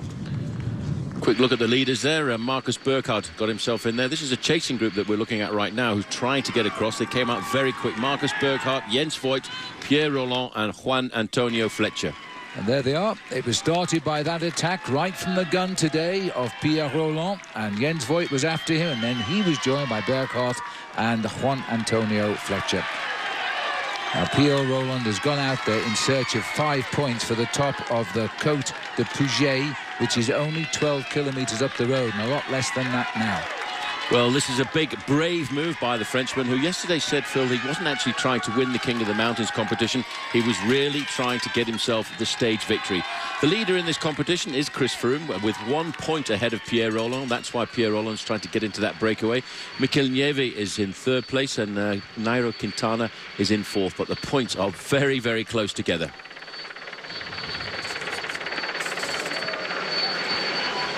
So the peloton are blocking up a little bit. There is Sky on the front as we start that climb now.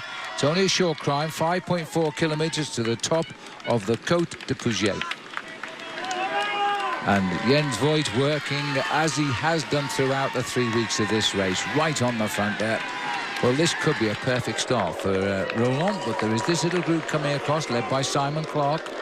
Cyril Gautier's made the move as well. Christophe Riblon, Pavel Brut, Mikel Astrolosa, and Simon Clark, as you said, is the rider just on the right-hand side in the pale blue and lime green jersey from Orica Green Edge. Riblon still featuring up in the overall as well in the King of the Mountains, so it's not a done deal yet. He's in 5th place, 93 points, so he's only 11 points off himself. Let's go immediately with TireRack.com inside the race, and let's hear from Steve Perino. Hey, Phil. Well, I had a rather interesting night last night where I went to the back of the Sky bus with a couple other members of the U.S. media. In fact, invited by the Sky folks. And really what they were telling us was that while they have enjoyed having the yellow jersey, they have under a great deal of scrutiny from the media because of doping questions, and they can understand that in the post-Lance Armstrong era. On the other hand, they find themselves in a very uncomfortable position of trying to prove a negative. How do you prove you're not doping? And then the media, on the other hand, how do we prove a positive? So they were trying to be a little more open with what they were doing. And in discussing Chris Froome, what they said is that they did release, and we saw it in the newspaper L'Equipe, a French newspaper, a lot of his power data. And an expert that they employed said, hey, there's nothing suspicious about what they're showing us here. The one thing that they did allow us was that Chris Froome has improved in the area of his efforts over 20 to 30 minutes. And not only that, but his ability to apply that power later in the race. And that is really what has changed, in their opinion, with Chris Froome over the last few years. Certainly it's something that they've worked on, but under duress, in the heat of competition, at the end of a race, Chris Froome's ability to put out his maximum power for about 30 minutes is truly impressive. Could be handy on a day like today.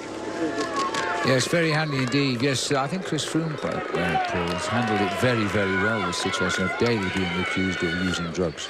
Well, I think Steve brought a very good point from Team Sky there, that it's very, very difficult to prove your innocence, and that's the way it has turned out these days. A very nice look there at Mont Blanc, and it looks like there's a A gentleman up at the top there about to take a rather interesting and dangerous descent. Yes, that's the very, very top of the highest peak here in the Alps. That's Mont Blanc, overlooking the lovely town of Chamonix. We'll take our first break. And glorious sunny conditions today, and as we've just seen there, Jens Voigt pushing on the pace. But now look at the face here of the man in the polka dot, trying to make it his on this very climb. Yeah, Phil, you mentioned Talansky being 16 minutes off the race lead. Well, he's only 16 seconds off a 10th place, a top 10 finish, so I'm sure he'll be thinking about that in the last 30 minutes of the stage this afternoon. This is the next group on the road. Igor Anton is the rider in the orange jersey at the front. His teammate Astolosa nearer the back. This is Cyril Gauthier, Riblon. Astolosa, Simon Clark is the Australian in that move. He's in the chase group at the moment. 5 points available at the top of the climb today. 1 point behind Chris Froome is Pierre Rolland. But, Paul, you've pointed out there's only 21 points available on the course today. There's 50 points for the stage winner. So yes, the outside categorized climb at the end has double points. So my working out is that the guy who wins the stage or finishes second or third is the most likely to win if it's one of those guys in the top few in the overall standings. OK. Well, as the riders continue to zigzag their way up the first climb of the day, the summit just a kilometre away. We'll come back for the top. As we look down the top of the Côte de Pouget, a little bit narrow here, but this is the main field going over, about 1 minute 34. We can now show you the result of that climb because we'll have a flashback as the 4 leaders came up. Unchallenged, Pierre Rolland, for the moment at least, he is now the leader in the King of the Mountains. He won there ahead of Juan Antonio Fletcher, Jens Voigt and Marcus Burkhardt. Only the 4 riders getting points there. Yes, but look at the speed of this main field. We see the results. 5 points for Pierre Rolland, so that will give him the overall lead on the road at the moment. But when I see the armada of Movistar here moving to the front end of the main field, that indicates to me they are seriously thinking about winning the stage this afternoon with their star climber from Colombia, Nairo Quintana. Nice little workman-like group this. Christophe Riblon trying to get up with the 6 riders who are chasing. And if that formed a 10-man group, they might be developing quite a long breakaway. It's a fairly short stage today, but it's a hilly one. The next climb will be only 3rd category, followed by another 3rd category, 2 more 3rd categories. Then we climb Mont Revard, which is a really difficult climb. 1st category, we top it out with 46 kilometres to go. And then the climb of Semnoz, which no rider during the Tour de France, at least, has raced up. Yes, the climb of Mont Revard, the 1st category climb there, is 10 miles long, 16 kilometres. Drop down into the valley, not too far away from Annecy. And then that final climb of the day, that's the showdown, I reckon, today. Certainly has to be. Got to be. That'll end all the climbs in the Tour de France with an all-category climb. Well, as we look at the leaders here, let's have a look first of all as we start our day today with our daily Cadillac performance predictions. And now this is back with the leader now of the King of the Mountains. He held the lead for around 7 days last year before his teammate Vauclair took over the final mantle in Paris. But at the moment, Pierre Rolland has got the lead. It's a short stage today as well, Phil. Just 125 kilometres, 78 miles. So the teams are not scared about working very, very hard early on. This is the 6-man chase group, and you can see the 2 riders from Euskaltel-Euskadi. They're looking for the move today because really they haven't had as much out of this Tour de France as they would have liked to. Well, they're coming up at the moment. They've just slipped onto the 3rd category climb, the Col de l'Echaux. It is only the first 2 riders this time getting points, but it looks as though they may have company on this climb. 3.6 kilometres long, 6.1%, 107 kilometres to go from the top, and a height of over 3,000 feet. But it's all just the hors d'oeuvre for the Mont Revard and the final climb of the day, Semnoz, because they are both brutes. At 16 kilometres of climbing and at 10 for the final climb of the day. Jens Voigt at the front, been driving along breakaways from the gun throughout his 3 weeks in this Tour de France at 41 years of age. The oldest man in the race, Marcus Burkhardt. All 4 riders here have won stages throughout time in the Tour de France. So they all know what it's like to get home first, but they're now being joined by Christophe Riblon, that white jersey. He's the rider who won so well at Alpe d'Huez. He's very much in the hunt for the King of the Mountains. He sits in 5th place, and he is 93 points in the competition to 108 of Pierre Rolland. Yes, but I still, in the back of my mind, have a feeling, Phil, we're going to see a massive chase by Team Movistar, and they've proved over the last couple of days in the mountains that they are strong enough to work and pull back breakaways like this. But 10 men working together is going to make it very difficult to pull back. Two riders from Euskadi, the riders from Basque Spain. That team has not had a stage win this year yet, and they've put 2 men into this breakaway, including their team leader, Igor Anton. I'm just trying to catch up here is the Lotto rider, Greg Henderson. Now, he's normally the lead-out man for Andre Greipel, and it looks as though he's been given the green light to go and see what he can do himself. Just seeing Greg there, he's the New Zealand rider. His countryman Jack Bauer had a really nasty crash yesterday in his first Tour de France. Yeah, in fact, he crashed into a barbed wire fence on the descent of the Col de la Madeleine, and he crashed and he had 8 stitches in his lip, 2 in his forehead and 1 in his chin. But the doctor said on first examination they couldn't see any fractures, although once the swelling has gone down they might find something. But as far as they're concerned, he should be fine to pick up towards the end of the season, and we wish him luck. Absolutely, we do. The face of the yellow jersey. For 2 weeks he's led this race. He took the lead on the Saturday. 2 weeks ago, Chris Froome. He knows if he's in yellow tonight, he'll take it to Paris tomorrow with a lead at the moment of 5 minutes and 11 seconds over his nearest rival. There's the winner from yesterday, and down in Gap, he won both tactics the same, breaking away on the last climb of the day, holding them off in the late dash to the finishing line. I think at the moment this whole team is looking after their man in white here, the youngster, and they would love to see him get a stage win. Now, this is an attack here for the point available. Only 2 places, 2 points and 1 point. Well, a little bit of a first attack there as they started. It's Gauthier on the front. Gauthier on the front in the green jersey, just behind him in the polka dot, that's Pierron. Igor Anton is in the orange, and just moving out of the picture there, Christophe Riblon, who is well up in the top 5 in this competition too, and they're looking around every corner thinking, where is the next point going to be? Well, look at this. Igor Anton has gone through he's leaned pretty heavily on Igor Anton. Pierre Rolland looks over his shoulder. He's going to kick again and try and get in his slipstream. Igor Anton surprising us a little bit. He's no interest by winning the top of this climb. Yes, but his teammate Niev is in 3rd place in that competition, which is why Igor Anton has gone out to get those points and take them away from the Frenchman. And that leads me to think that perhaps Niev is being kept, his powder kept dry for the last climb of the day to win the stage, win the 50 points and take the King of the Mountains on the very last climb. It's going to leave a little bit of suspense in that King of the Mountains competition. There are only 2 points available on tomorrow's stage, so that's why it's very, very important to get cracking today. Later rebuilt on the hills of the Semnoz. The old city is split by the River Thiou, a natural overflow of the Lake of Annecy, and features many medieval roads, piers and squares, and also features numerous covered passages built mainly to provide access to the old mansion houses. There's the beautiful river, and that's where the riders stayed last night before they started this morning. That was the old prison there, as the riders now get back onto the action.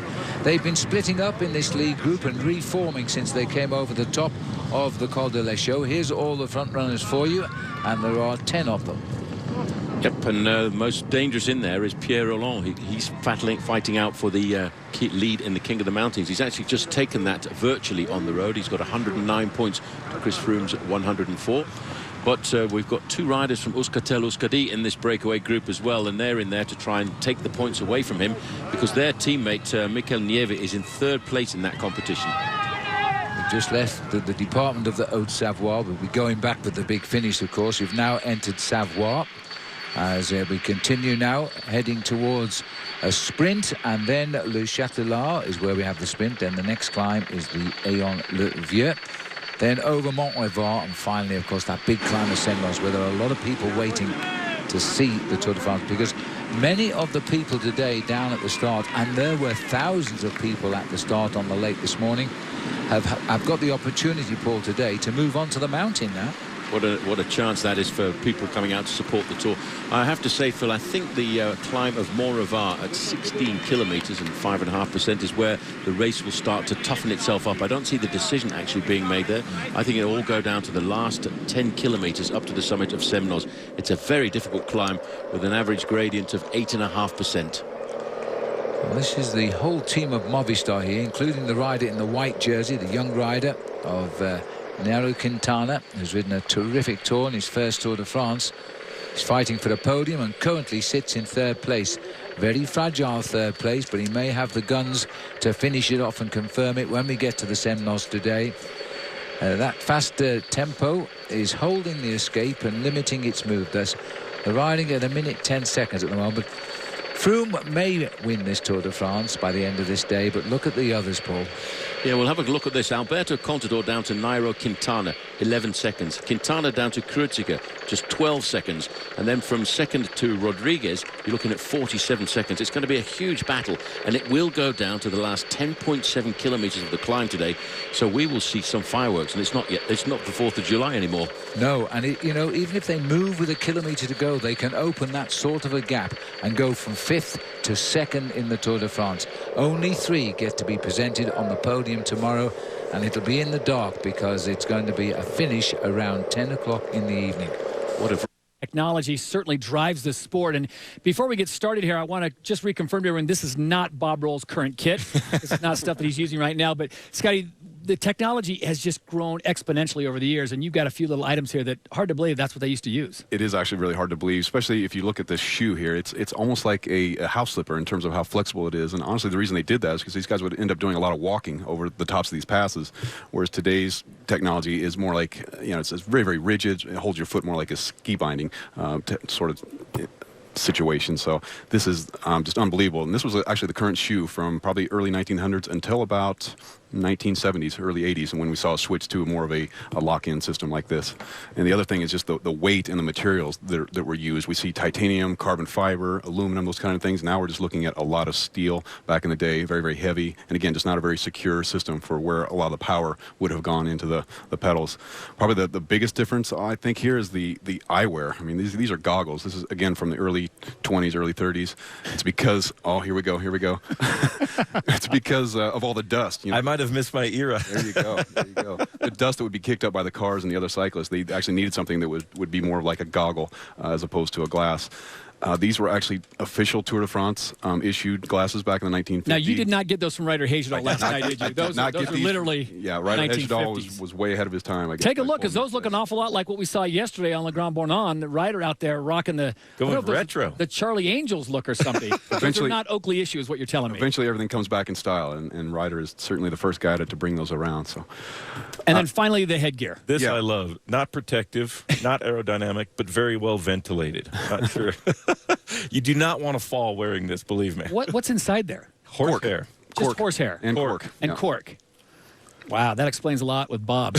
Did you wear this a lot when you were riding or anything similar to that? Actually, we were required to wear hairnets. They were a little bit more advanced than this. They moved the leather panels so they came across your head. But, yeah, just not great. And in the very early years, they wouldn't wear helmets at all. I mean, it was mostly just a cap just to keep the sweat out of the eyes, that kind of thing. As you guys are former pro racers, I'll start with you, Scotty. What has been the biggest advancement in technology, do you think, in the world of professional cycling? Oh, I think without a doubt it's been carbon fiber. You know, carbon fiber came from the car racing technology probably 12, 15 years ago, and it's completely changed the landscape. You know, first it was steel, then it was aluminum, then it went on to titanium, but carbon has just changed the fact that you can make something very, very light, very, very rigid, and very aerodynamic all at the same time. And Bob, for you? Well, it's the materials that the riders race in. They're so streamlined, so aerodynamic. There's almost no material in the wind. The heavy wools have gone, and they've given way to really advanced Lycra that breathes well and is incredibly lightweight.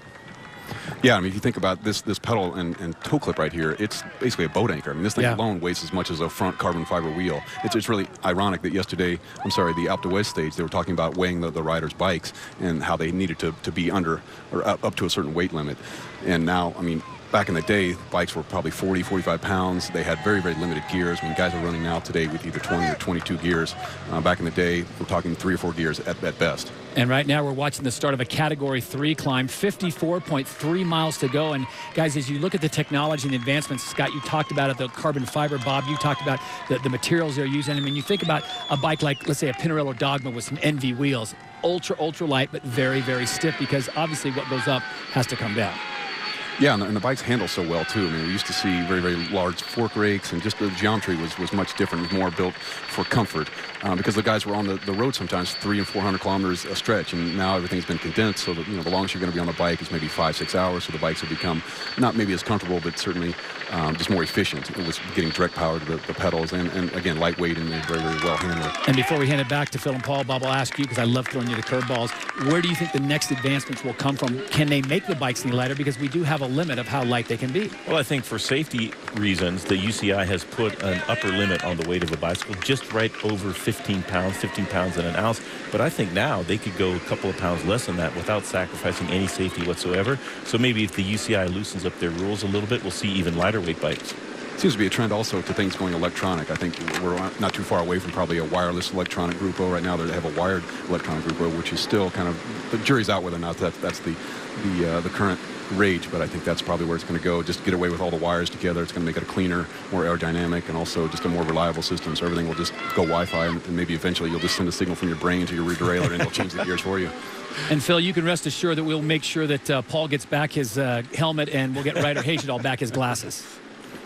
Me to it there, Todd. Well, make sure you put my shoes and pedals back in my suitcase as well.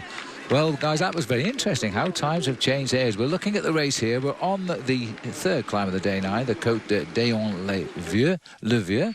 They've still got these 10 riders, but they're just over a minute ahead of the field. So the field is continuing to keep everybody in their sights today. And I think there's a plan, and I think we'll get the basic of that plan when we get onto the slopes of Mont-Revard, which is a kilometre to the summit of this, the climb of the Ayon-le-Vieux. And we're certain to see the polka dot jersey go for this. But he could win all 21 points on offer today, which he can't do because he was second on the last climb, and still lose the race in the final sprint. 50 points for the end of the day. Yeah, but what a way to go down fighting like this. He's put everything into his chances to try and win.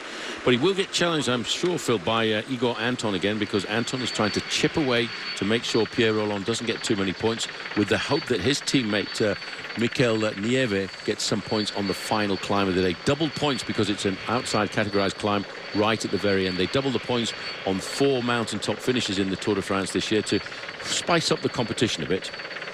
Yeah. Well, we drove up most of the climb today. It's in a beautiful part of the world, I must say, as it comes up here. We've never been up here before. They're very close now, these leaders. They're just about to start the sprint and going off down the road. He's just slipped away. We just about see him, I think, as he's come through the finishing line there. He gets the couple of points available. Looks like Riblon will get the one. But you saw how Gauthier was trying to challenge Riblon to make sure that he didn't get any points. It's so close, that competition at the top end of the leaderboard, and it's going to be a battle right the way down to the final climb of the day. So another 2 points for Christophe Rolland, bringing his score today to 8, and a lead at the moment in the King of the Mountains competition. But there's 50 on offer for the man that wins the stage. By the end of this day, he's going to hope it all formulates and works out to his advantage. They've got to, after that sprint now, get themselves organised and start working together again, because if they don't and they start messing around like this with no organisation in the pace that's being doing, they'll get caught by the main field, who are now back inside of the 1 minute margin again. Doesn't seem to be moving at all. It's just locked in. Once they go over the summit of the Col des Prés, they will drop down to Saint-Jean-d'Hervé, and then that's the start of the next big climb. And I reiterate the big climb because the Mont-Revard is 16 kilometres long. Yes, and that big peloton is going to disintegrate on this climb. And we're hearing that Cameron Meyer has just punctured back in the main field for the Orica Green Edge. He's on the same team as Simon Clark in that lime green stripe on his jersey there. Well, there's Pierre Rolland in this polka dot jersey, leader of the King of the Mountains, being led there by his teammate Cyril Gauthier. And behind him is Igor Anton. Anton's going to try and now outfox him here if he can. And he's the rider in the orange jersey.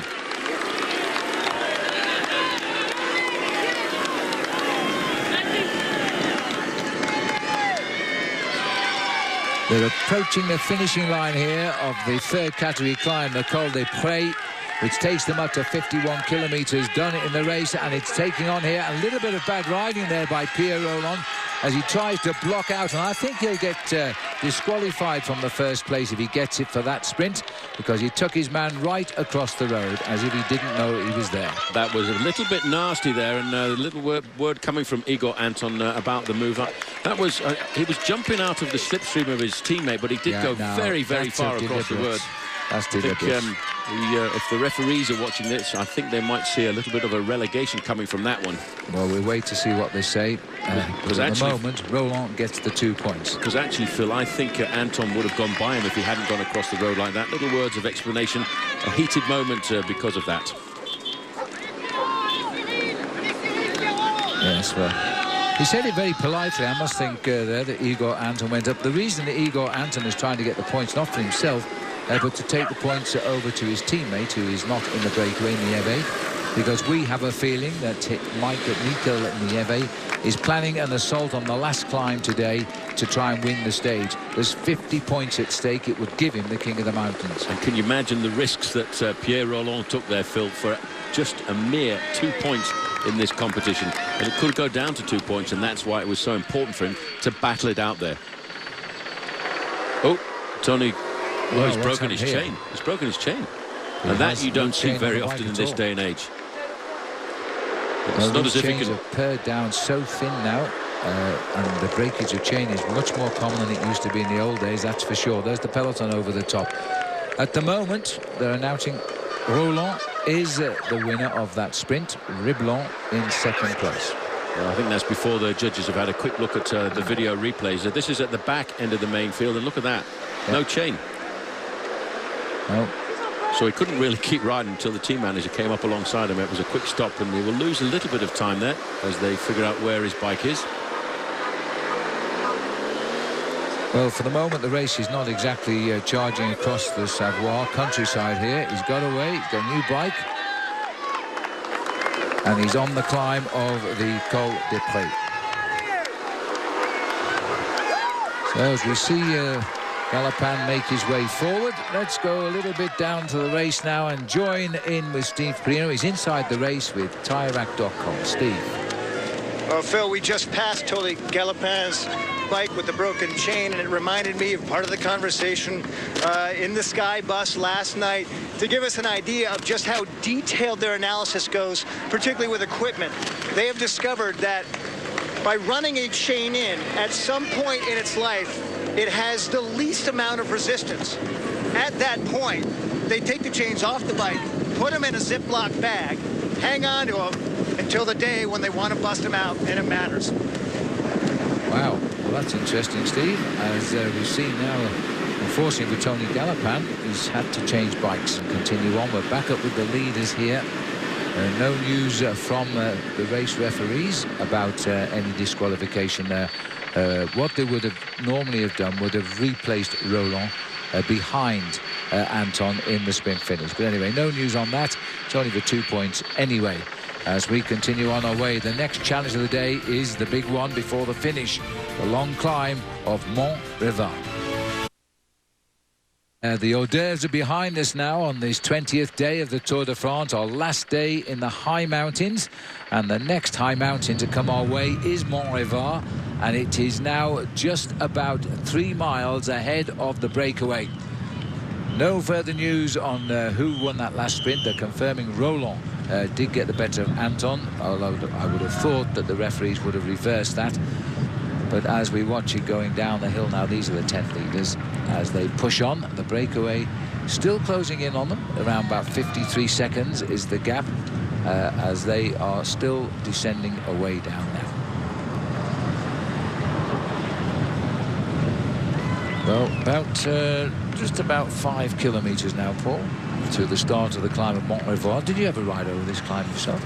I can't remember, actually, if the truth be known. No, I don't think I ever did, but I do know it was very, very famous. There's a brilliant photograph of Eddy Merckx winning at the top of here when he's got his hand up in the air because he thought he'd won the stage. Underneath his arm came Cyril Guimard to get the victory in a photo finish from Eddy Merckx. And who would ever think that Eddy Merckx would make a mistake like that? But even top professionals to this day still make that mistake of thinking they've got the victory so easily, and oops, what a mistake. Quite embarrassing. Cyril Guimard works on the race now as a radio reporter. has his own program every night on French radio. And he was a very, very good sprinter. He won the green jersey in the Tour de France. And won more than 250 professional races over a career. But he was reputed, he was renowned for actually using too big a gear in the mountains. And in fact, at the end of the day, it was his tendons that gave out and he had to retire. And he became a very, very good team manager. He was team manager for Bernard Hinault, Lucien Van Impe, and of course, he found riders like Laurent Fignon and Greg LeMond. These are the 4 leaders in our camera site at the moment, with Roland on the back. They've split on the way down. We're heading now. We should be on the lower slopes at around 62 kilometres to go, so just under 4 kilometres to the start of the Revard, and it is a very steep climb, so I would think this breakaway will crack up pretty much immediately they get onto the climb. Well, it might have cracked up now. We've got a split here. Well, being a first category climb, there are points for the first 5 riders to go over the summit, and there are 10 points for the first man over the top. And the problem with Cyril Gauthier, he wants a drink. Well, Simon Clarke, who's putting the hammer down at the front of this group. He obviously went down there quite quickly, joined by Juan Antonio Fletcher. And you can see a little bit by the body language of these riders here that this has been a long, hard Tour de France, and these guys, even on this slight incline here, are finding it quite tough.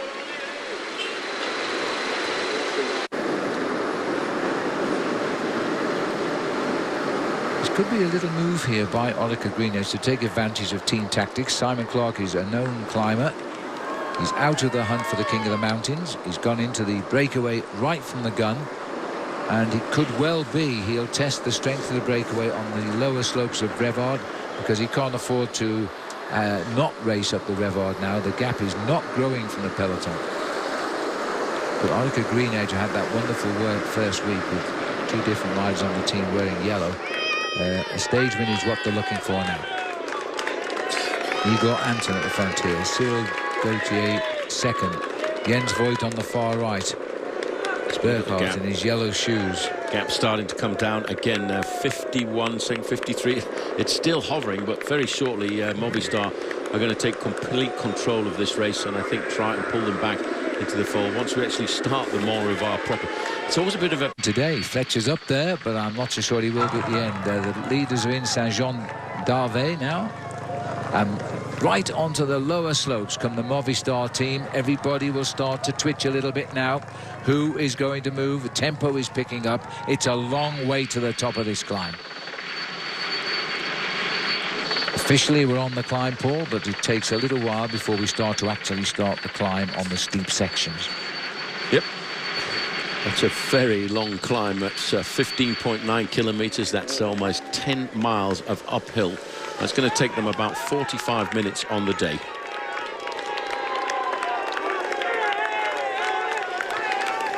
The face of Cyril Gauthier. Now, there's a lot of combinations, possible combinations here, Paul. Do you think we're going to see an attack from the peloton for those riders who are so closely bunched? No, I think the guys who are looking to fight out for the podium, Phil, they will make their attacks on the final climb of the day, because we're only looking seconds. 47 seconds separating the second place rider to the 5th place rider, and only 10 and 11, 12 seconds separating second from third, third from fourth. So really it's in the final part of the final climb of the day. Just as a point of interest, I was telling you about that race that Eddy Merckx thought he'd won at the summit of the climb here in Mont Revard, where he's beaten by Cyril Guimard. That in fact was the shortest stage of the Tour de France ever, at just 28 kilometres. Goodness. Jens Voigt is putting the hammer down first of all, and he's caused a reaction from Cyril Gauthier. This boy will never stop. He's not a climber. I don't quite know what you call Lentz, apart from a very aggressive professional cyclist. That, I think, really that sums it up, Phil. He is aggressive, but he likes to go out and race. And he will continue to be a professional cyclist, he says, as long as he can dictate the pace to some of the guys in this event and not be subject to being punished by other riders. And right now he's probably looking at that very famous motto of his, which is down the top of his crossbar on the bike, which says, "Shut up, legs." Well, he boosts the viewing figures in Germany because he's got a family of 6 children and they all watch Dad in action, and now they're getting the best possible shot here. He has split this leading group, and surprisingly it's Astalosa and Igor Anton who are in the back group, and Pierre Rolland. And Pierre Rolland has gone as well, because this man, a beastie boy this afternoon, Jens Voigt, proving why he also has the other nickname, the King of Pain. Because he dishes it out. He's gone up there. Gauthier has gone up forward as well, and so has Pavel Brut, the Katusha rider. They weren't expecting this quite at the beginning, and there's Pierre Rolland, was not reckoning on a big attack at the base of the climb. You got a surprise that Igor Anton has missed this split because of the speed of Jens Voigt. Rolland, he's conserving energy today, perhaps because he's still got the finishing climb to come when he knows there's 50 points at the top as well as the first prize in the King of the Mountains. Jens Pavel is cracking Brut has gone. everybody. This is ridiculous. Pavel Brut has been dropped now. It's not ridiculous. It's fabulous to watch Jens Voigt racing like this. He's even putting a little bit of daylight between himself and Simon Clark, who by definition is not a bad climber at all. Well, I would say there's only 1.5 guys trying to get into the breakaway here, because look at Simon Clark. He's really having to dig deep to get onto the wheel of Jens Voigt. Well, Jens Voigt has worn the King of the Mountains jersey. He wore it for a day back in 1998.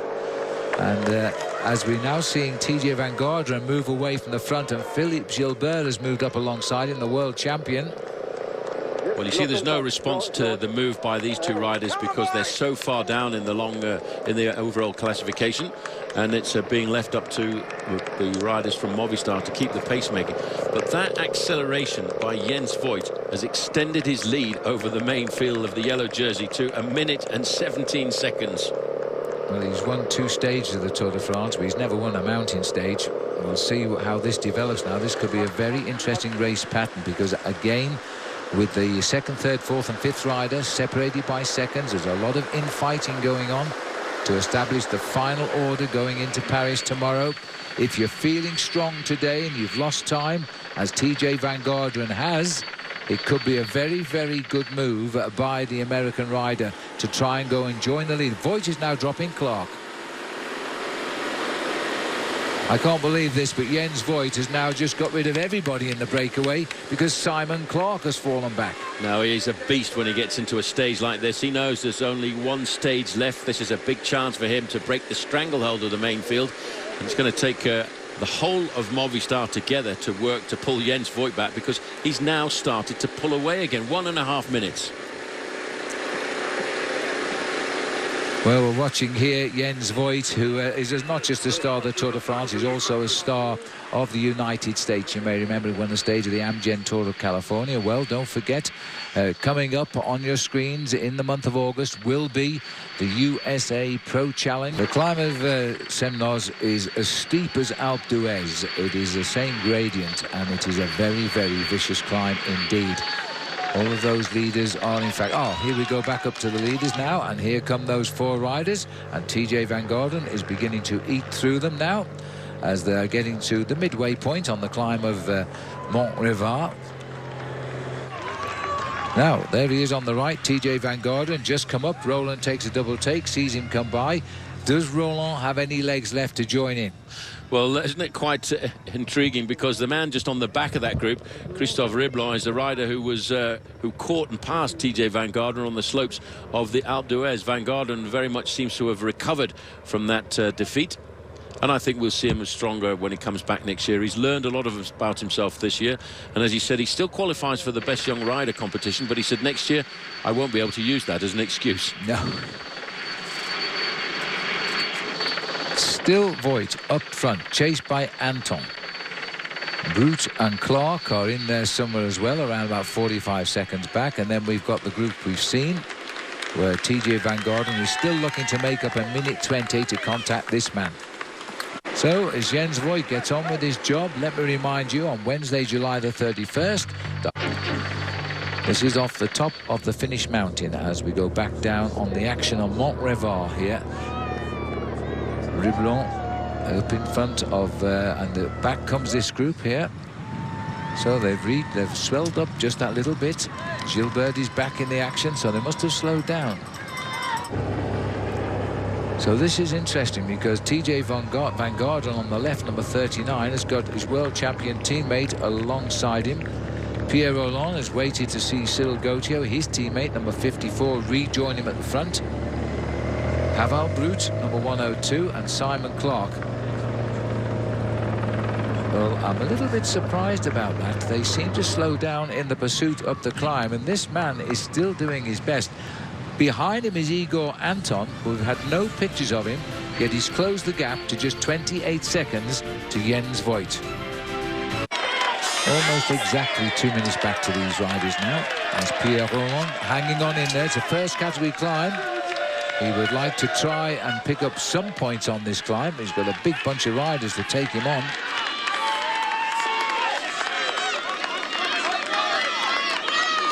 Well, a lot of work there being done by Cyril Gauthier. You can see in the green jersey just ahead of the world champion, number 34.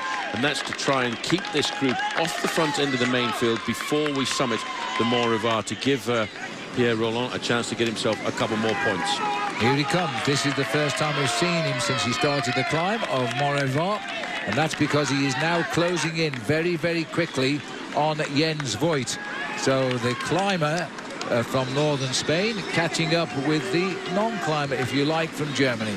He's looking around those corners wondering when he's going to see the shadow of the big German, but on these narrow little mountain roads there's not too many straight roads to see that gap of 250 meters or so. Just going around the corner I spotted Jens though. Well, let's see if we can pick him up. There he is down there. Officially the time gap is about 15 seconds at the moment for them. Well, I would say, Phil, that actually appears to me to be a little bit more than 15 seconds. I would say it's probably still fairly close to the 20 or 25 second mark. And Jens won't give up or won't slow down until Igor Anton is in his slipstream. That story off I was telling you about Bradley McGee, who was a teammate of Jens Voigt, the Australian, and he said he was riding alongside Jens Voigt in the Tour of Germany once, and Jens Voigt was saying, "Come on, Jens, you're strong enough. You can do this. You can do this." And he did. And he's probably saying that right now. Brad McGee says he doesn't age. He's an absolute freak. Well, he has the right to say it. They're mates. An amazing ascent now by Jens Voigt, and take your hat off to the oldest man in the Tour de France as he heads up now to top Mont Revard, the last first category climb of this year's Tour de France. He's going to get maximum points in the King of the Mountains, and it really doesn't matter. It doesn't matter. It's the show, it's the spectacle, it's the panache of a guy like Jens Voigt at 41 years of age, coming to the summit of this climb. And I wonder if we'll see him back at the Tour de France again next year, because he said if he gets another contract, well, he'll race even at 42 years of age. Well, he doesn't want pushes, because actually, although he's not asking for a push, the referees will penalise him for that.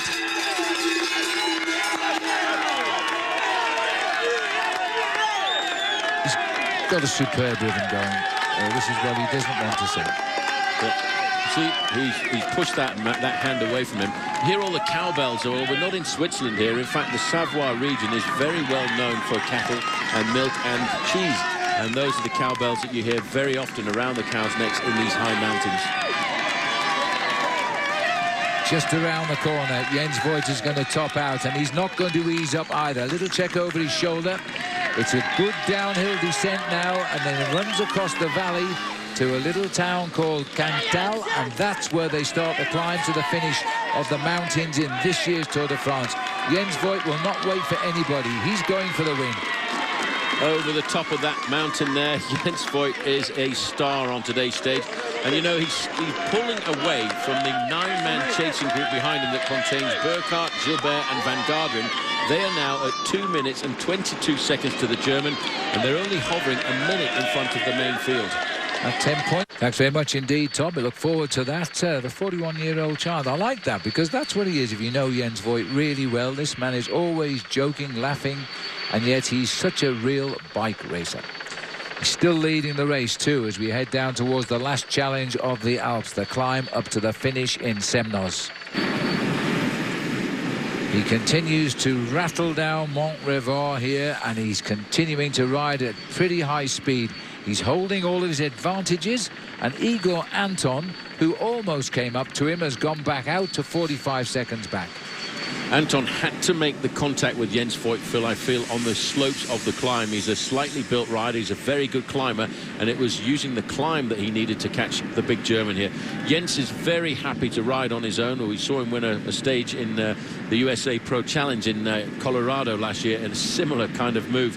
But I'm not sure he's going to pull that off here at the Tour de France this afternoon, because his final climb of the day really is quite scary at 11 kilometers or 7 miles of climbing.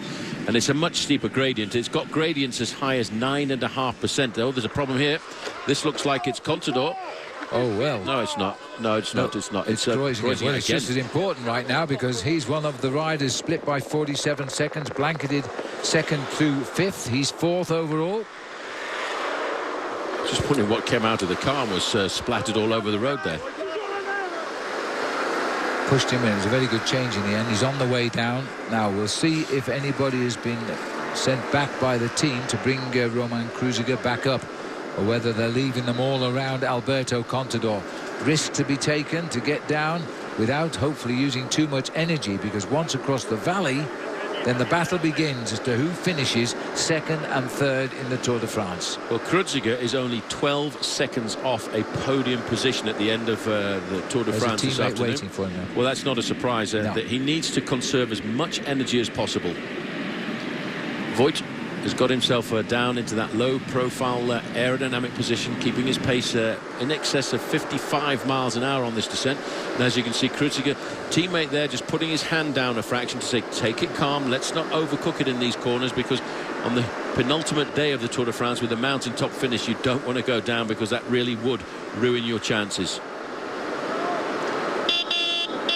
Well, he needs a little bit of help, and he's got it here from his teammate, which is Daniele Bernardi, surprisingly enough. So he must have come back on the descent himself after being dropped. Another teammate come back now. And another one. Just about. He hasn't got on yet. That's it. So they are rating this man. They want to give him his finest ever finish in the Tour de France. Because this rider coming back is Nicolas Roche here, who's now tacking on. Yep. Roche has been a solid worker for this Saxo Tinkoff squad. He wanted to make the transfer last winter to a team like this, a top team on the international circuit, because he felt he could lend his weight in the big mountains as an extremely good helper. Tassato is the other rider here, and down the bottom here, that's a really sharp, that is a really look at what has just happened as they came down that sharp right-hander. The peloton are going to have to watch that one. Well, I think they will probably have been watching that on... Oh, Philippe Gilbert's got a problem. Gear trouble. Gear trouble. Looks almost identical problem to what TJ Van Garderen had on the descent of the Suresnes. Yeah, he's trying to correct it himself, and what's happened is the gear should come round the back. It's a jam chain, or it's jammed on the gear shifts there. The big question is the team car right behind him as the referee's going by? The referees are in the red car there as Philippe Gilbert trying to fix it himself.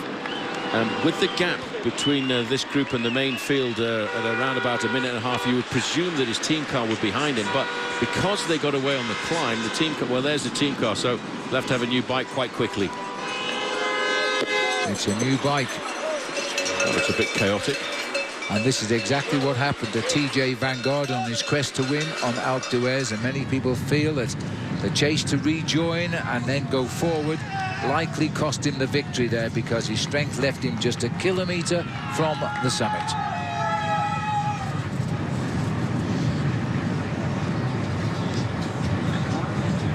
So as we watch Jens Voigt here, let me remind you, the NBC Sports Fantasy Cycling Challenge goes on. You can still sign up and select your teams. And this year, thanks to thefeed.com, if you win, Christian van der Velde will come to your home and go for a ride.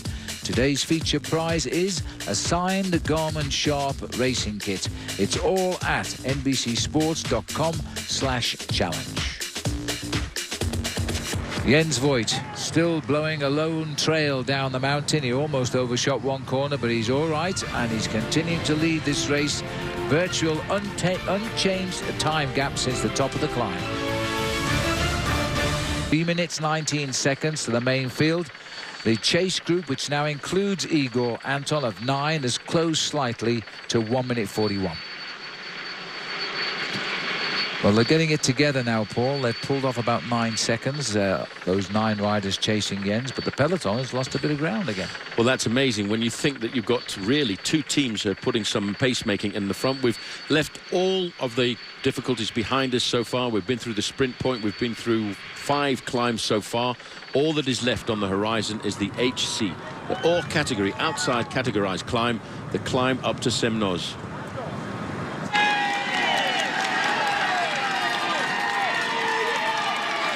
Jens Voigt, he gets closer, but not yet on the last climb of the day. The crowd are loving seeing him.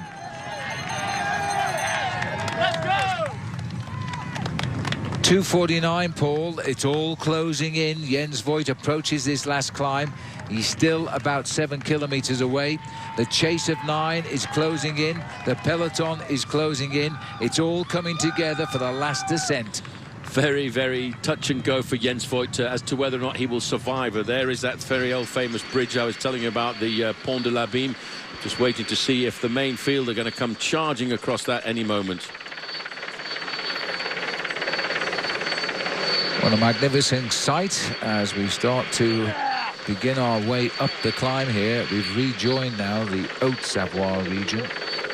Yes, the depth down there from the bridge down to the valley floor is almost 100 meters, 96 meters to be exact, and the span is 74.8 meters across. A drink taken by Margus Burkhardt. Job done as he leaves the breakaway now. He's done all the pacemaking he can. BMC have made it quite apparent they are trying to springboard a situation here for TJ Van Garderen.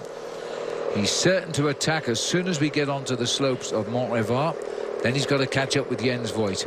Well, he has to, Phil, because the main field, the main peloton, are around about 1.5 minutes behind this group. 1:15 is the gap between Jens Voigt and the now 8-man chase group. There, discarded by the breakaway and quickly spotted by the bunch. Can cause serious accident as they roll around the road. Jens Voigt moving up the road again now as he comes in to the stage town, which would take us to the this is the town of Gruffy, and the next town is Vieux-la-Chaise, and then we're starting the climb. Gilbert, look at this now. He's dragging TJ to that man. This is not a race to the finish. This is a race just to the start of the climb as far as Gilbert is concerned. Pretty impressive when you see a world champion turning round and doing a work as a teammate, and he's doing that because he knows he cannot climb as well as his teammate number 39 there, TJ Van Garderen. Cyril Gauthier, number 54, in 3rd place. He's also been doing a lot of work to try and help this breakaway group stay in front of the main field. The main field is making a real job of trying to catch these guys on the final few kilometers before we get to the start of the climb. Visibly going slower, I would suggest, here is the peloton. Chris Froome, with every pedal rev in that yellow jersey, knows he's going to his final destiny, his real last challenge in this year's Tour de France. If he's in yellow tonight, it's unlikely he will be challenged tomorrow. But I'll tell you what, Paul, if we go to tomorrow's stage with this 2nd, 3rd, 4th and 5th race separated by just seconds, they will race tomorrow. Tradition will not dictate that they don't, for sure.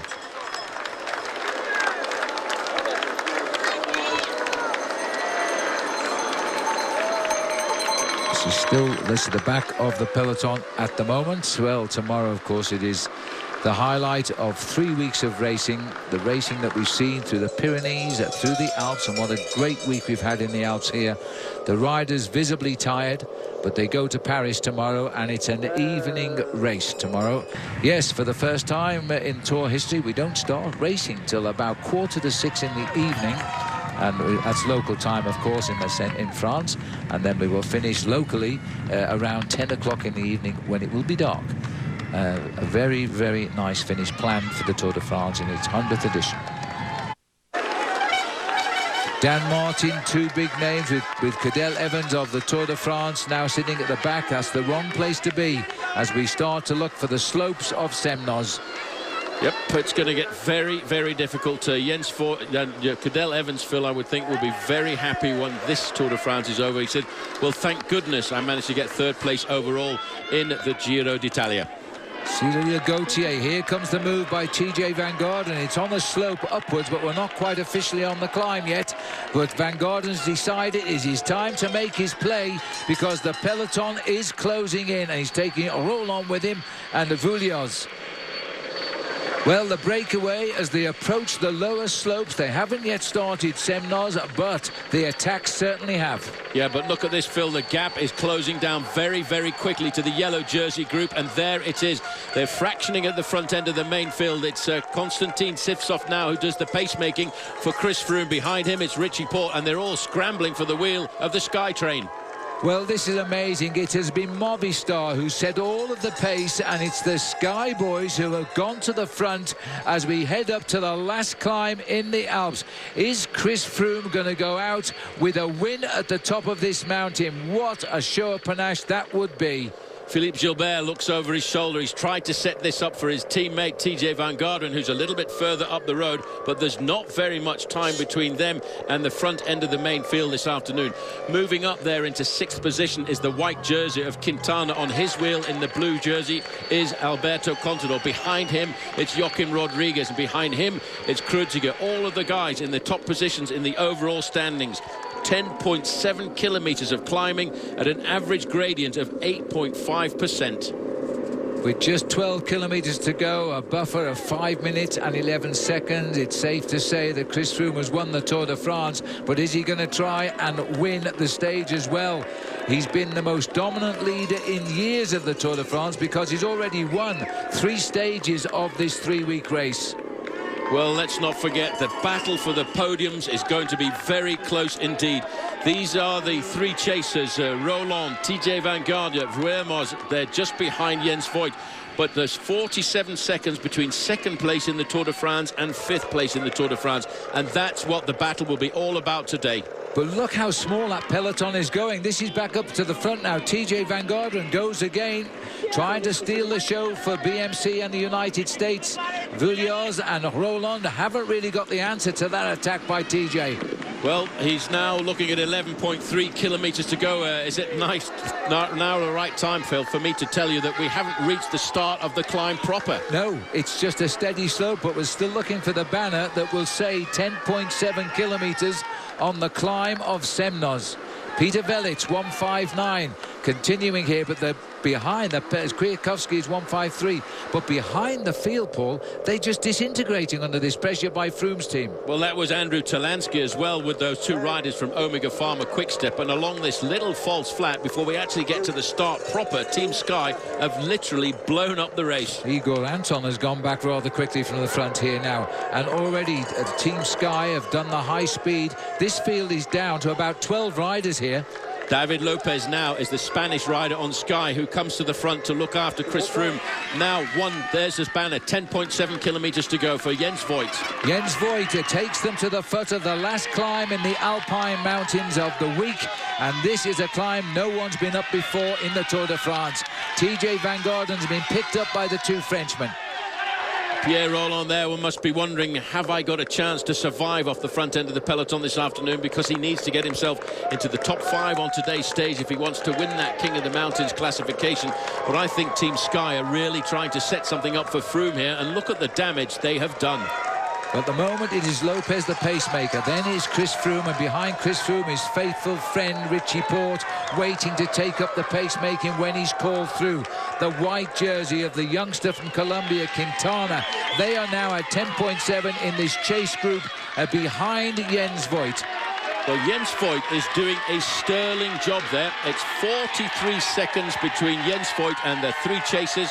And we don't yet have a gap back to the main field with the yellow jersey, but I reckon it can't be very much more than 15 or 20 seconds. Andy Schleck comes up behind Andrew Talansky there, as well as Bacalons is up here too.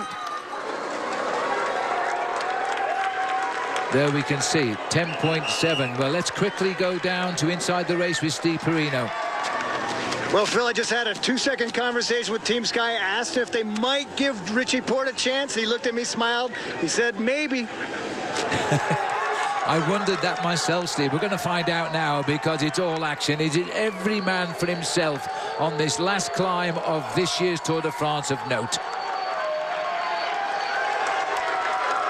So as we watch here, Movistar trying to get in front now. Paul, I don't know if you've noticed, but we've got Chris Froome. He's made the first move. He's shed all of his teammates. But normally now we would see Richie Porte in front of Chris Froome. Do you think he's setting it up for Richie to win the stage? Well, what a way that would be. What class that would show if he could do something like that. These two have worked so much together throughout this race that Richie Porte may well be given the chance to try and get the stage victory for himself, led to the top by Chris Froome. They know each other so well. They know each other's reactions. They can read each other's body language. Maybe that's the secret of Team Sky this afternoon. Porte is up into third position in the line. There's going to be many secrets revealed on this final climb today to the unknown summit of Semnoz as far as the Tour de France is concerned. And the one man that they picked up those three, so they've come up to the Pierre Roland, TJ Van Garden, who used his team to try and get him clear, but he's got mixed up in a different type of storm here as the yellow jersey comes up on his back wheel. I was just thinking, though, the ride being done by Jens Voigt cannot be underestimated. It has been such a great performance. Well, the man's a star. It was 43 seconds his advantage. Andy Schleck is trying to get himself back into the yellow jersey group. He's struggling a fraction, but he's riding better and better. 10 kilometres to go, and Voigt is still ahead of the Tour de France. This man trying to win the greatest moment of his life this stage, but the chase now is only 50 seconds behind, and it includes the men that matter in the Tour. Very, very rarely do you see Jens Voigt with a grimace of pain quite as bad as that one, but he knows what's happening behind him. He knows he's got the best men in the Tour de France chasing him at 50 seconds. He's going to put them into a spot of bother this afternoon as we now see this group being reduced very, very dramatically. Of the riders in second, third, fourth and fifth, they're all beneath us now at 10 kilometres to go. The 47-second buffer, which covers Contador, Quintana, Kreuziger and Rodriguez, they are all here.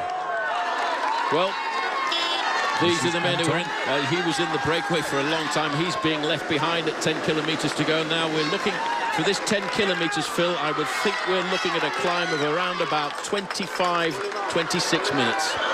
That's a long way to go. Jan Bakelants, the early couple of day hero when we were in Corsica, pulled on the yellow jersey in his first Tour de France. He's still in our camera lenses now. This is the battle as to who will finish second to fifth in the Tour de France. Chris Froome has shown us right now he's heading for victory tomorrow in Paris. Valverde is now burying himself. He is in the top 10 in the overall standings himself for that phenomenal ride yesterday. He's up into 9th place, but you don't think about that when you're trying to help a teammate get onto the podium, get onto a higher step of the podium in the final kilometres of a stage of the Tour de France. We're 8.8 kilometres to go. That's 5.5 miles. Rodriguez has gone forward. Kreuziger is going backwards. The difference between them is 14 seconds. The blink of an eyelid when you're climbing a mountain as steep as this now, as Rodriguez in red, trying to hang on to second place overall, Alberto Contador. And then the sights now, Jens Voigt, what an incredible performance by this 41-year-old, but he's not going to have the fairy tale result. Well, Alejandro Valverde is the man doing the damage. It's still just 10 seconds to Jens Voigt. He will know once this is done that it's over, but he's the man who lit the blue touch paper to start setting off the fireworks here this afternoon, and what a way to do it. But now we've got a great battle here. Valverde, by the way, throughout his career has won 100 professional races. He's a great competitor here, not even thinking about himself. I'm sure he would love to win this stage, but he's got faith in the one man behind him, in his own team, in the white jersey, Nairo Quintana. When he had a mechanical problem, a broken wheel, he was in second place in this year's Tour de France. He lost 10 minutes that day, and with it all hope. Now he's trying to ride for the man in white, his young new teammate, and try and get him on the podium in Paris, Quintana. He sits third at the moment, but he is only 12 seconds ahead of fourth, but Kreuziger is gone. So he's just got to be worried about the location now of the rider in the red jersey, Rodriguez.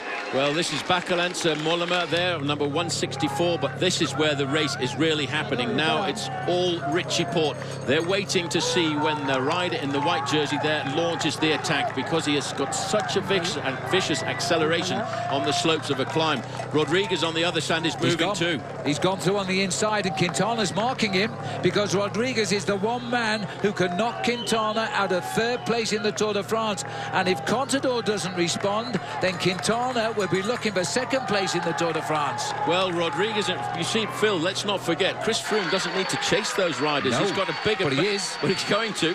This is the pride of the yellow jersey on his shoulders now. Look at the speed he's going by. Win the stage. This man has accelerated with his familiar high cadence, and there's no reaction from the men behind him. Yes, but look at this, what these two riders in second and third position are doing. They are getting rid of Alberto Contador. You're looking there, Phil, at second and third in the overall standings at the end of the race. Look at this. He just jumps out of the saddle, accelerates so quickly. I think he got the nod there from Richie Porte and said, go for it, mate.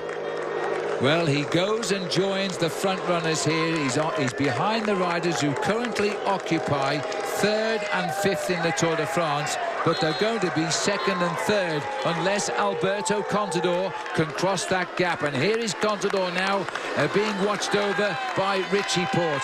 Contador is in great danger of losing second place in the Tour. Well, there's only 26 seconds separates Joaquim Rodriguez from Alberto Contador, and he's at 47 seconds, but this man now is trying to win the stage. This is the steepest part of the climb, 10.5%, as Rodriguez and Quintana come back to the wheel of Chris Froome. Because if they can hold Chris Froome, they will finish second and third. You could be looking in the correct order of the first three riders in the Tour de France tomorrow in Paris. But the other two have got to hold on to Chris Froome. That may not be possible. That was a painful 10.5% gradient there for those riders. As now we've got Alberto Contador. He's 10 seconds behind that group in front of him. That means he's very, very close to losing his second place to Quintana. Quintana was only looking for 11 seconds at the start of the day. And Rodriguez looking for 47 to go into third place in the Tour de France. It could be off the podium for the two-time winner of the Tour, Alberto Contador. You get no help from Richie Porte. And this is the other man who's suffering too. Contador's teammate, Kreuziger, started the day in fourth place. Could be finishing the day in fifth. Well, lots of damage. So there's number 89 is Riblon, the winner of the Alpe d'Huez, Mollema. Fuglsang, all riders in the top 10 in the overall standings, but Mollema really has suffered over the last few days. He's been holding down a slight sickness, as Rodriguez is very happy to do the pacemaking. So too is Quintana. Yes, Mollema and Fuglsang holding the highest ever finishing positions in the Tour de France, and that's where they probably will finish with their time gaps now. 6th and 7th overall. This is Contador. He's left very lonely now, guarded by Sky with Richie Porte. And after all of the weeks he's held second place, he attacked downhill as well as uphill. This is Fuglsang and Bauke Mollema. Contador is losing his second place overall.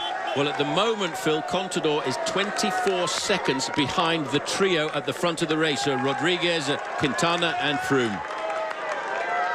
A little bit of a chat here. This is a replay, but this just happened. Froome knows what's at stake. He knows what they're racing for. And he has no reason to work with these guys at all. As far as he's concerned, he's consolidating his position in the overall standings at this race, while Contador may well be just recovering a bit because he's pulled himself back to 22 seconds, and he won't get any help either from Richie Porte. And Kreuziger is actually riding himself back too, because he's at 33 seconds, just behind his team leader. He's coming up there behind Lopez, I think, as well, just up front. As Contador continues to race up towards, he is refining himself. He's getting into his own climbing rhythm now after all of the sharp accelerations. Although the time gap, he's saying he's gone back to 27, 26 seconds behind. Well, Rodriguez knows he's got to look for 47 seconds to get himself above Alberto Contador in the overall standings. At the moment, he has 26 seconds. He has to defend at Contador. He's a proud rider from Madrid. He's won the Tour de France in the past, and he really wants to get onto the podium this afternoon. We knew it would come down to this. There's still 6.7 kilometers to go to the summit, and I reckon that's between 17 and 22 minutes. As they still continue to climb. Well, Rodriguez is giving his all here. This is a phenomenal performance by this rider, Phil. He'd always said he wanted to come to the Tour de France. In fact, when his team wasn't in the World Pro Tour schedule, he was thinking about changing teams, so much he wanted to come to the Tour de France this year, when his team at one point were possibly not going to be selected. Talansky there, 178. He's now sitting on the wheel of Richie Porte. Roman Krujciger has job done for the day. He can do no more. 5th place overall for Krujciger. He's got the advantage to stay above Bauke Mollema behind him. But when you look at Joaquim Rodriguez here, Paul, he's never enjoyed the Tour de France, but this year he said he wanted to come. He's only ridden it once before, back in 2010. He finished 8th when he was not really expected to do much more than that. He won a stage. Now he's back, and he's about to finish 3rd. And do you remember who he beat on that stage up to Mons? It was a certain Alberto Contador. He made an inspired jump from the pack. It's a very steep climb up to the aerodrome at Mons, and an absolutely typical Rodriguez win. Looks like Froome is starting to contemplate. Look at the pain written all over the face of Rodriguez here as he bobs the top end of his body. I have to say, Quintana still looks very cool. Ready to make that move. I was expecting him to make the move. Maybe he's just happy to be up there in 2nd place in the overall standings, wants to match the move by Rodriguez there. Froome will very, very shortly be seeing the 1 kilometre to go banner. Just 1 kilometre left to go to the summit of this climb of Semnoz. Froome, his yellow helmet, his yellow jersey, his yellow handlebar tape. He is the leader of the Tour de France. He leads the race from Contador by 5 minutes 11 seconds. Contador's lost more than a minute. Froome is now going for the victory, the 4th stage victory. He's winning through the mountains of this Tour as he now goes clear, and he's going to try and win with panache. But look at Quintana go after him. The man with the white jersey, the best young rider in the race. His first visit, he's hooked up with Chris Froome at 1 kilometre to go. Well, Quintana is looking for the victory. This was the move of Chris Froome just a few moments ago, the acceleration from the rear, and almost immediately when Rodriguez couldn't match it, Quintana comes straight out of his slipstream as well and right up to the yellow jersey. And remember, whichever one of these two win, Quintana is going now. If he wins the stage, he also wins the King of the Mountains. He also wins the best young rider, but he'll finish 2nd in the Tour de France to Chris Froome. Well, we had said, Phil, since the very start, the first time we saw this man in the mountains, that he was a superb climber, and look at the way he's dancing away from everybody else.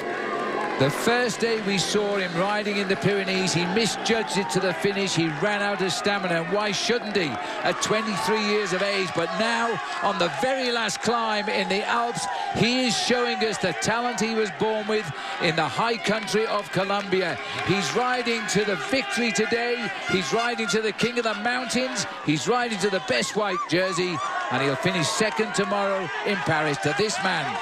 Well, this man has done a lot, but he makes it so easy. 1:28 to Quintana. He makes it look as if it's like just a walk in the park this afternoon. He will see that banner, and that banner is going to indicate to him 500 metres to go. 500 metres, half a kilometre of what has been one of the hardest journeys through the Alps in many, many years of the Tour de France. As he's cheered all the way up to the top of Semnoz now, the new face of the Tour. As he's gone around that corner with ever such speed, he's out of sight, he's going to a lone victory. He has tried every day through the mountains, and this was his last shot, and it's a success. Well, the team had the confidence in this man right from the very get-go this morning. They did all of the pacemaking. They're leaving the yellow jersey to have his own moment on this mountain of Semnoz. They can take whatever time they can gain now. It will make no difference. Chris Froome has survived this last vital day in the Tour de France. This man at 23 is about to win his first ever stage in the Tour de France. And what a race for him, Paul. He wins with it the King of the Mountains. He wins the white jersey as well. This little climber is one of the best climbers we've ever seen ride a bike. And let's not forget, Phil, just in the way that Lucho Herrera came to the Tour de France, he stamped his authority all over the event, and 2nd place at the end of the day tomorrow. He turns out to be one of the most popular riders. Those in the know tip this man to likely win his first Tour. Well, he's just won his first stage, and he is the King of the Mountains. The race for the 3rd place podium finish is going to go to Joaquim Rodriguez here in only his 2nd Tour de France. As he comes up now, the clock is counting. That's good enough for Quintana to finish second. Rodriguez will finish third. And the man who will win the Tour de France, Chris Froome, almost a smile on his face. He's let the other two have their moment, but he's the one who will stand on top of the podium on the Champs-Élysées tomorrow. Just 29 seconds. This man, I think, was very important in trying to set up the win for his teammate here this afternoon, because this is Alejandro Valverde. He's in 4th place on the road, and I think he's going to move up a couple of places in the overall standings tonight. Well, Al, this has been a great show. You've got to feel sorry for Valverde. He lost 10 minutes in the crosswinds when he had a broken wheel. It was the time when Contador took time away from the yellow jersey. 1 minute and 9 seconds on that great day of racing. This man lost 10 minutes, but he stuck to his guns, and he's come back into this Tour de France. Alejandro Valverde finishes 4th on this crucial stage of the Tour. Well, he wanted to finish on the podium, and if it hadn't been for that bad day on the way down to Saint-Amand when he had a bad time with a mechanical problem, he could very well have been quite close to finishing on the podium. The next rider to come up looking for 5th place will be Porte, Contador and the American Andrew Talansky. And just look at the gap here as Valverde comes up. 1 minute and 38 seconds has passed by. 1 minute 41 seconds for Valverde, and it looks to me as though Richie Porte has gone forward of the rest of that group, and the man who has ridden alongside Chris Froome, they are the best of mates, they are personal friends because of their ability. Some say one day Richie Porte will get the victory for Australia, but today he's seen his team captain do the job, and he still had the legs, Paul, to cross the line in 5th. Well, he waited, Phil, till he could see that Contador was not going to be a threat to the front end of the bike race anymore, and he took his own freedom and got the last bit of energy out of his legs to cross the line in 5th. Now, Andrew Talansky, this young American from Florida, from Miami, has done the ride of his life in his first Tour as well. 6th place for him, and he'll climb up into a top 10 finish in the Tour. Well, that's a phenomenal performance. This is the young Frenchman, the man we'll talk about for the many years to come as well, Romain Bardet. He is also climbing up the overall standings tonight. Well, this lad's only 21 years of age. These are the new blood, the future of cycling in the Tour de France. Bardet one day might triumph for France. Now we see the loser of the day, that's Kreuziger down there. Unfortunately, he might finish 5th, but the time gaps are incredible. Christophe Reblon coming in. Well, what an amazing battle that was of Semnoz, and I must say the organisation found something very special here to end the climbs. There's the situation on the stage. Nairo Quintana wins in 3:39. Rodriguez at 18 seconds. Froome at 29. Valverde at 1:42. Richie Porte getting away for 5th. 2 minutes 17 seconds. Talansky only 2:27 back in 6th place. Contador 2:28. John Gadre it was in 8th place, 2:48. Hernandez 9th and Kreuziger in 10th. Romain Bardet, he finished at 3:01 in 11th. Looking further down, Nieve, who they tried to set the race up on Euskaltel, he finished 13th. And Jan Bakelons, who stayed in the frame after he got the yellow jersey right out at the beginning of the Tour, comes across the line in 15th place. Right, Chris Froome, 5 minutes 3 seconds on Quintana. Rodriguez up into 3rd place. Contador down 2nd to 4th. Kreuziger down 4th to 5th. The spread of 8 minutes 10 seconds. Bauke Mollema, he maintains his 6th place. Fuglsang keeps his 7th. Alessandro Valverde is 8th. Navarro went to swap places with Valverde. He's gone down to 9th, and Talansky has done it. He's claimed a top 10 finish in the Tour de France tonight with a brilliant show of strength on the final climb of Semnoz. Looking further down, always a challenger throughout. Kwiatkowski looks set to go home in 11th place. Nieve, he'll be in 12th. Lawrence Ten Dam, he's down to 13th. Further down, Michael Rogers lost a lot of time yesterday and plunged from 8th, and looks like finishing now in 16th place. Andy Schleck is in 20th, and Richie Porte there, even though he's played the support for Froome, is still going home in 19th.